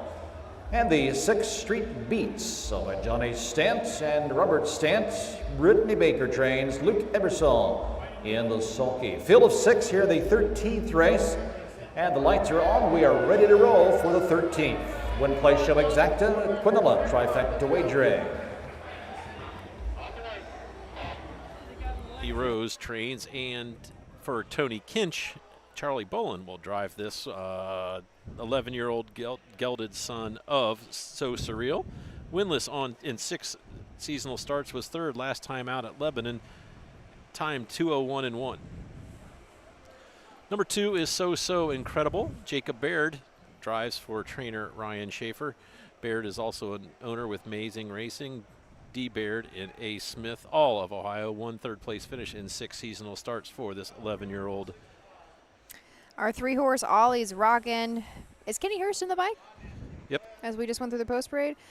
Ken Hurst does train, drive, and own this 8-year-old gelding by Rockin' Image. 16 starts on the year, still looking to hit the board for the first time. Unfortunately, at Xenia, we had a broken equipment and a DNF there. If we go back, though, he's just not been in the money as of late. Last time that we've hit the board, it looks like it was Scioto Downs very early in their season in their lower class in the non-winners of 1,000, the last 4. But lifetime, this horse has made over 111,000. Roy Wilson will drive the 4 Windy Night for April Roach, who is also the owner of this 4-year-old well-said gelding. 1 win in 18 seasonal starts. That win was last time out at Eaton with Alex Hawk in the bike that evening. The 5, Jeff Nysonger for Brian Jones. Yes, I did. This is 6-year-old gelding by Shady Shark, Hanover, owned by daughter Mandy Jones of Greenville. 10 starts this season with 3 third-place finishes, and they've all come of late in the ladies series. Mandy's been driving Yes, I Did as of late. $26,000 made lifetime. Johnny Stant in Roberts. Stant owned the 6 Street Beats. Luke Eversol will drive for trainer Brittany Baker. 3 wins in 19 starts, 53 flat earlier this year at Miami Valley. In the stretch. Here they come. Good start here for the 13th. They're off and pacing. Windy Night comes sailing right out for the lead. From the inside, Real Surreal is away in the 2nd, and out of the center of the track into 3rd. Yes, I Did. Wide of the outside, and circling comes Street Beats. Off the turn to the backstretch they go. To the inside, racing into 4th. It's so incredible. As they head over to the quarter-mile marker, Ollie's Rocket is at the back of the pack. They arrive at the first quarter-mile marker. And up front leading the way, it's Street Beats and Luke Eversol. Street Beats leading the way by 2. Quarter time is 28-2 as they round the turn. Street Beats to the top of the stretch. Inside in 2nd, it's Windy Night as he follows the leader in 3rd. Down past the stands, racing in the 3rd spot now. Yes, I Did. 4th on the inside, it is Real Surreal. Next in the 5th, so incredible. The trailer is Ollie's Rockin'. Past the half, And on the front with the lead, it's Street Beats. The halftime was 58-1. Street Beats still there 2 lengths to the good. Inside and chasing in second now is Windy Night. Followed third, a closer third as they make the turn by Yes I Did. Coming to the outside, Real Surreal is underway from fourth. Sliding through to the inside in fifth. So incredible.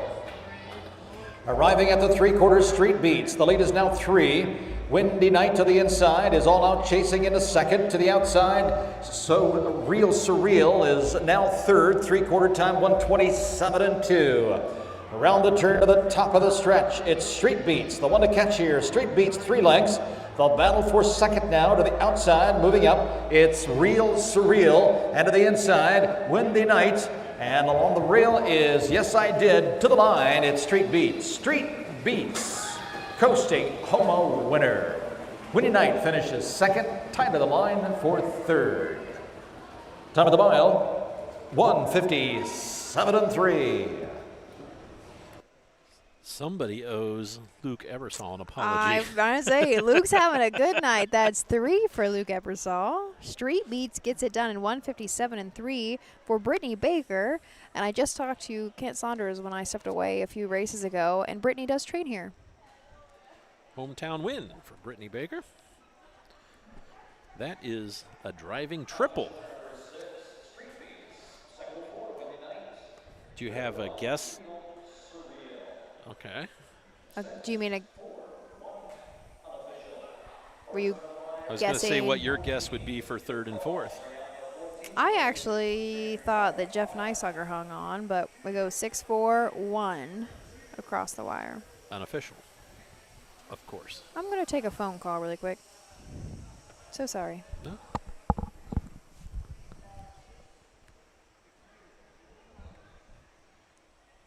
Results are official.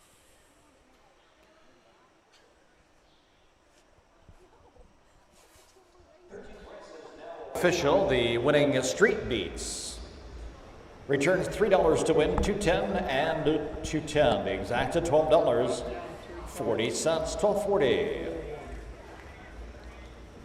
That was a quick call. Well, they assumed Troy was over. Troy is not over. In front of the stands for the second consecutive time, driver Luke Ebersol driving the 6 Street Beats. 7-year-old son of American Ideal, the Linden Beauty by Armbra McIntosh. Johnny Stant of Bloomfield and Robert Stant of Circleville co-own. Brittany Baker trains. Luke Ebersol, the winning driver. It's the 4th of the season for Street Beats coming in from Scioto Downs. Pacing the mile on 1:57.3. 13th race sponsored by the Miami County Ag Society. 13th results, Real Surreal finished third. So Incredible was fifth. Who's in the colors? 6th. Windy Night finished second. Yes, I Did 4th. Street Beats the winner. Recheck 3, 5, 6, 2, 4, and 1. Fractional times of 28 and 2, 58-1. 3/4, 1:27.2. That final time, 1:57, 3/5. Coming up, race 14. Driving number 3, illegally funded Randy Tharps. Randy, I can make him go faster, Tharps. Drives the 3. Luke Ebersol on the 4, Presumptuous. And Roy Wilson on the 6, Double Gold Rush. Win Play Show Exacta, Quinella Trifecta, Superfecta Wagering. A super added in tonight's 14th race. Field of 8 trotters. Free for all trotters, race 14. You're up. Ashley, what is the 14th race? The penultimate. We have made it. But more almost. importantly, it's the R.J. Brown Memorial Free for All Trot. Purse $3,000. A big field of 8 age trotters. We'll talk about every single one of them when we come back after these messages. The penultimate. At Ohio State's Galbraith Equine Center, our veterinary champions are here for your champions 24/7, 365 days a year, providing advanced specialty care for sports horses from all stages and disciplines. Our expert team of boarded surgeons and sports medicine and rehabilitation specialists, together with veterinary cardiologists, internal medicine, and ophthalmologists, make our hospital your best resource for all sports horse performance issues. The Ohio State Veterinary Medical Center's Galbraith Equine Hospital. Call us today at 614-292-6661.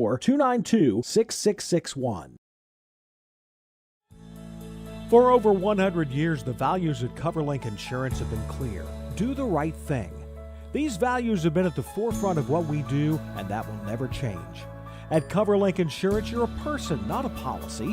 Whether you raise crops, livestock, or own the family farm, CoverLink's farm insurance can be tailored to meet your needs.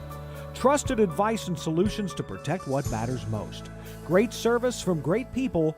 CoverLink Insurance.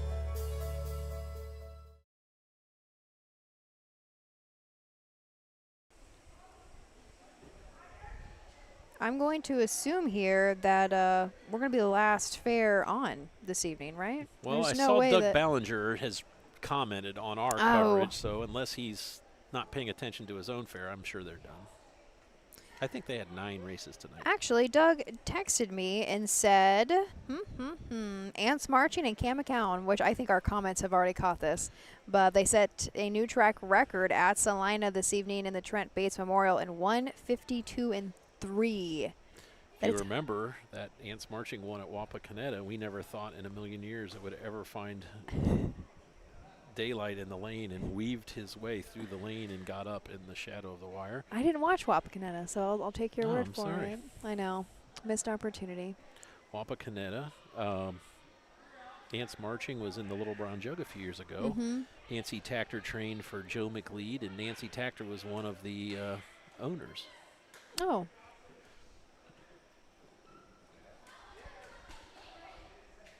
That was a weird sound that just came out of your mouth. Was that a belch or? I said word. Word. I think what was the track record at Salina coming in? I was just there yesterday and I don't remember. You should get a Huff guide with the spiral bounded. I know, you guys aren't important enough to have a I know. spiral bound. We still have some in the office if you want one, No, actually. I'll just use a gem I think I clip lost mine. I don't know what happened to mine. I just use a clip. Do you actually get one, Chris? Yeah. I'm surprised. Why? I don't know. I'm I an don't know. important. You're just a dude. integral to this operation. Wow. I'm just a dude. Give you one? Coming into tonight, the track record at Salina was 54 flat, set in 2018, and we smashed that one. Hunchy? Of course. Do you know that horse? Of course. Do you really? I think it paced in 54 up at Salina, if I'm not mistaken. Yeah, you'd be right. The trotting track record, you got any guesses? It was equaled by 2 horses. I'll say 58 and 3. 58 and 2. They were a little slow that night. I timed them myself at 58 and 3. They were a little quick on this watch. One's a Levan horse. If you had to guess. Set last year, or equaled last year. Sandy's Commando. You'd be correct. Originally set by Working It on Broadway, 2021. Okay. And that was a Virgil Morgan horse. Was it? I'm trying to remember. I remember that name, but usually I can recall a little bit. But Working on Broadway wasn't clicking for me yesterday. What's the track record here? Without looking at the book. Looking at the book. Okay, 54 flat. Set by?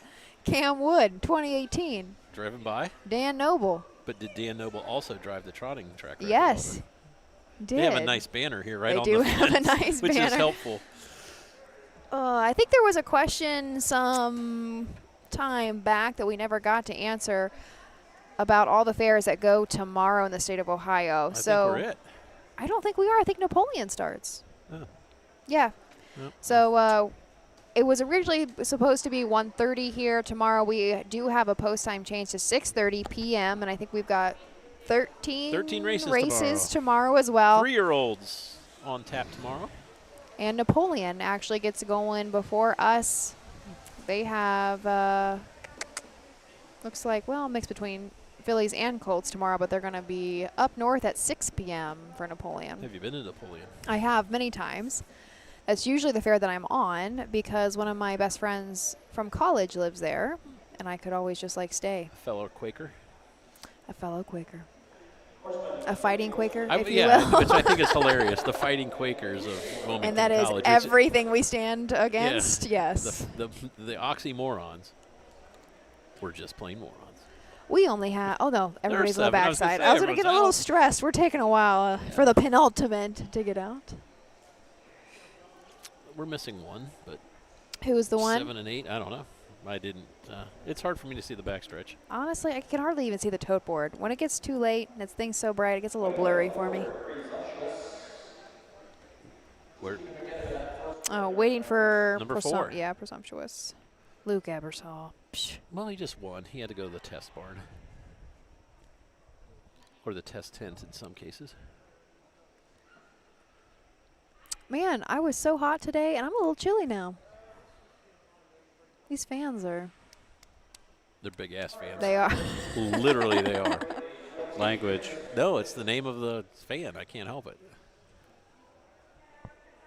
They were a sponsor of the Breeders' Cup, and it makes me laugh when channel or the NBC says the big-ass fan sprint or something like that.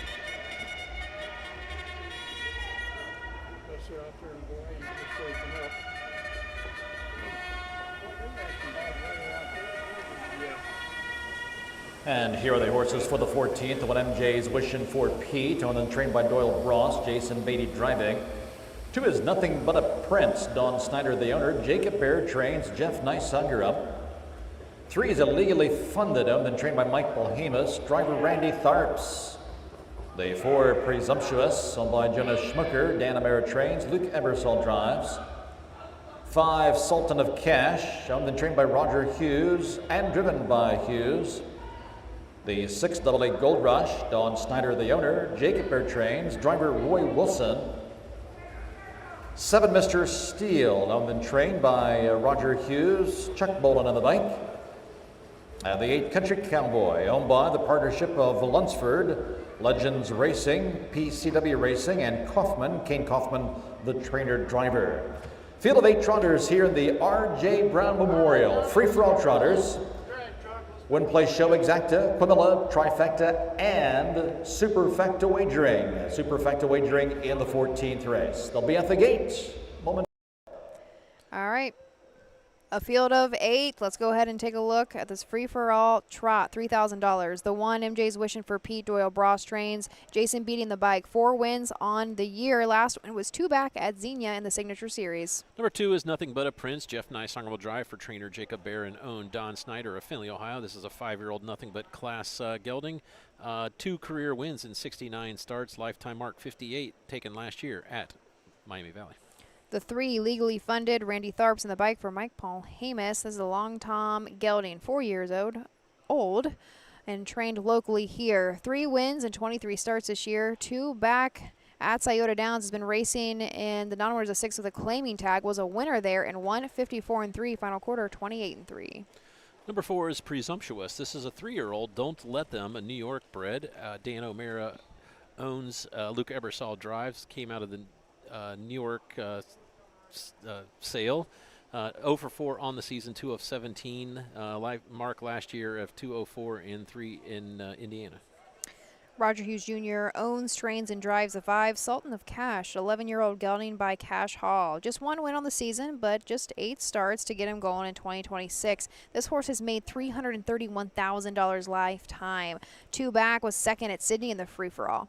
Roy Wilson will drive the 6 AA Gold Rush. Jacob Bair trains for Don Snyder again. This is a 12-year-old gelding, Elegant Man, out of the Yankee Glide mare Casual Chick. 1 win in 18 starts, 50 wins lifetime out of 282 career starts. And the 7, starting from the 2nd tier, Chucky Bolin for Roger Hughes Jr., Mr. Steele, a 7-year-old gelding by Long Tom. Hughes also owns. 2 wins, 4 seconds, and 2 third-place finishes in 24 starts this year. Coming off a 2nd from Xenia, a start before that in the free-for-all at Sydney, was a wire-to-wire winner in 2:05 and 3. Rounding out the field of 8 is the 8, Country Cowboy. Kane Kaufman trains and drives this 4-year-old What the Hill for Lunsford Legends Racing, PCW Racing, and Natalie Kaufman, all of Ohio and Florida. 3 wins, 6 seconds in 20 seasonal starts. Mark 56 flat at Miami Valley earlier this year. A very full field, 2 trailers in here for the 14th, and we are moving into position Going on up to Steve for the call of the 14th. It's the R.J. Brown Memorial.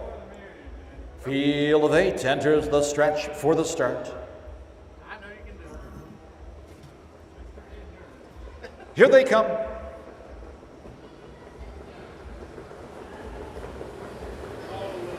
And they're off. MJ's Wishing for Pete stepping right out, grabbing the early lead as they charge into the first turn. Illegally Funded comes away in the second. Double A Gold Rush to the inside and there to the outside. Moving on by now as they step onto the back stretch. Along the pylons, it's Sultan of Cash. He's trotting in fourth. Fifth to the inside, it's Mr. Steel. 2 lengths in sixth. Country Cowboy racing in seventh along the rail. It's Nothing But a Prince. The trailer is Presumptuous. He's underway now from last as they trot past the quarter in 28 and 2. And leading the way to the far turn there, it's MJ's Wishing for Pete. MJ's Wishing for Pete by 2. Second to the inside, Randy Tharps has Illegally Funded sitting there in the pockets, off stride as they come down past the stands. Go Sultan of Cash. So moving up to third then, it's Mr. Steel. Down on the inside, Country Cowboy is fourth. Double A Gold Rush shuffled back to fifth. Nothing But a Prince moves up in sixth. To the outside then is Presumptuous. And the trailer is Sultan of Cash. Half was 58 seconds. MJ's Wishing for Pete and Jason Beatty have led every step of the way. The lead is just a length now as Tharps puts Illegally Funded right on his helmet in second. For the back in third, Mr. Steel. He's now closing in and picking up speed as they arrive at the 3/4 mile marker. MJ's Wishing for Pete and Illegally Funded. To the outside comes Mr. Steel. 3/4 and 1:28 and 1. Around the turn, and Illegally Funded has taken the lead for Tharps. Illegally Funded. To the outside comes Mr. Steel and MJ's Wishing for Pete as they trot for home in the R.J. Brown Memorial. It's Illegally Funded. Illegally Funded and a hard-charging Country Cowboy coming through. Illegally Funded will win the R.J. Brown Memorial. Country Cowboy gets up for second, Mr. Steel third, and MJ's Wishing for Pete. Time of the mile, 1:59 and 3. 1:59 and 3 for your winner, Illegally Funded. Randy Tharps picks up the catch driver for Mike Polhamus, who also owns right here in Troy. Long Tom Gelding out of the Donato Hare mare JoJo on the Go-Go. Fourth win of the season, 11th in 60 career starts. This horse has been very nice gelding in the last handful of years. Go-Go. We were just going for, what was it, $3,000 purse here? But Lifetime coming into tonight, Illegally Funded had already made $124,000. Set his lifetime mark at Scioto earlier this year and 153 flat. Legally Funded went off as your 3-2-5 choice. How could you not with a mare by the name of JoJo on the Go-Go?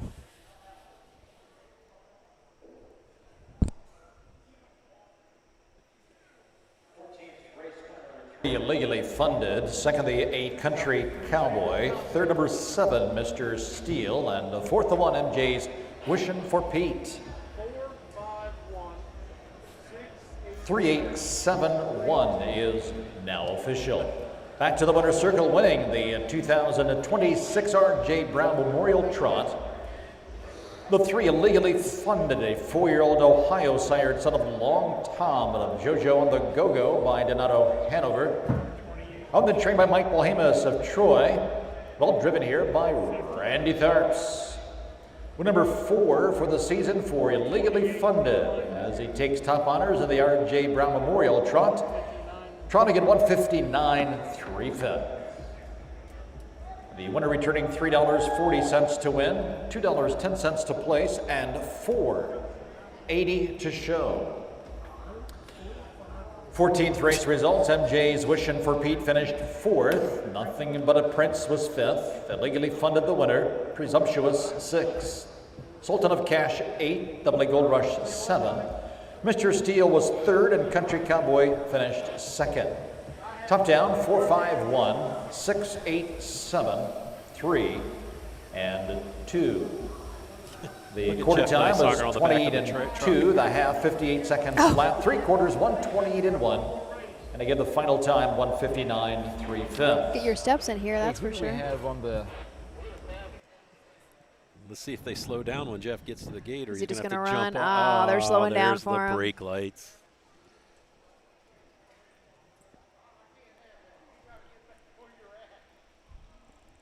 Official for race 14. That means we've made it. We're the post. The penultimate. No, we're the post penultimate now, right?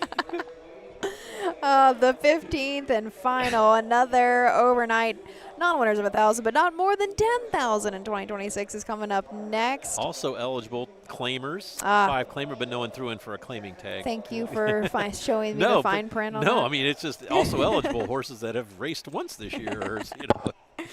But a field of 6, I think we just got a driver change on the 2, and I did not catch it. But we will pay attention to the post parade. Hopefully they come out here momentarily. So race 15 coming up next. Join us back in just a moment.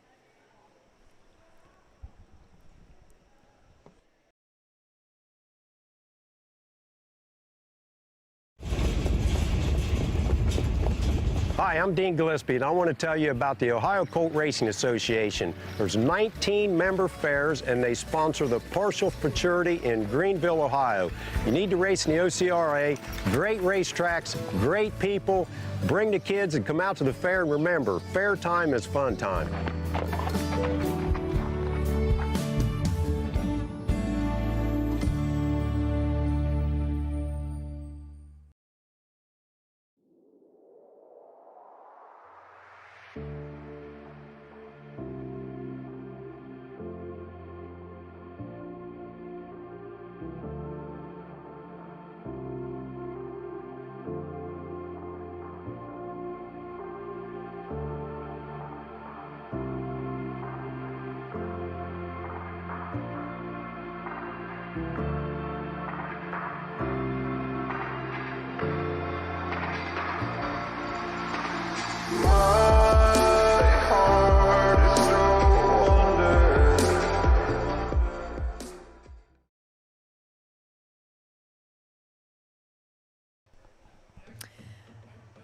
We may be at the 15th and final for the night. We just had a weird occurrence. The ambulance just left, not on an emergency, just left. Maybe they probably thought it was over. Maybe Jay. Did you get any details of us? Did they just leave? Yeah, they said they were ready to go, so they left. Is that really what happened? Yeah, so they had to call them back, and they shift change. Well, they're going to sit there for at least one more race. I think we've got now 3 horses out on the track looking for Charles 6. Bowen's going the other way with a golf cart.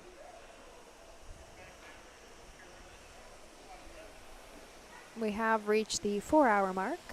Luke Ebersol will drive the 2. Oh, it's Luke. Okay, thank you. Can you get it done again?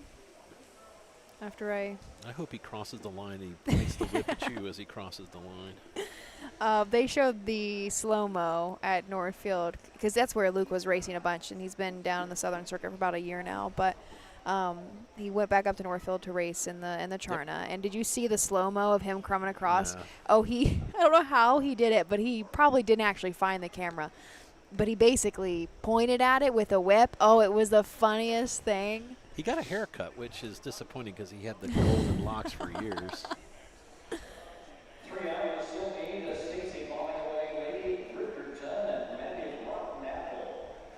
Chunky Boland's not even supposed to drive anything in here, is he? I think his car was there. He just wanted to needed to get back a backers truck.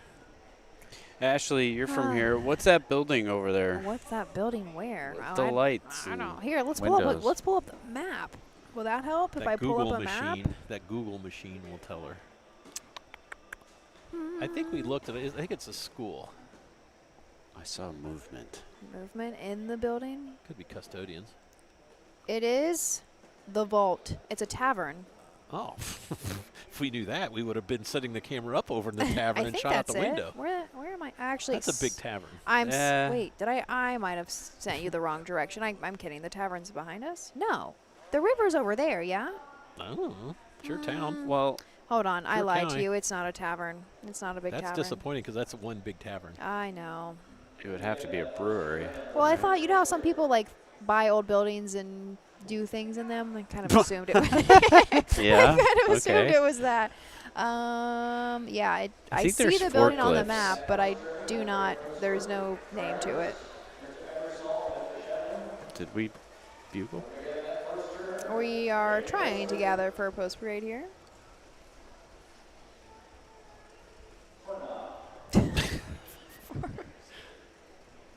Everyone's a little. I think Steve's kind of over it as well. Yeah, everyone's a little punchy here lately. We got 13 more tomorrow. Don't forget it. 6:30 p.m. post time. Napoleon will get underway just 30 minutes before us. You don't want to watch Napoleon. No, You want to watch us. I don't know how many races they have either. Well, it's not as they good. don't have 13 Not as action-packed races good. like we've got. And we got Doug Ballinger on the call tomorrow. Chris Doesn't is Doug back. usually go to Napoleon?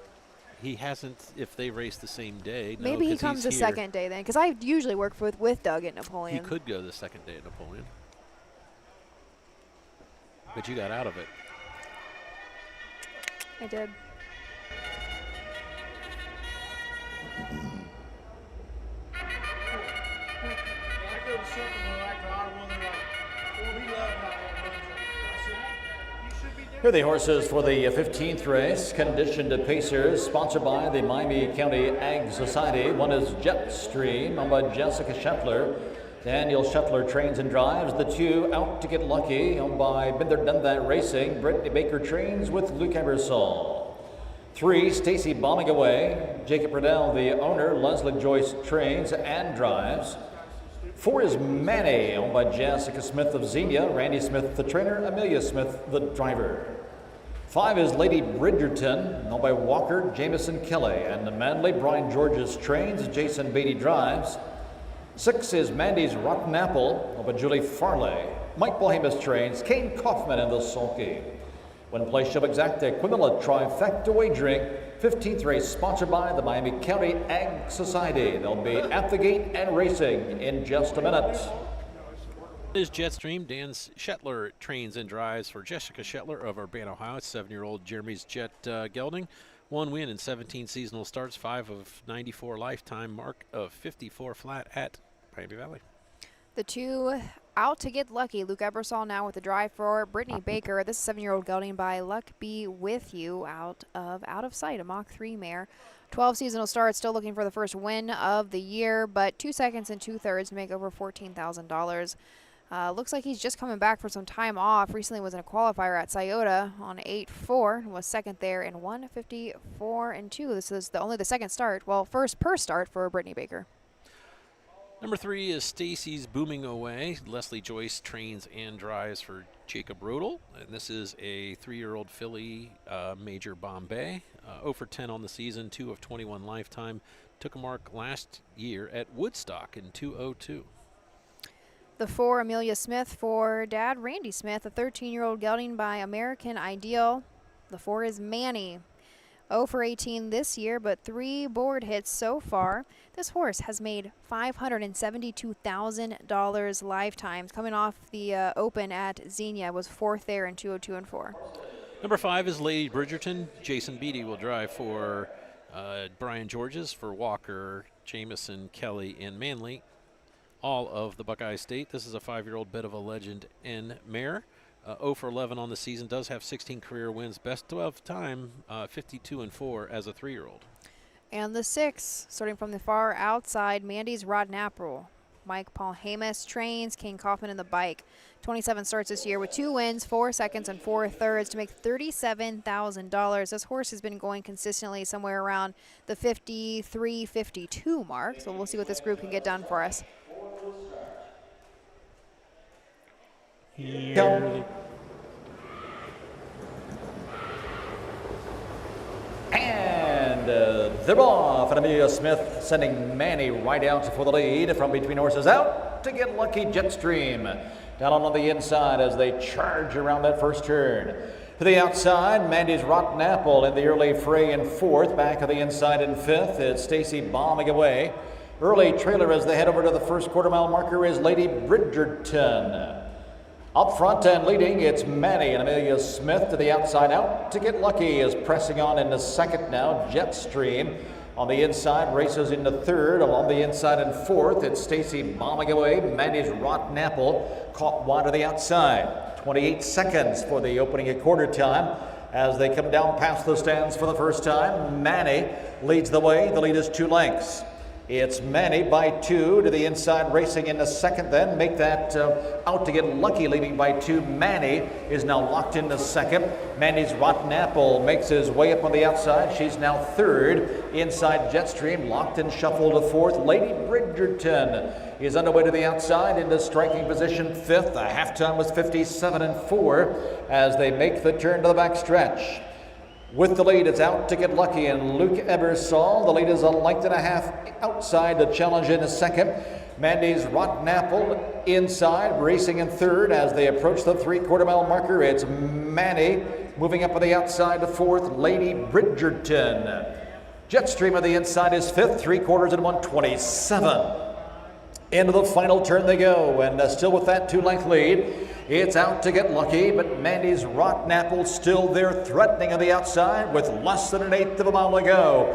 Making the turn, out to get lucky. Mandy's Rotten Apple to the outside is at his wheel. Coming to the line, it's out to get lucky. Mandy's Rotten Apple tries to go through to the inside. It's out to get lucky in front.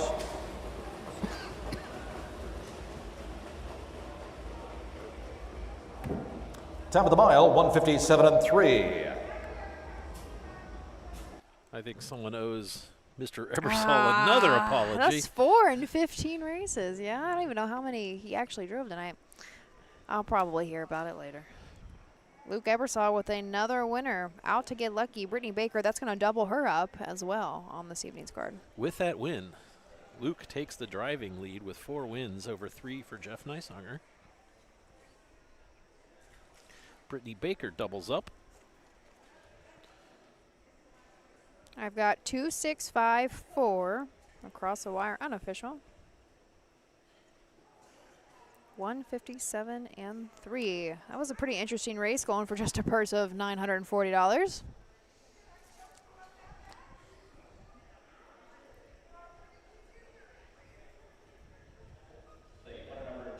Lucky, second number 6, Mandy's Rotten Apple. Third number 5, Lady Bridgerton. 2, 6, and 5. It's official. It's official. 157.3. Lisa, here's your top down. 5-1. Official results, Jetstream finished 5th. Out to get lucky, the winner. Stacy bombing away 6th. Mandy was 4th. Lady Bridgerton finished 3rd, and Mandy's Rotten Apple 2nd. 5-1-6, 4-3 and 2. Quarter time of 28 seconds. 57-4, 127 and 157.3. Trackside is the winner, number 2, out to get lucky. 7-year-old Indiana Sired Son of Luck be with you. From the Mach 3 mare Out of Sight, owned by the Been There, Done That Racing Stable of Harlan, Indiana. Brittany Baker trains. Luke Ebersol with the winning drive. First of the year for Out to Get Lucky, coming in from Scioto Downs by way of Rosecroft. Make that, wow, RCR. Rosecroft, okay. And Harris Philly before that. Out to get lucky in 157.3. The winner returning $6.40, 220 and 210. That, racing fans, wraps up day 1 of racing here at the Miami County Fair. We're back in action again tomorrow. First post time 6:30 with a 13-race card. And keep in mind also, racing programs are available for purchase in the speed office on the north end of the grandstand on the back side. Until then, enjoy the rest of your evening here at the Miami County Fair. Be safe, everyone, on your way home tonight. Ashley. another great night of racing. And we did get rained out. Yes. Chris, thank you for everything. I love you. Well, great. Yeah, you can well. tell them that again tomorrow. So. Wow, I don't know how to end the rest of this. So we want to thank everyone who followed along and played along with our antics. We appreciate your support. And as always, we suggest that if you're in the area, it's much better to watch us in person. 13 races tomorrow, 6:30. If not, though, we'll be on the air shortly before the first post. And until tomorrow, thanks, everyone, and be safe. Have a great evening.